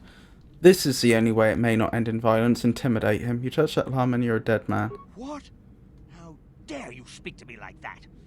I could ask Davik to have you flayed alive for such insolence.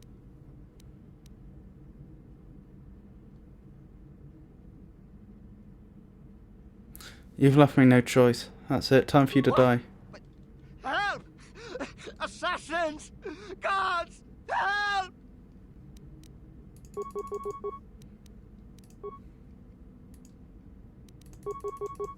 This one's gonna sit on my conscience, isn't it? Yeah. Take that!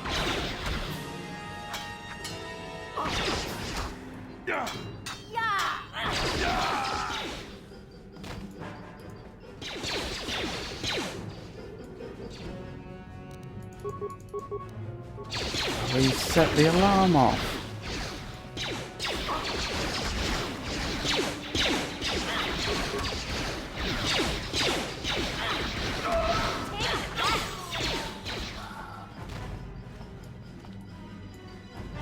I don't particularly want to rob the man we just killed, but we should probably see what he has here.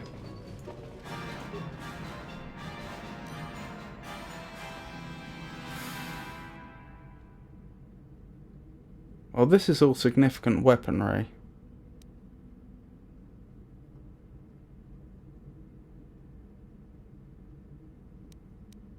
What do I do? Do I steal from the man I've killed?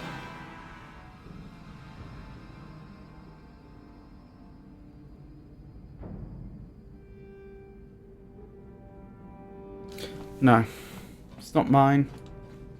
I shouldn't compound the mistake of another.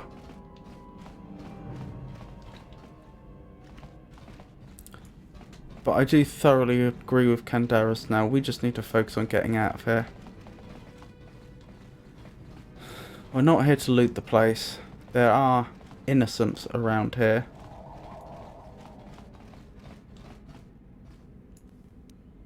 What? Stealth mode, please.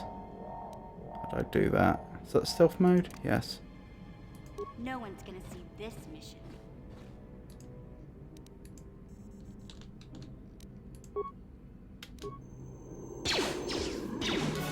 That did next to nothing. I thought I was supposed to get stealth damage.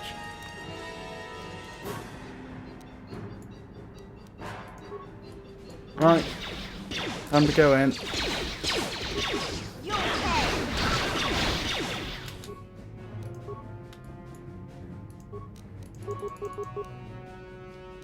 I'm here. You're dead.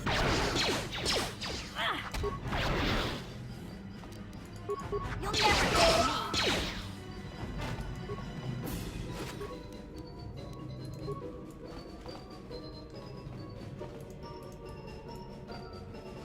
Right. Huh? Terminal. Let's get some information. Oh, we have an access card. Wonderful. Barracks. Cleared.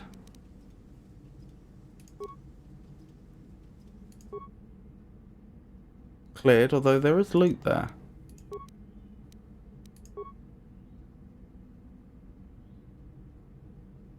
I've opened that door. I'm not sure where that is though.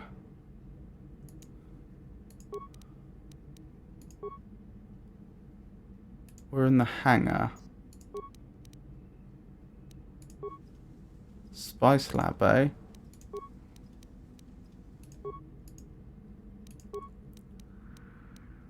Guest room. That was the place where they were torturing that poor man, whose name I didn't write down, but who used to be the former pilot.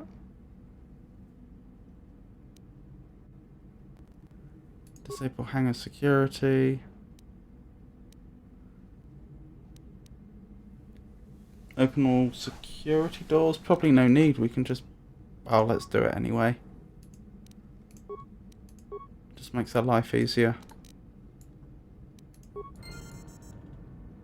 Huh?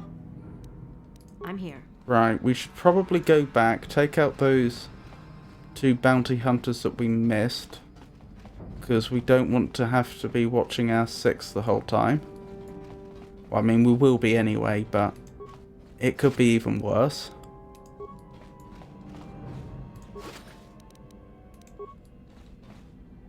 There they are. Huh?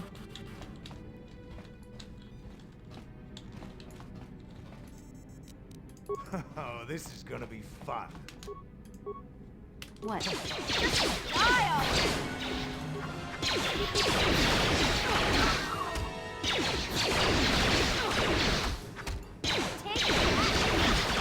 Incidentally, Candaris' implant that caused him to regen is just amazing.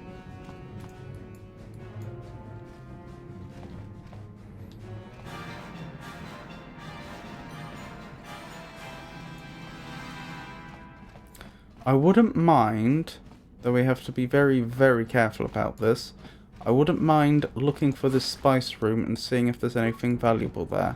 I don't mind, because I'm guessing spice is code. And I don't mind taking away some of his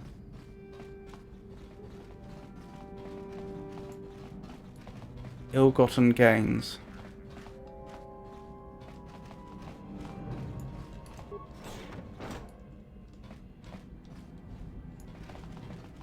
Hangar bay door. That's the way to the hangar. Standard door. Okay, that's how that all connects up.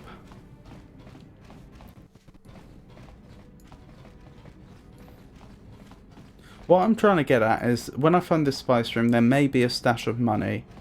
And I don't mind, under the circumstances, I don't mind stealing that from Davik.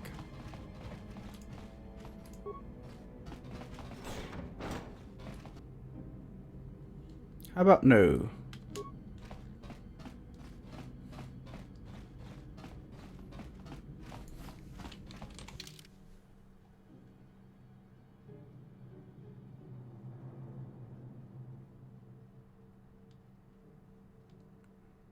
Maybe that does go to the spice room. I certainly don't want to interrupt any of the guests. And have a repeat of last time.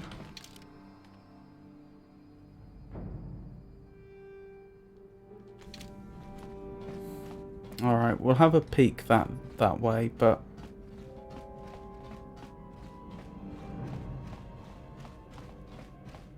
very shortly we need to move out. Huh?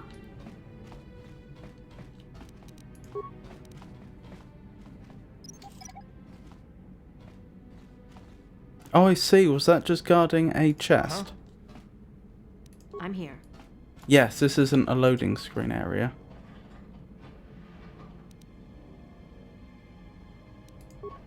Okay, that was worthwhile.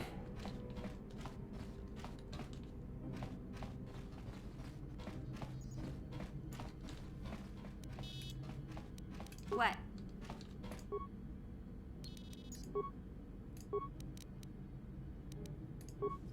Spice Lab. Where is that then?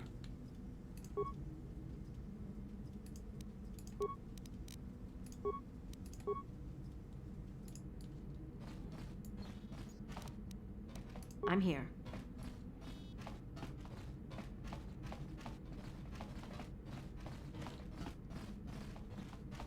Could be that the throne room actually goes down to it, thinking about it. Oh, this is it! Ah, I understand. Alright, then there's nothing else to do. We just need to get into the hangar and leave.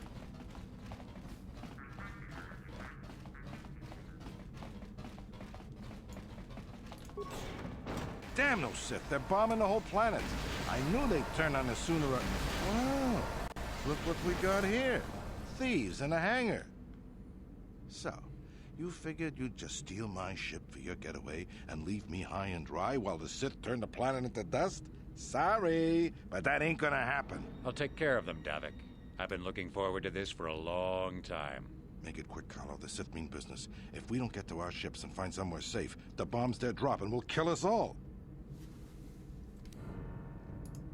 I think Callow is the...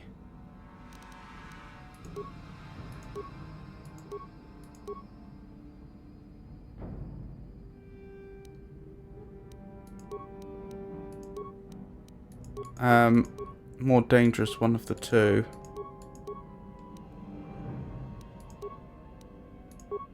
Let's open up. Hold on. Did that wrong. Let's open up with a barrage of plasma grenades. We'll have to restock once we get the opportunity.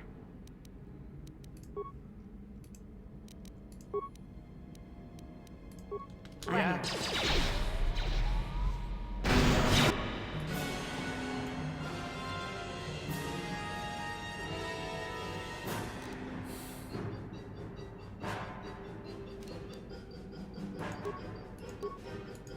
Do I have any grenades that can stun? Or even do anything equivalent to a stun? Concussion. Yes, concussion grenade's what we want. Right. Mission probably has the lowest damage.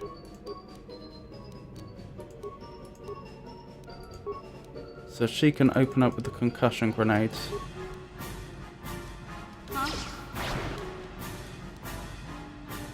Don't run in yet. What? No, don't run in yet. Okay, you can throw the concussion grenades then.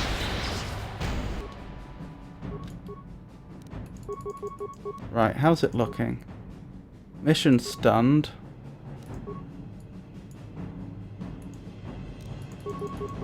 The other two seem to be doing alright. I thought he was stunned. You may have me outnumbered and outgunned, but if I'm going down, I'm taking all of you with me. This thermal detonator will blow us all to bits. This would be a nice time to have a Jedi with us. Damn those Sith! I'll bring this whole hangar down around our ears.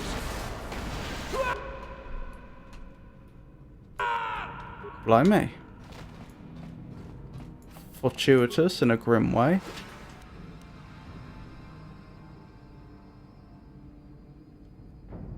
Davix war suit, Davix visor. Well, that'll be interesting to investigate later.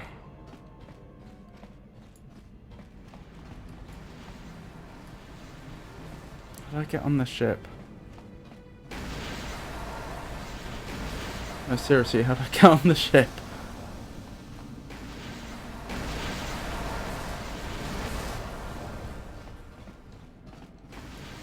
There.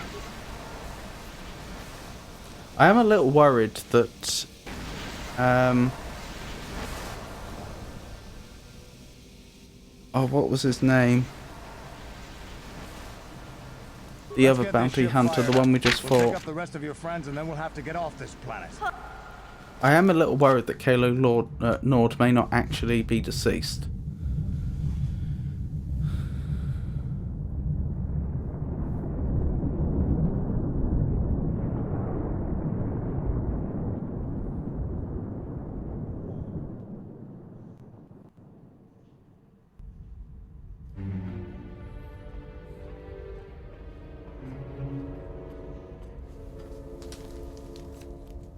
Taris is defenseless against our assault, Lord Malak. They are offering no resistance. The city is in ruins. Resume the bombardment, Commander. Wipe this pathetic planet from the face of the galaxy.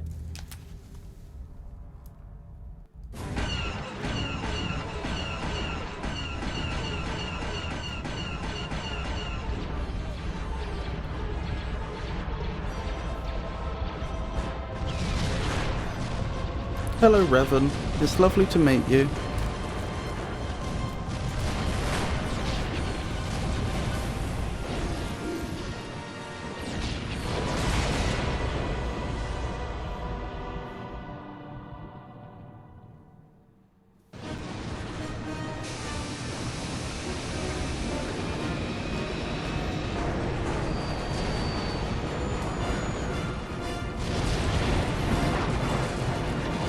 How are you, Revan?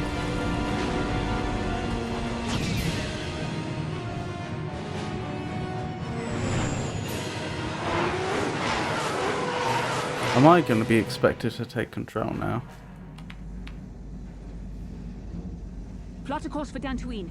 There's a Jedi enclave there where we can find refuge. Incoming fighters! Quickly, to the gun turrets. You have to hold the Sith fighters off until we get those hyperspace coordinates punched in. I had a feeling.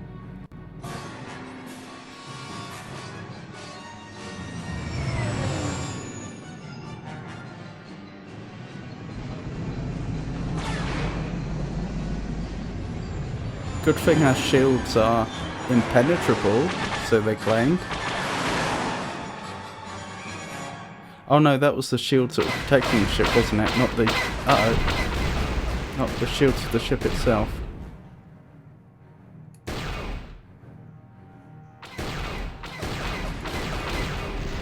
Is there anything to this other than just fire at any ship I see? Presumably not.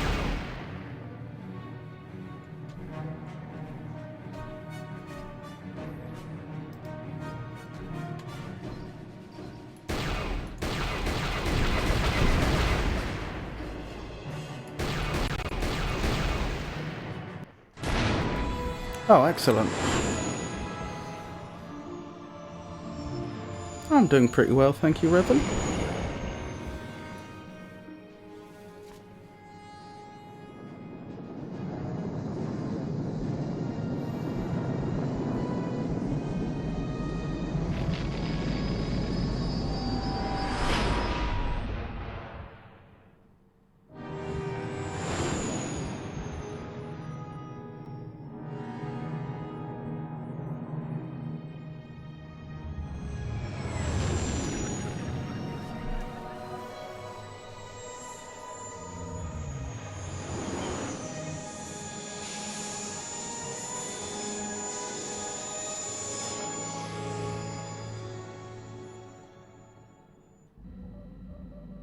Dantooine. Seems like a lifetime since I last set foot on her surface. Though in truth, it's only been a few months. We should be safe from Malak here. For now, at least. Safe? You saw what his fleet did to Terrace. There wasn't a building over 2 stories high left standing. They turned the planet into one big pile of rubble. Even the Sith would think twice before attacking Dantooine. There are many Jedi here, including several of the most powerful masters of the Order. There is great strength within this place. Hold on, did we go back for the others? Did I miss that in the cinematic? Because initially it was just the 3 of us there. There was Canderous, Ordo, Navarra, and Mission.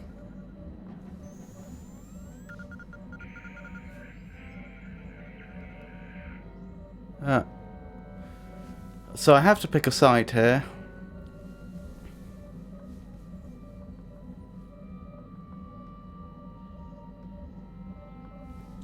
Bastilla's probably right. They wanted... The Siths clearly went to great lengths to try and do Bastilla a mischief. And we can only assume that if there was a planet which was known to have lots of Jedi Masters on it, then they would be very happy to attack that too. So the fact that they haven't implies that for one reason or another they're not willing to. No, I'm not streaming this off the Xbox One. This is the Steam version of the game. You all love this game. Well, I've been liking it so far. I don't know how much left there is. I agree with Bastilla, we should be safe here. We can get supplies here and recuperate. The Academy is a place of mental and spiritual healing. Something we could all use after what we've been through. Maybe you're right. It isn't easy to witness the annihilation of an entire planet. I know Mission must be taking it pretty hard. She will find a way to come to terms with her grief. She's stronger than she appears. We just need to give her time. Now I must go speak with the Council. I need their advice on recent developments. After I've met with them, I will meet you outside the ship.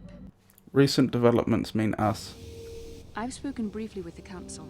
They request an audience with you. We should go at once. An audience with the Jedi Council? It's pretty unusual for someone who isn't even a Jedi. What's this about, Bastila? I'm sorry, Carth, but I cannot tell you.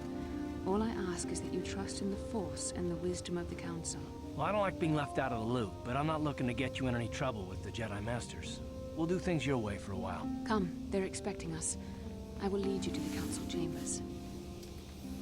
Until you've talked with the Jedi Council, you will be unable to switch characters in and out of the party.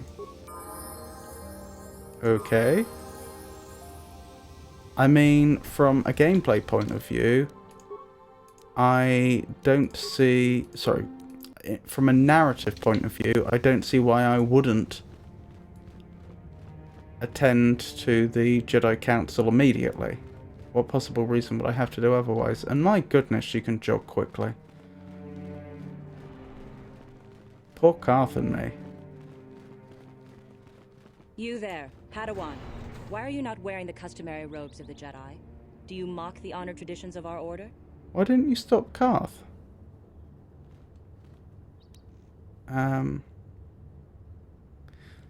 I believe you're mistaken. I'm not a Padawan. I'm Navarra Sana. I came here with Bastilla. Bastila?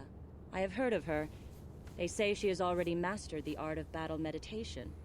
Remarkable in one so young. Though I've heard she has a foolish pride in her own talents. But as for you, you claim you are not a Padawan? I find this hard to believe. The Force is strong within you. I can feel its presence. If this is some type of jest, it is in very poor taste. The Jedi Order is not a subject for jokes. I am telling you the truth. Please forgive the abruptness with which I first greeted you. It was harsh and perhaps unfair.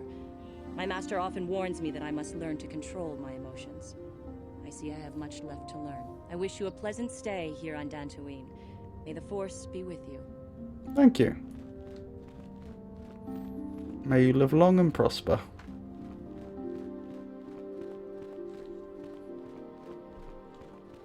I assume I'm wanted over there. Maybe I should speak to Calf quickly, since he seems to be waiting outside. As though he has something to say. They're waiting for you inside. Okay. Ah, so you are the one who rescued Bastila. It is appropriate you are here. We have been discussing your rather special case. I am Jar, a member of the Jedi Council. With me are Master Vrook, Master Vandar, and of course the chronicler of our academy, Master Dorak. Padawan Bastila, I am sure you are already familiar with. Oh, Bastila's only a Padawan. The way that the characters at the beginning of the game were talking about her and how important she was, suggesting that she was simply the only one that could defeat Darth... originally Darth Revan and then Darth Malak. I assumed that she was at least a Jedi Knight. Also, if she's only a Padawan, why did she end up leading the strike force that supposedly took out Revan? I've said before that I am not convinced Revan has actually died.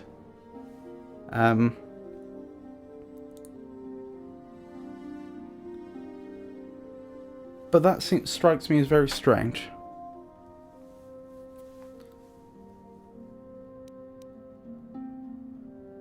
Isn't the Jedi Council on Coruscant? Yes, the High Council of the Jedi Order is on Coruscant, but we are the council in charge of the training facility here on Dantooine. Training facilities. I think I see where this is going. What do you want from me? Bastila tells us you are strong in the Force. We are considering you for Jedi training.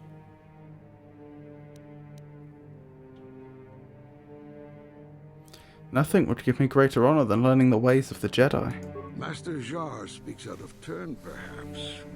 We need indisputable proof of your strong affinity to the Force before we would even consider accepting you for training. Proof?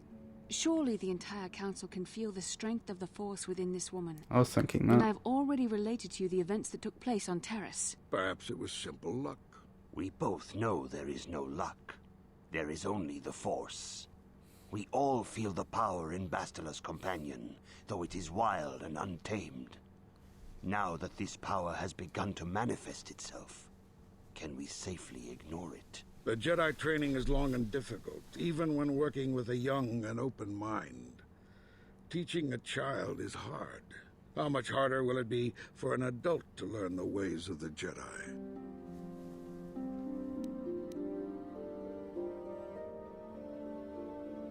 Lie, of course, great Jedi will learn your ways and follow the light. Why is that a lie? We've been entirely following the light side of the Force as far as the game's concerned, save arguably for the time we made a mistake in the in Davik's quarters and accidentally alerted a guest that we had to dispatch. And of course that was at one occasion when I went after the members of the Black Volcar gang when I arguably didn't have to and shouldn't have. Apart from those two slip-ups, which I don't think the game even counted as dark side acts, I don't think we've set one foot wrong. I am willing to try my best. Traditionally, the Jedi do not accept adults for training, though there are rare exceptions in the history of our order. But you are a special case. I agree with Master Dorak. Many of our own pupils are leaving the Jedi Order to follow the Sith teachings. We need recruits to stand against Malak. With Revan dead... Are you certain Revan is truly dead? What if we undertake to train this one and the Dark Lord should return? We should discuss this matter more fully in private. Bastila, you and your companion must go. This is a matter for the Council alone. As you wish, Master Vandar. We shall return to the Ebon Hawk and leave you to your deliberations. His eyes don't blink at the same time. Oh, another dream.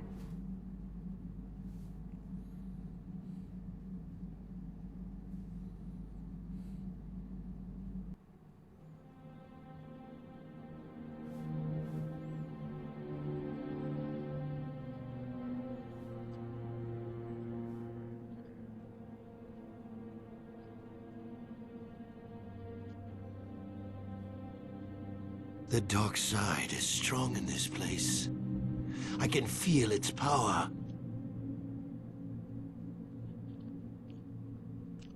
That must be Revan. Is this wise? The ancient Jedi sealed this archway. If we pass beyond this door, we can never go back. The Order will surely banish us. This must be Revan and Malak. So valuable. Can its power truly be worth the risk? When they turned after fighting the Mandalorians, it must be around this period that we're seeing here.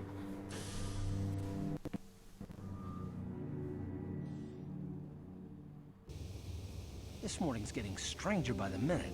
First Bastila comes out looking like she saw a ghost, and now you. Well, Bastila did mention that you should go to the council chambers before she left.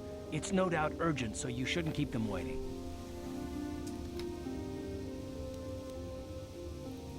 Did she say anything else? No, she didn't. She didn't seem well, as I recall, and for that matter, neither do you. Are you all right? I had a rough night. Let's go. You got it. Okie dokie. Who's coming with me? Bastila isn't an option. So we'll definitely be taking Calf, I should think. And Mission. They've become our... Well, they were our original... pair of accomplices before Bastila became available. Mission seems rather distant. Maybe you should talk to her. Speak to Mission. Huh? Oh, sorry. I was thinking about Terrace. I still can't believe it's gone. I mean, I grew up there and now it's just gone. Oh my goodness. What about the Undercity dwellers we helped? Help them find the Promised Land. All of them are presumably gone as well. I mean, that's not to say that there weren't doubtless billions of innocent lives on there anyway. But since we went to such lengths to try and help that poor impoverished group, it seems somewhat more real. I'm sorry, I don't know what to say. I don't really think there's anything you can say. I just have to find some way to deal with it, I guess. It'll take some time. Look, I'm not saying I can't go on or anything like that. It's a shock, you know? I mean, I knew the Sith were evil and all, but the reality of it kind of slaps you in the face. But I suppose that's why we need to stop Malak, right?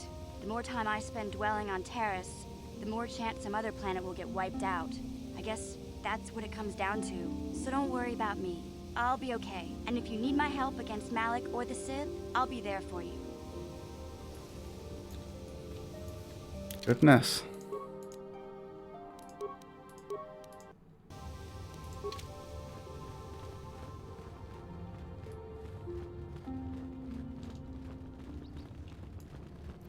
Right, we'd best make our way to the Jedi Council chambers.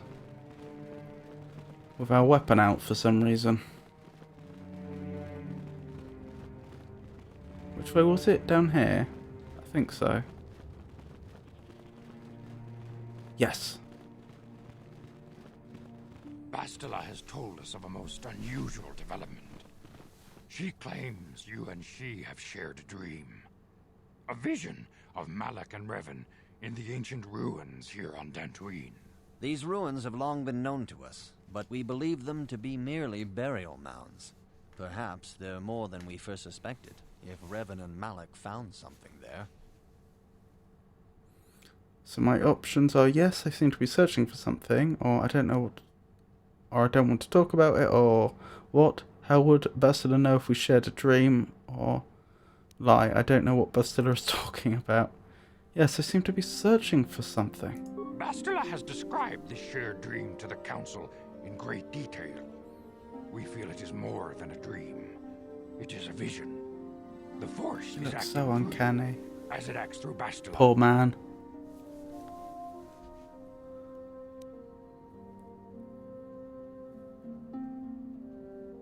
I trust in your greater wisdom. You and Bastila share a powerful connection to the Force, and each other. This is not unheard of. Connections often form between master and student, but rarely does a bond develop so quickly. Whatever dangers may lie ahead, we cannot ignore the destiny that has brought you and Bastila here to us, together. How could Bastila be my master if she's still a Padawan? Surely she would have to be advanced at least to the rank of Jedi Knight before we could have that relationship. I mean, the other interpretation would be they're implying that I'm her master, and I think we can rule that one out immediately. Are you saying I'm joined with her? You and she are linked, as is your fate to hers. Together, you two may be able to stop Darth Malak and the Sith. But do not let your head be filled with visions of glory and power. Such thoughts are the path to the dark side. The way of the light is long and difficult, as you must learn. Are you ready for such hardship? So my choices are yes, I'm ready for whatever awaits me, or I will try my best, or lie. Of course, masters, I seek to follow the light. I suppose the reason why they have lie here is because for characters that are trying to... for players that want to have a dark side character, they still need them to be trained in the ways of the Force. And rather than have a different route entirely that those players can become trained in the Force, presumably they do it by just having them lie here. Yes, I'm ready for whatever awaits me. Understand that there is little choice in this matter, for you or us. Across the galaxy, the numbers of our order dwindle. We have sent many Jedi in quest of a way to thwart Malak's advance. Many have not returned. The Sith hunt the Jedi down like animals, ambushing and assassinating our brothers wherever they are found.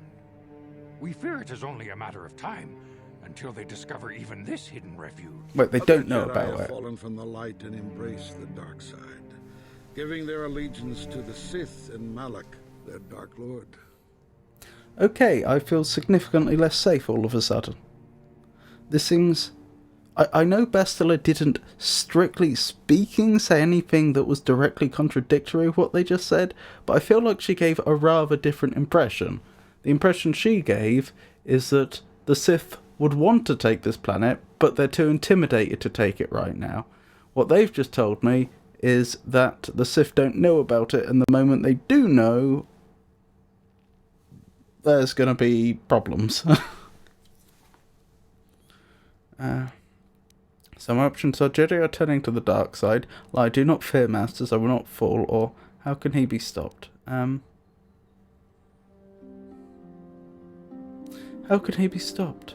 Perhaps our hope lies in the dream you and Bastila shared. The Council has come to the conclusion that you and Bastila must investigate the ancient ruins you dreamed of.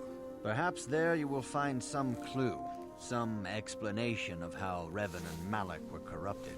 And perhaps there you shall find a way to stop them. Interesting, although from the way that they were... Well, I was going to say the way they were chatting, but to be honest, it seemed more of a monologue. The way Malak was monologuing during that vision, it seems like they had probably already turned at that point. Lie. Of course, Masters, anything to further the light.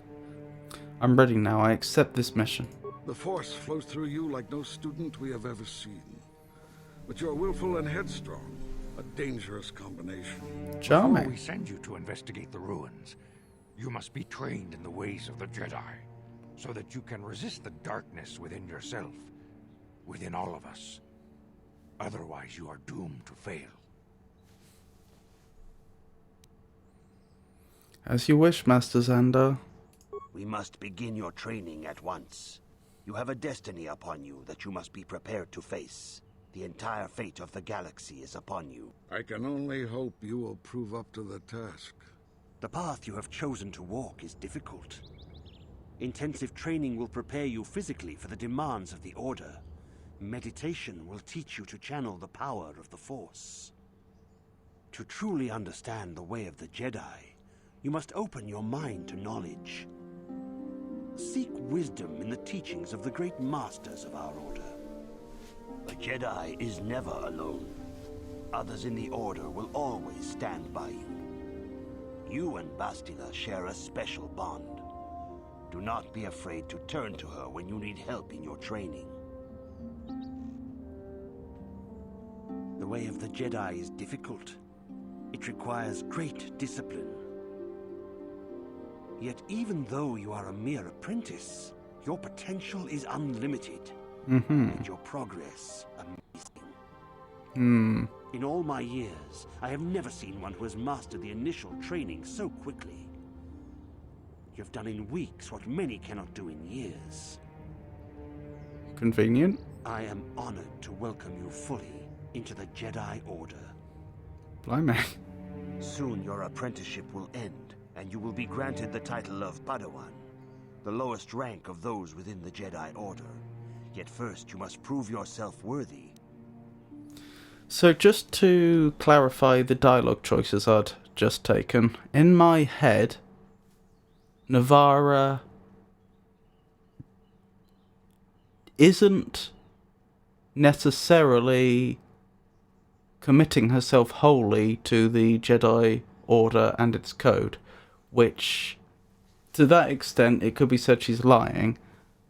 It's more that she sees the potential, she sees the value in what they're offering and does genuinely want to stop Darth Malak. So her intentions are good. She wants to, we've played her so far as a very goodly character that helps out those that are in need. And all that is honest. It's just once this is over, I don't imagine her as having any long-lasting commitment to stay with the Order, which the Order may disagree with, but that's my that's what's going through my head as far as role-playing her. So what must I do to prove myself? Or I want to ask some questions, Master Sir. Questions about Revan and Malak. I should be going now. Since I don't know when we'll next get the opportunity... No, he did say prove yourself worthy. I should stay on topic. What must I do to prove myself? In the traditions and customs of our Order, as handed down from master to pupil for 1,000 generations, you must successfully complete 3 tests before you earn your place among the Jedi. What kinds of tests are these? These tests will see if you have truly mastered the training you have been given, both mental and physical. Upon completing these tests, you will pass from apprentice to Padawan, and join in the ranks of the Jedi. First, I will test your knowledge of the Jedi Code. These tenets must always guide your actions. In everything you do, you must always be conscious of their wisdom. You must prove you have a Jedi's understanding of the Code. Return when you feel you are ready for this challenge.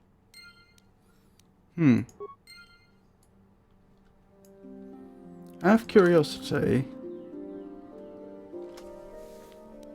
No, I see no indicator that she has Jedi classes yet, or Jedi abilities. Actually... that's interesting.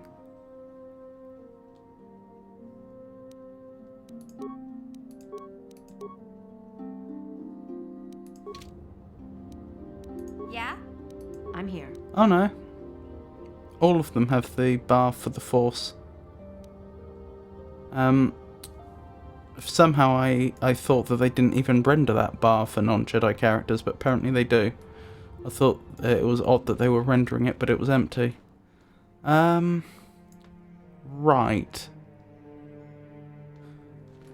So I wonder, if I had agreed with Karth on the ship and said we should keep moving, does that mean I'd have missed this whole section of the game and been, therefore, Navarro would not have gained Jedi abilities?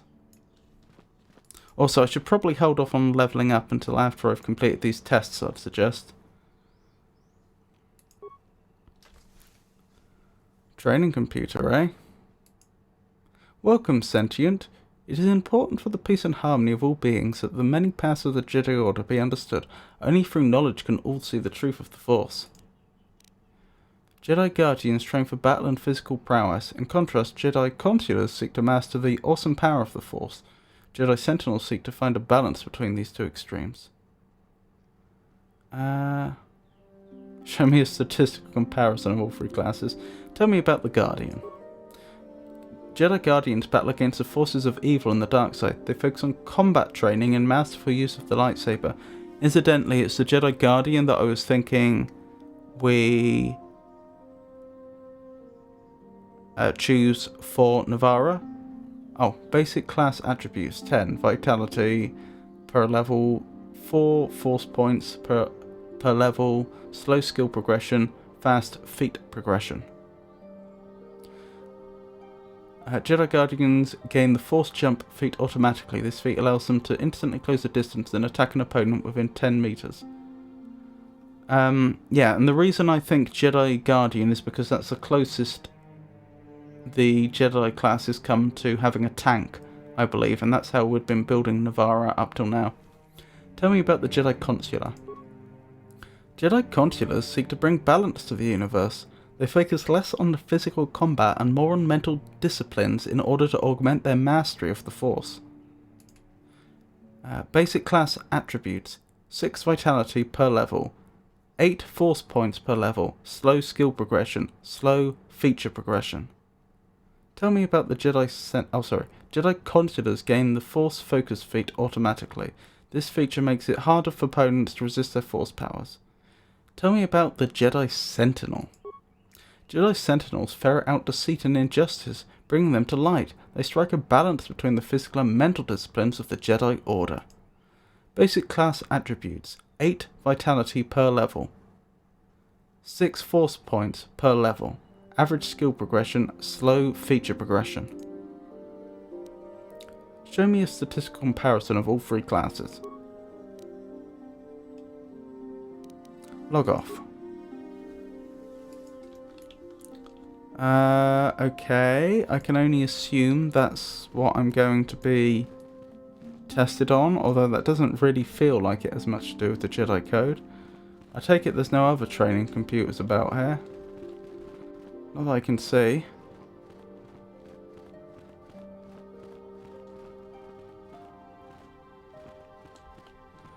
Okie dokie.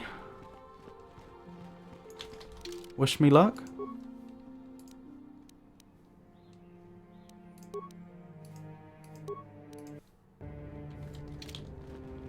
Greetings, my young pupil. Your progress has been most remarkable so far. Are you here to continue your training in the ways of the Jedi? I'm ready to continue my training. Soon your apprenticeship will end, and you will be granted the title of Padawan, the lowest rank of those within the Jedi Order. Yet first you must prove yourself worthy in the traditions and customs of our order, as handed down from master to pupil for 1,000 generations. Blimey. You must successfully complete 3 tests before you earn your place among the Jedi. I'm ready for the test, Master Zar. These tests will see if you have truly mastered the training you have been given, both mental and physical. Upon completing these tests, you will pass from apprentice to Padawan, and join in the ranks of the Jedi. First, I will test your knowledge of the Jedi Code. These tenets must always... You must now prove you have a Jedi's understanding of the code by completing these fundamental precepts of our order. There is no emotion. Okay, this is not what...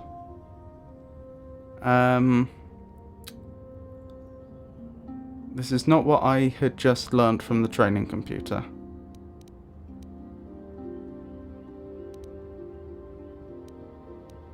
This isn't like old copy protection, is it? Hold on.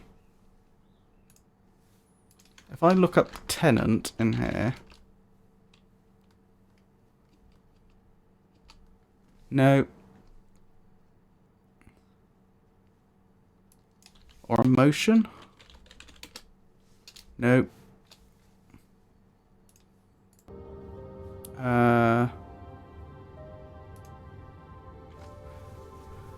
Whew. This is a problem. So there is no emotion, there is the light, there is serenity, there is knowledge, there is the force, there is justice, there is peace, there is harmony. I'll go with the first one, there is the light. That is not correct, apprentice. Perhaps you are not yet ready for this challenge. There is no shame in admitting weakness. Feel free to speak to the other Jedi in the Academy if you require assistance. They will gladly share their knowledge with you. Return when you feel you are ready for this challenge. May the Force be with you. Okay, I understand. While we have the opportunity, let's ask about Malak and Revan. Greetings, my young pupil. I want to ask some questions, Master Zar. Questions about Revan and Malak. Few mention those names around here anymore, but I suppose it is just as dangerous to deny they were ever part of the Order. When I was still on Coruscant, Revan and Malak often came to me for additional training. In particular, Revan's hunger to learn seemed insatiable. I should have recognized this as a warning sign, but I perceived the young Padawan's lust for knowledge as simple exuberance and eagerness. Revan was my most promising pupil, one I felt sure would someday become a champion of the Jedi Order. That's worth writing down. My physical notes. Master Zar. I'll write down his surname in a second. Trained Revan. What happened? The Jedi Order moved too slowly for Revan and Malak. We were too cautious in their eyes. They always sought to learn far quicker than their masters felt was prudent. It is one thing to understand a lesson, but to truly comprehend it takes a wisdom that only comes with time. Several years ago, when the Mandalorian threat first arose, Revan and Malak were eager to journey to the Outer Rim to defeat the enemy of the Republic. But the Council felt it best if we moved with care and caution.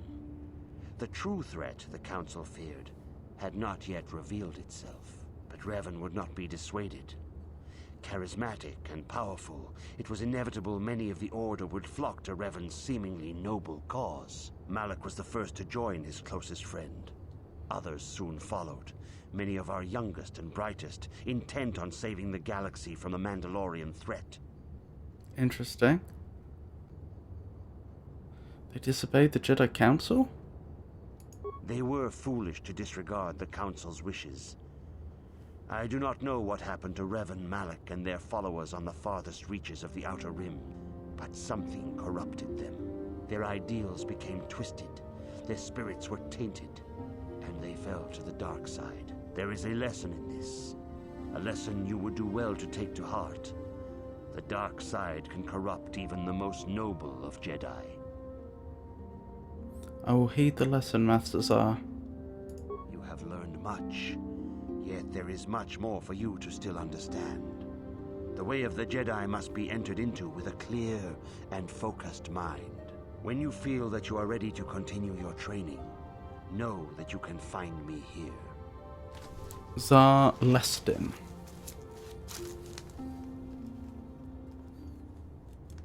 Right, Master Lars Estin. Trained Revan. Trained us.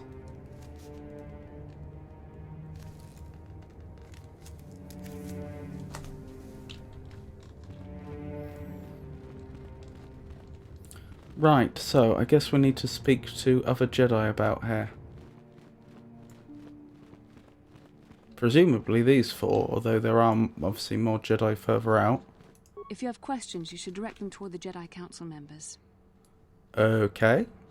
Greetings, young apprentice. Have you come seeking knowledge of the past? Those who do not learn from history are doomed to repeat it, or so they say. As a chronicler of the Academy here on Dantooine, I feel it is my duty to share the history of our order with the newly initiated. Unfortunately, our recent history is one of tragedy and bloodshed. The Mandalorian Wars, the fall of Revan and Malak, the rise of the Sith.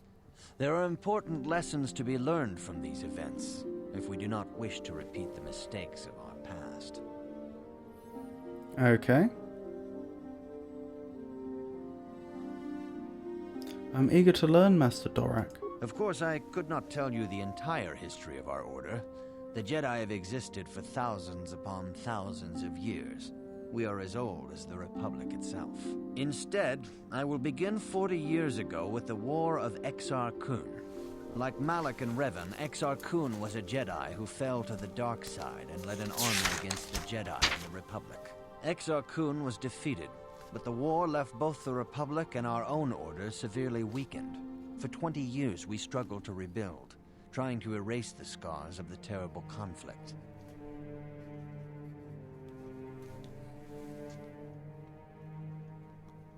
Interesting. So Exar Kun, a fallen Jedi who rose against the Republic 40 years ago.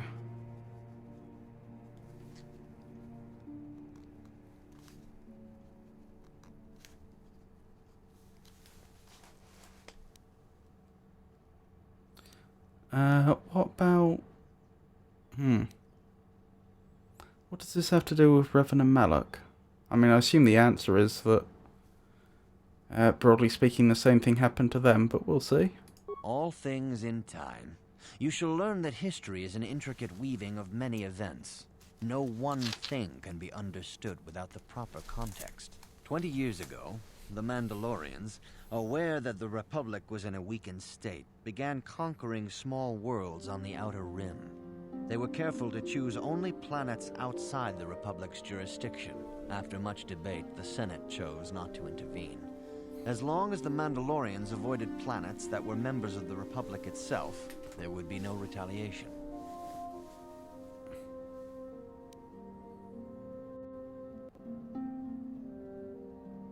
But we ended up in a war anyway. The Mandalorians stockpiled resources from their conquered worlds, preparing for a massive assault. 7 years ago, they launched a simultaneous attack in 3 separate sectors of Republic space. The Senate had no choice but to retaliate with the entire Republic fleet. The Mandalorian Wars had begun.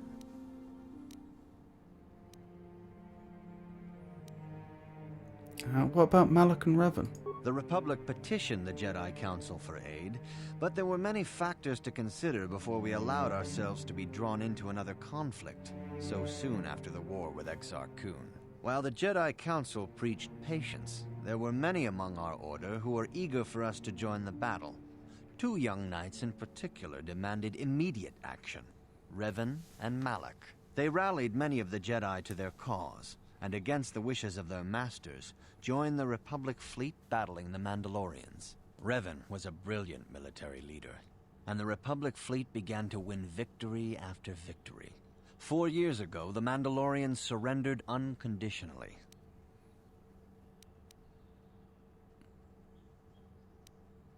Where did the Sith come from? Revan and Malak were heroes, the great saviors of the Republic. 1/3 of the Republic fleet was under their direct command. And then something happened. Instead of returning after the war's end, the ships under Revan's command went deep into unexplored space. They claimed to be searching for the last remnants of the Mandalorian fleet. All contact was lost. For many months, it was assumed some great disaster had befallen the entire fleet. Everyone thought they were dead. There were unsubstantiated rumors of Revan and Malak being seen on a number of different planets during these months. Scattered sightings that were never confirmed. Where did they disappear to? Perhaps they simply went far beyond the edges of Republic space. Maybe they found previously undiscovered hyperspace routes to the ends of the galaxy. Nobody knows for certain.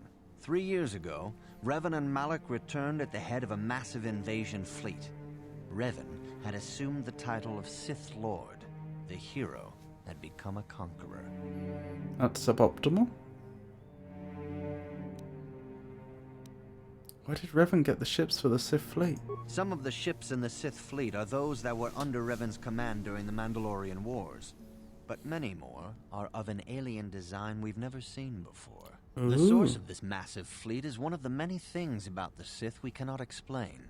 It seems impossible to have created it in such a short time, yet we cannot deny its existence. The source of the Sith soldiers is unfortunately much easier to understand. Initially, the bulk of the force were former Republic soldiers who had served under Revan. With each conquest, thousands more flocked to join the invaders, swelling their numbers. Even many of our own order have betrayed us, lured by Sith promises of riches and power. Given the principles the Jedi stand for, it's surprising they weren't running a tighter ship than that. So what happened next? For 2 years, the Sith were all but invincible. Fortunately, Bastila and her battle meditation allowed the Republic to win a few key victories and kept the Sith from total triumph. In desperation, we set a trap for the Dark Lord. Bastila was with the strike team that tried to capture Revan, as you probably know. She was there at Revan's end. That was nearly a year ago, but things have not improved. Malak has stepped in and assumed the mantle of Dark Lord for himself, though he's far from Revan's equal in strategy or tactics. Still, his fleet continues to grow in both ships and soldiers. If we do not find some way to stop the Sith soon, Malak will overwhelm us with sheer numbers. That would not be ideal. What can I learn from Revan's history? Revan's tale shows us how even the greatest of Jedi can fall to the dark side. You must always be on guard against the evil that dwells within you. Think hard upon this lesson. I will think on this, Master Dorak. May the Force be with you. Greetings, young apprentice. Have you as you should...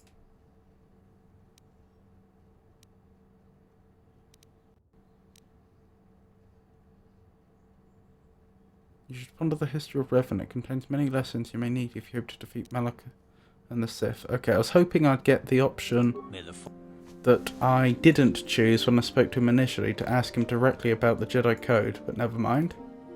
Good evening, apprentice. I trust your training goes well. I seek knowledge of the Jedi Code. All Jedi must know the code. Its tenets are the fundamental teachings of our order. Oh. Think and meditate on these truths, apprentice. There is no emotion. There is peace. There is no ignorance. There is knowledge. There is no passion. There is serenity. There is no chaos. There is harmony. There is no death. There is the Force. I have faith that you will achieve the rank of Padawan soon. Master Jar is most impressed with your progress. May the Force be with you, apprentice. Oh, what was the second one? There was no emotion, there was peace.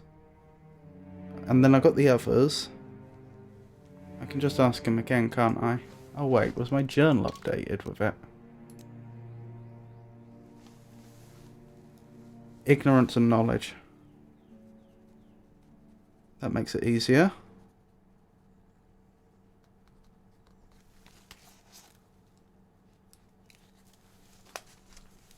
And then the others were passion, serenity, chaos, harmony, death, and the Force. I see you insist on wandering the halls of our enclave when you should be busy studying your lessons. I seek knowledge of the Jedi Code. You do not know the Jedi Code? Without knowledge of those doctrines, all your training will be for naught. All Jedi must know the Code. Its tenets are the fundamental teachings of our order. That's why I want to learn it. There's peace. There's no ignorance. There's knowledge. There is no passion. There is serenity. There is no chaos. there is harmony. There is no death. There is the Force. Learn these truths, apprentice, or we shall all regret the decision to accept you into the Order. Goodness.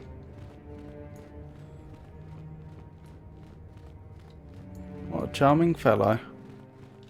Greetings, my young pupil. Your progress has been most remarkable so far. Are you here to continue your training in the ways of the Jedi? I'm ready to continue my training. Soon your apprenticeship will end, and you will be granted the title of Padawan, the lowest rank of those within the Jedi Order. Yet first you must prove yourself worthy in the traditions and customs of our Order, as handed down from master to pupil for 1,000 generations. You must successfully complete 3 tests before you earn your place among the Jedi. I'm ready for the test, Master Zar. These tests will see if you have truly mastered the training you have been given, both mental and physical. Upon completing these tests, you will pass from apprentice to Padawan and join in the ranks of the Jedi. First, I will test your knowledge of the Jedi Code. These tenets must always guide your actions. In everything you do, you must always be conscious of their wisdom. You must now prove you have a Jedi's understanding of the Code by completing these fundamental precepts of our Order. There is no emotion. There is peace. There is no ignorance. There is knowledge. There is no passion. There is serenity. There is no chaos. There is harmony. Do you think he's going to surprise me with an extra one? There is no death. There is the Force. You have learned your studies well, apprentice. It will not be long before you are a full member of our Order. But first, you must pass the second test and learn about the most prized possession of a Jedi, the very symbol of our Order, the lightsaber. The lightsaber is the traditional weapon of our Order. It is a symbol of a Jedi's skill, dedication, and authority. And each lightsaber is as individual as the Jedi who wields it. The blade is made of pure energy, focused by polished crystals in the hilt. As the second test, each Jedi must construct her lightsaber with her own hands. And now it is your time. Speak with Master Dorak, and he will guide you through the choosing of a crystal. Interesting. So none of this being awarded a lightsaber by my master business that the Sith apparently do.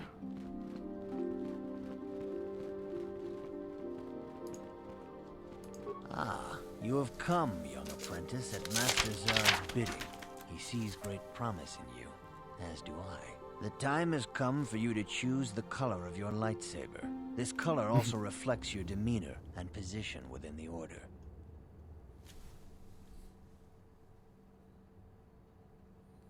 What positions are there? Blue is the color of the Jedi Guardian. This Jedi battles against the forces of evil and the dark side. They focus more on combat training and use of the lightsaber. Yellow is the color of the Jedi Sentinel. This Jedi ferrets out deceit and injustice, bringing it to light. They focus less on combat and more on other skills and abilities. Green is the color of the Jedi Consular. This Jedi seeks to bring balance to the universe. They mediate between other groups, using their powers to end conflict and preserve peace. I'm pretty certain that that is not a piece of lore that the Star Wars franchise has particularly stuck to since this game has come out. In fact, I can't even think of a single yellow lightsaber in either the original films or the prequel films, so far as I can remember. It's been a long time since I've seen some of them. I want to be a Jedi Guardian. Indeed. We shall see. I will now ask you questions, and your responses will indicate which class you lean most towards. A woman and her small child are beset by a desperate-looking group of thugs. They're menacing her with weapons, and she screams to you for help. What do you do? Stop the thugs and find out why they are attacking her. Indeed. Very well. On to the next question. You are in combat with a dark Jedi allied with the Sith. There is a pause in the combat. What do you do?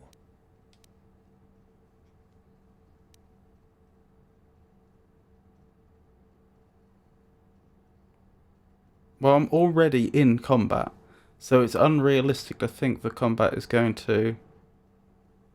Well, it depends what it means by a pause in the combat, doesn't it?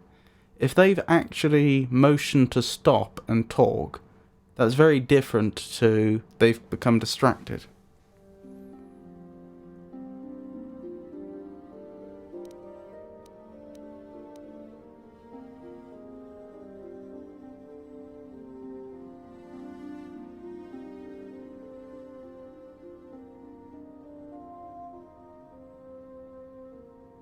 It's either one or two, it depends upon the circumstances.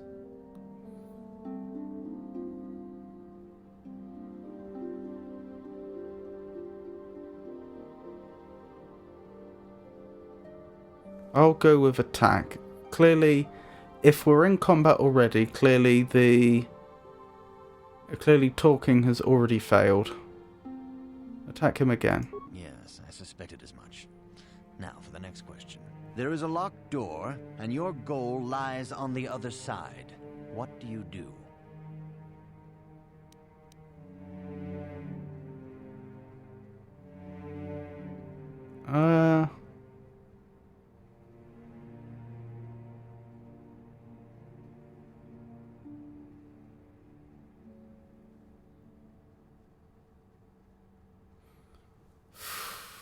Probably not one, at least not initially.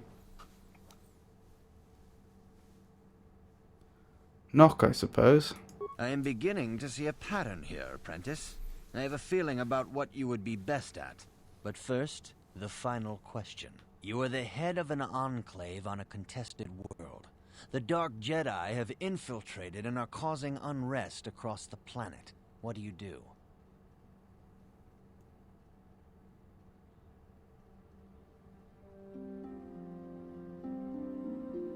So hunt them down, try to lure them out into a trap, or coordinate with planetary government to identify the infiltrators.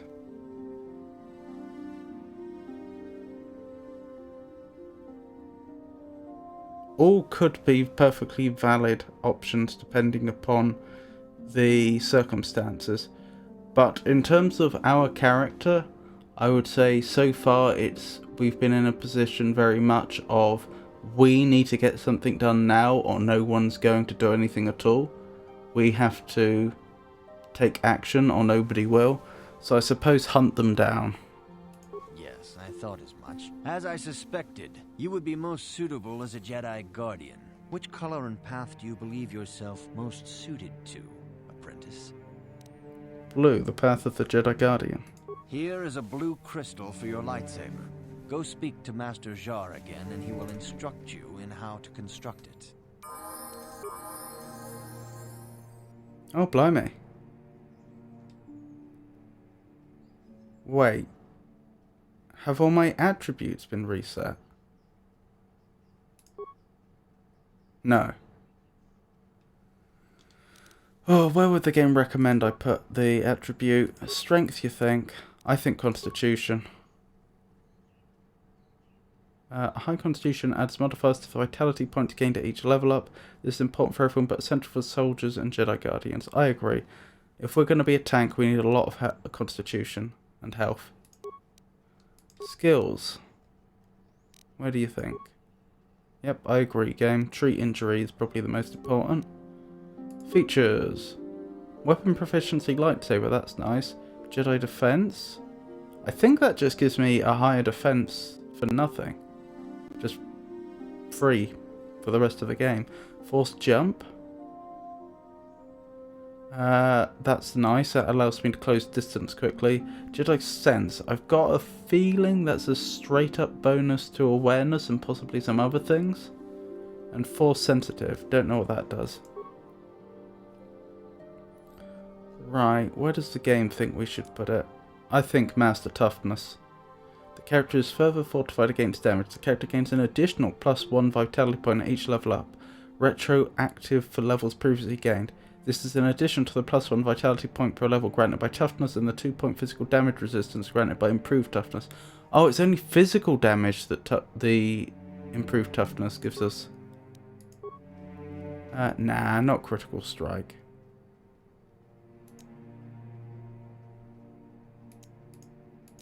I mean, critical strike isn't terrible by any means.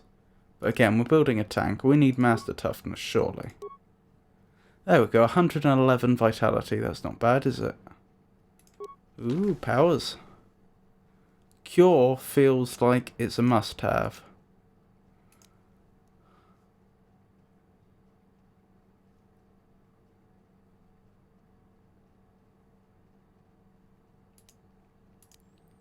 Force Aura is not bad.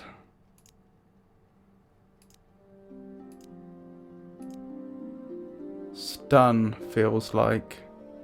Oh, the problem we wanted to use stun before, didn't we, with Bastilla, but the problem was it was so expensive we couldn't spam it like we could with other items in the game. So it wasn't as good as it seems, because I could be wrong. I feel like we could only use it 2 or 3 times before we were out of force points. Oh, and of course Stun Droid is a separate ability as well, although that's probably would be the case anyway. Force Push was the one that was really good, wasn't it? I think we probably want... restricted by armor. If we're going to continue to use armor, then actually Force Aura is not that brilliant. So we probably want Cure and Force Push, I should think. What would the game suggest? Stun and Force Push. I don't agree. I mean, Force Push still has the ability the disadvantage that you have to pay for it, but off the top of my head, I thought it was cheaper. It used the saving throw was with a skill that the Sith character we ran up against wasn't as good at. Reflex versus, I'm guessing, Will for the other one.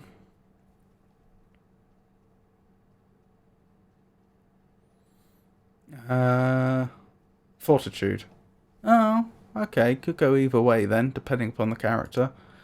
But yeah, Cure is just so good.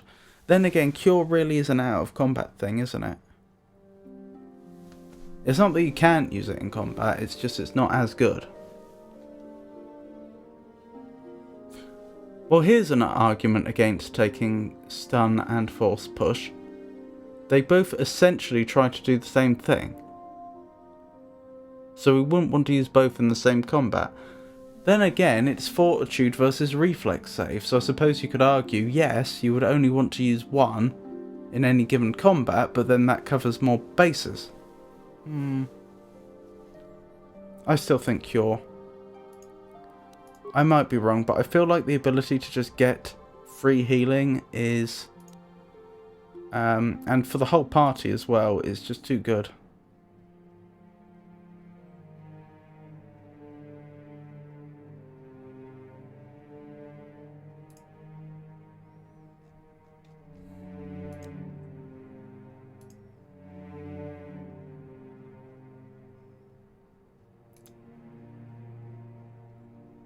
Which one was it? There was another power.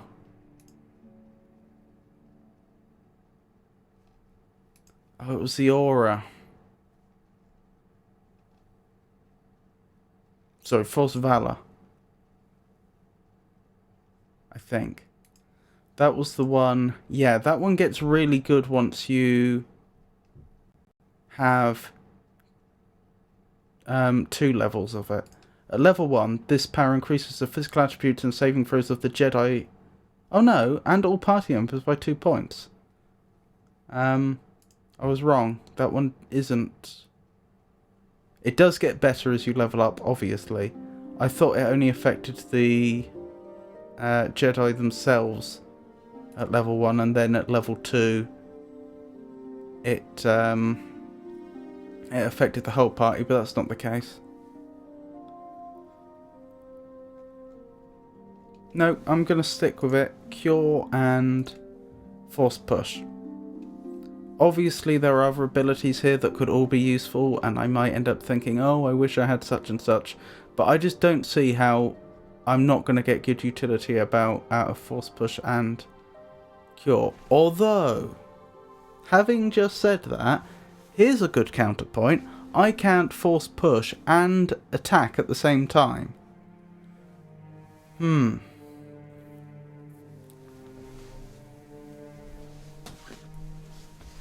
Perhaps I would be better off leaving the Force Pushing to Bastila, who's likely to have a lot more Force points anyway.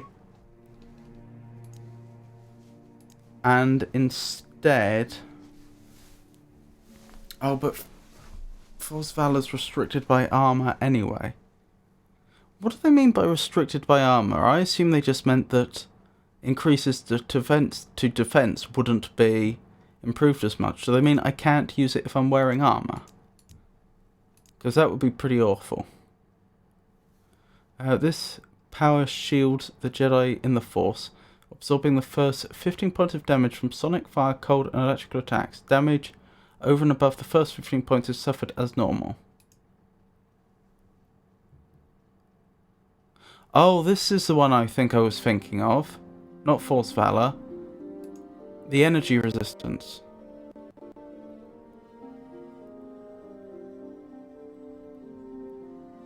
I don't know, Effect Mind could be good.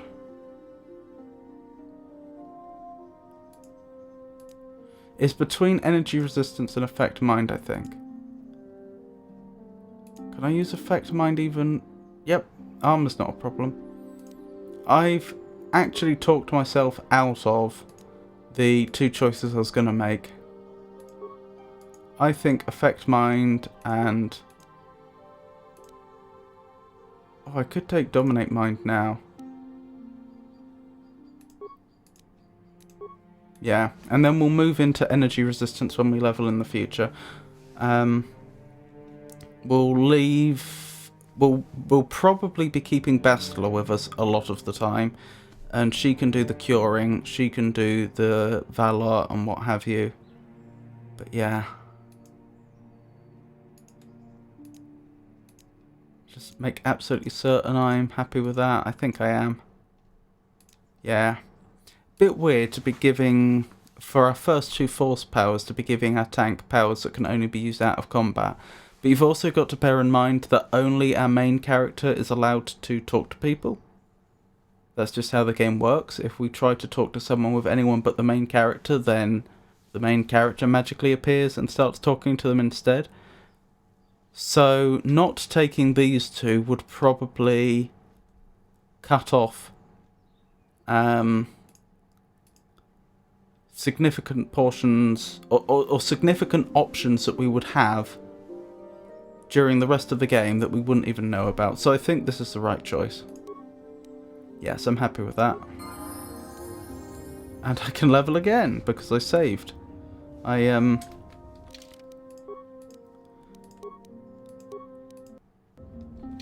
saved this level up. I'm guessing the first Jedi level we received then was essentially for free.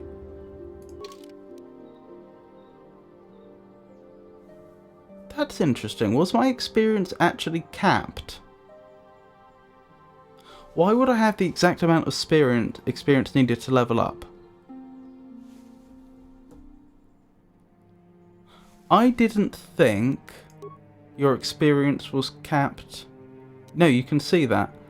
Mission has more experience than she needs to get to the next level. So your experience isn't capped until you level up. So I think what happened there was that I reached a point in the game where I was supposed to gain a level in a Jedi class. And then the game said, right, so we need to make sure she has enough experience to level up before we level her. And then there was additional logic there that said, wait a minute, she already is waiting on another level. So instead of boosting her experience to the point that she can level once, we need to boost it up to the point where she can level twice. And so I probably, although I net gained experience in a way, I probably sort of lost out in the sense that she no doubt had additional experience over what was needed for the previous level up, like Mission does, and that additional experience has been lost, I would guess. Still, let's get on with it. Skills. I agree, treat injury. Powers. Let's go for energy resistance. And it'll be very nice when we can get the next level of energy resistance and protect the whole party. Yep, I think I'm pretty thrilled with that. Why is our constitution so low? I thought we brought that up to 16. Maybe when we were choosing the attribute that was modified, including items we are wearing, and this isn't. Also, look at that, 124 vitality, very nice. Nope. Huh. Perhaps I'm misremembering. Perhaps we did only increase it to 15. May as well level the others while we're here, mightn't we? What do you think, game? Dexterity? Seems reasonable. Skills? Yep, I agree. Features. Ooh, what does the game recommend? Improved sniper shot. In her case, that's probably worth it, because we do actually use her sniper shot a lot. Triples the critical threat range of range attacks, yeah. And next time we level, we should probably take Master Sniper Shot. Very nice. And finally, Karth. Wait, when did Karth level? Because we didn't take him on the previous mission. Since we had Bastila available, we haven't been taking Karth on missions. The game must have just given him a load of experience at some point. I wonder if he has the same amount of experience as Mission has. Because that would imply that the game did that whole... we're boosting this party member up to the lowest experience of all other party members thing again. Treat injury. Yep, that's probably a good use of it. Features. Rapid shot. I don't think rapid shot was good. This feature allows the character to make an extra ranged attack at a significant penalty. Yeah, I was never impressed by that.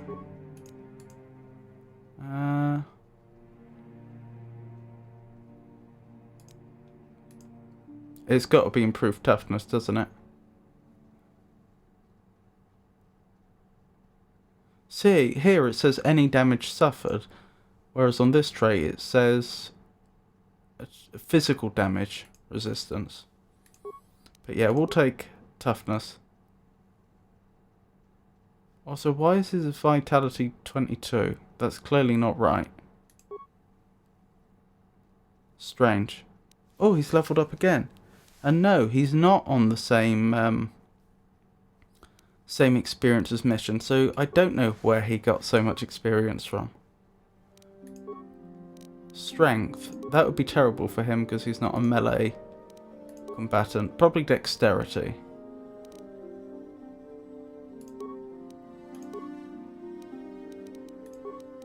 Treat injury. Features. Master toughness.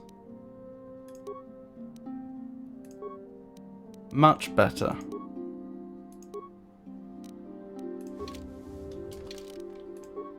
Right, that certainly helped the party.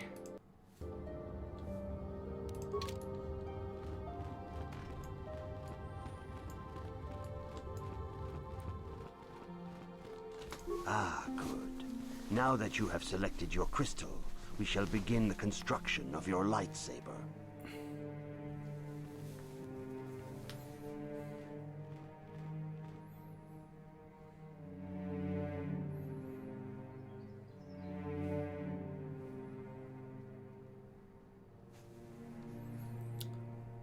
Right, 2 to 16 damage, critical threat times 2.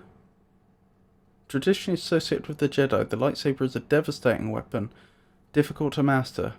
Properties can vary the type of focusing crystal used in construction. Okie doke. Assemble. Goodness. Look at us.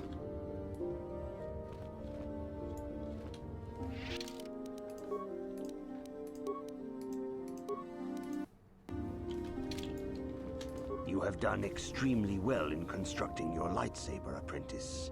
Your crystal seems to have been set perfectly. It is rare indeed for that to happen the first time one constructs their lightsaber. These crystals are very rare, found only in certain caves strong in the Force. By adding crystals to your lightsaber, you can alter or enhance its properties. There have even been unconfirmed rumors of certain Force-sensitive caves here on Dantooine that may hold these crystals. Hint, hint, hint, hint. I must say, given that they seem very concerned about individuals becoming full of themselves, they sure do give a lot of compliments. Oh, excuse me. I can find crystals in Dantooine? Or what will these crystals do for me? Oh, thank you, Yisha.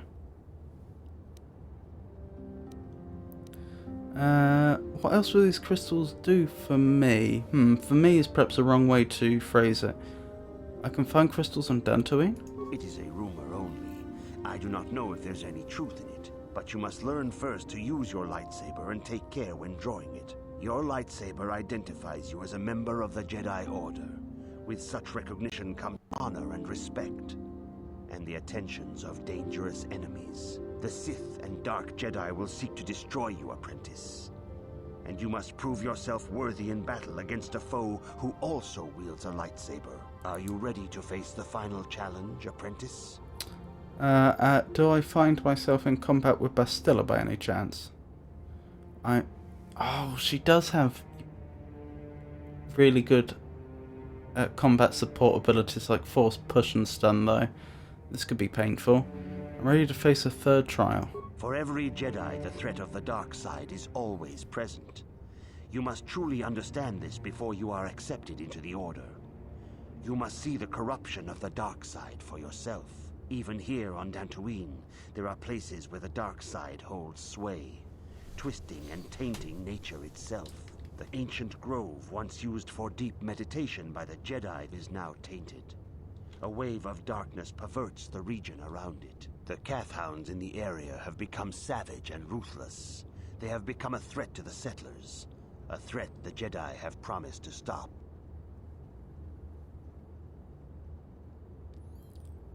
What would you have me do, Master Zar? The Kathhounds are but a symptom of the true problem. You must journey into the grove and confront the true source of the darkness. That is your task. You know more than you're telling me. I can say no more. Some things you must see for yourself. None of the other Jedi at the Academy are permitted to help you in this task. But remember this, my young apprentice. A Jedi acts with patience and care, and those on the dark path are not always lost forever. The dark side still taints the ancient grove. Your lessons cannot continue until the spreading corruption of the dark side has been stopped. This is your task, apprentice. May the Force be with you. Interesting.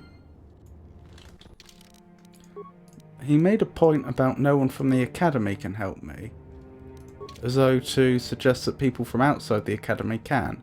So I think what all of that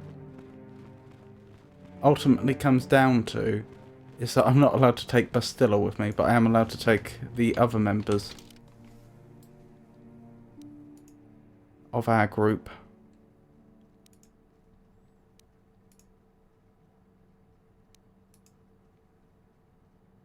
Outer courtyard, is that where I need to go?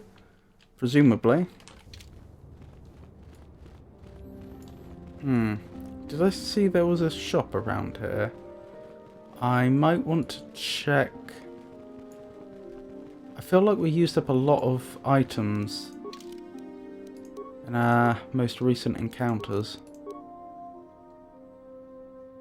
And as a result, we probably need to stock up on some things.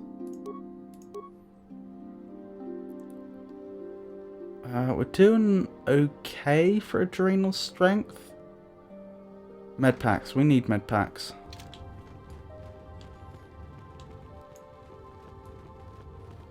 And then we'll head out. Was it around here that I saw? Yes. If I look this way. Aratech Mercantile. Goodness.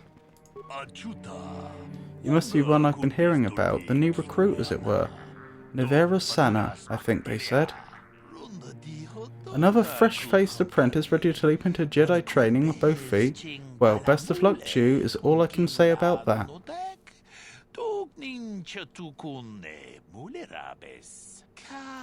Allow me to introduce myself.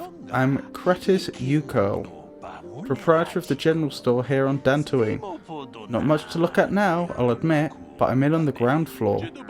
I mean, look at this planet. Majestic fields, rolling plains, wide open terra firma. Elbow room. Something I missed. Once words get out, you'll have settlers and tourists from the Galactic Core just dying to come here probably. I missed it. And guess who'll be waiting for them? Not that blasted Circa Corp, that's for sure. Not this time, no sir. This time it'll be Kretis Ukurl, who makes the big bucks. Missed a bit again. You didn't come here to listen to my ramblings on the evils of the Circa Corp, I'll bet. What can I do for you? I'd like to see what you have for sale. Or what do you have against the Zerka Corporation? Don't get me started on Zerka Corp.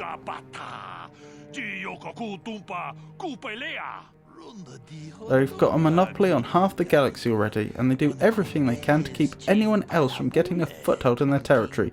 Extortion, bribing officials, and government diplomats. Not to mention driving up prices on essentials like food and water on distant colonies. I've heard stories of them letting people starve to death because they couldn't afford their jacked up prices. And since they've thrown themselves in with the Sith, things have only gotten worse. Worse? How could it have got worse? The Sith are tangled up in an expensive war with the Republic. They need supplies, equipment, resources. There's lots of opportunities for a company with no morals like Zerka Corps to make some major profits. Malak has given them exclusive trading rights wherever the Sith have control. It's bad enough they're helping to finance the Sith war effort, but I've heard rumours of even worse stuff. Slaving, pillaging planets of their resources, genocide of indigenous species. The Sith and Zerka Corp seem like a perfect match to me. Ah, listen to me going on. You didn't come here to listen to my ramblings on the eve of Zerka Corp. I'll bet. What can I do for you?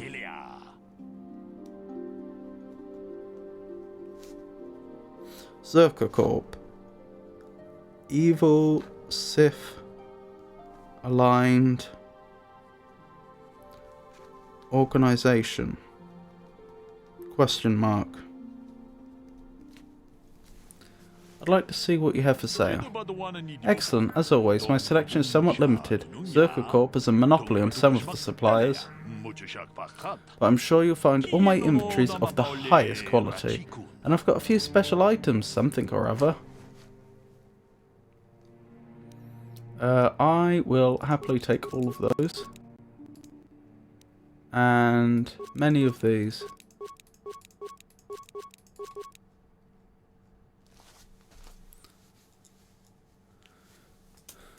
Ooh, some choice Pazak cards.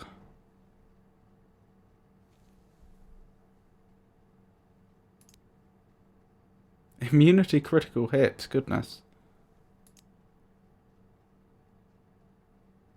That's pretty good. Far too expensive for us, though.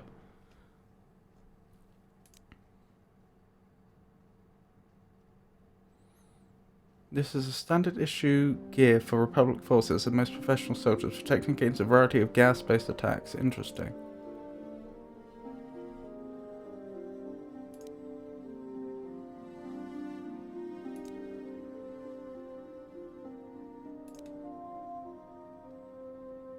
Ooh, we have light battle armor right now, don't we? So that would be an improvement. pretty sure that's right. Let's buy that then. And sell our light battle armor.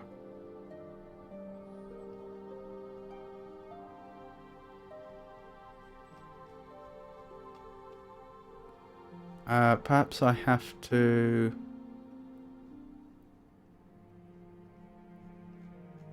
Yeah, perhaps I have to go to the infantry first to... The equip screen even to swap it out first.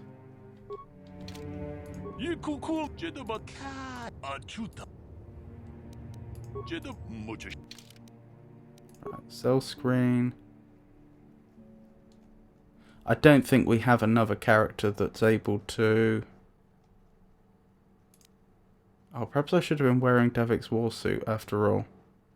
I should have been, shouldn't I?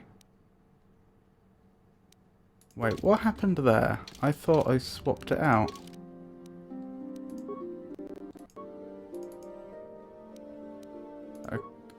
Now I have. But yeah, I should have realised Davik's warsuit is just better.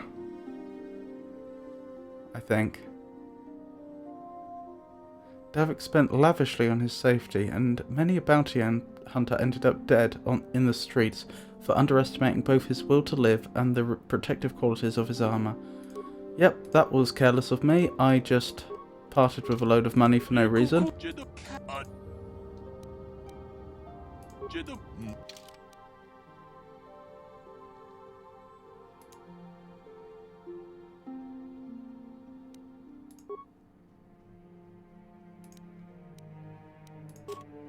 Yep, I only got 100 back for this one, so I lost 300. No matter.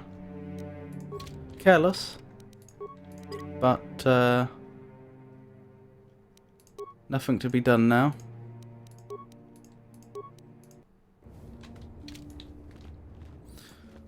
Right. Now that that's done, let's poke our head out the door.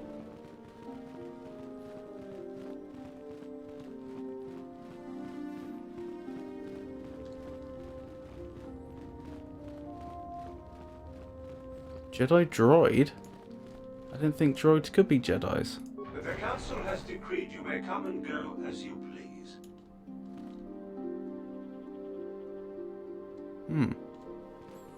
Perhaps that's just a droid that works for the Jedi Order. Rahatia Sandral is a nice young woman, but her father has been keeping her at their estate since her brother went missing. Okay, looks like this opens up and... Mission seems rather distant, so maybe you should talk to her. Looks like this opens up into another large area, the equivalent of Taris, I would guess. Speak to Mission. Hey there, what can I do for you? I want to talk to you about your brother. I'm sorry for the way I acted before. It's just that when it comes to Lena, I tend to get a little worked up.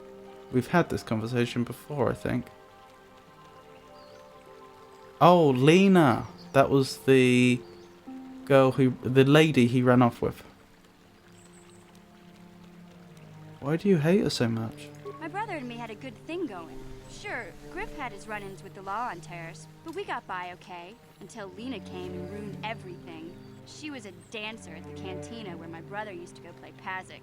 Griff could be a real smooth talker, and it wasn't long before the two of them were dating. But Lena was used to dating rich Teresian nobles, guys with mountains of credits. Griff could never give her the lifestyle she was used to, no matter how hard he worked.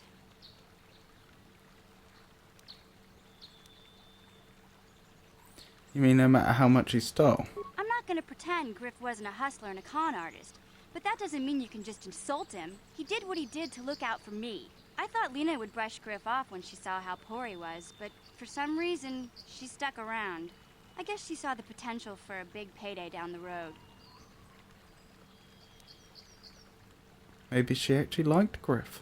I saw Lena for what she really was, a busty, credit-grubbing cantina rat. She used Griff and took away the only family I had. After they'd been together for a few months, Griff told me he was leaving Terrace. He and Lena were gonna try and make their fortune off-world. He promised as soon as he made enough credits he'd come back and get me. and we'd all live like royalty. That was 2 years ago. I haven't seen him since. I don't even know where he went.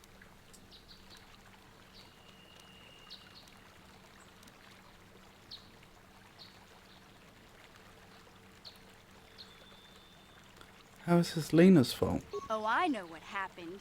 As soon as she got him off Taurus, Lena sunk her claws into Griff butt good. She twisted him around her little finger and made him forget all about me. I know I'll probably never see Griff again. But part of the reason I came with you was the hope that I could find out what happened to my brother. Don't worry. I won't let the search for Griff get in the way of what we're doing. Let's just get back to the task at hand. Is there anything else I can help you with? Nothing, never mind. Actually, do you know anything about the planet we're on? I'm not the one you should ask about Dantooine. I didn't even know there was a Jedi Academy here. I always thought it was just a bunch of settlers and farmers. Sorry I can't be more help, you know? Is there anything else I can do for you? Nothing, never mind. Okay, have it your way.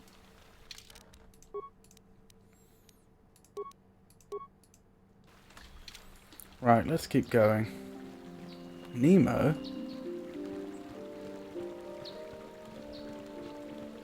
Are you a Jedi? How long can you people continue to sit by and claim you protect us? Protectors? Ha!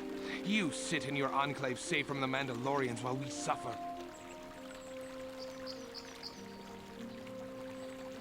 What are you talking about? Those Mandalorian brutes have killed my daughter. They came to our land demanding our livelihood. But Ilsa, my Ilsa, said no. Ilsa. Captured or killed by Mandalorians?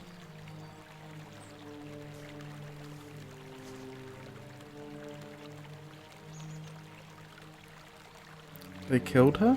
There was nothing I could do. Too many of the Mandalorians and their Duros allies. I've come here to ask you, please, Master Jedi, stop these raiders and get revenge for my daughter.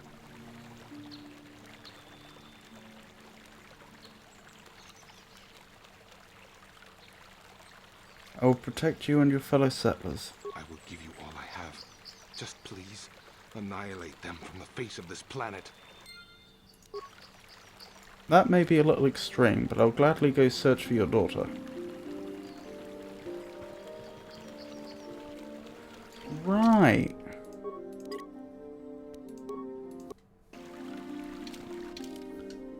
So, looking at the time, we should probably stop about there.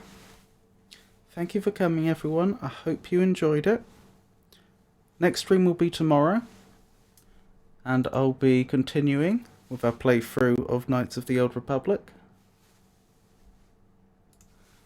Other streams coming up are next Monday and next Friday. And, oh, I have caught up on my YouTube uploads, so other than this stream, obviously, it should all be up to date right now. So, once again, thank you for coming, everyone. I hope you enjoyed it, and I hope you all have a wonderful night. Good night.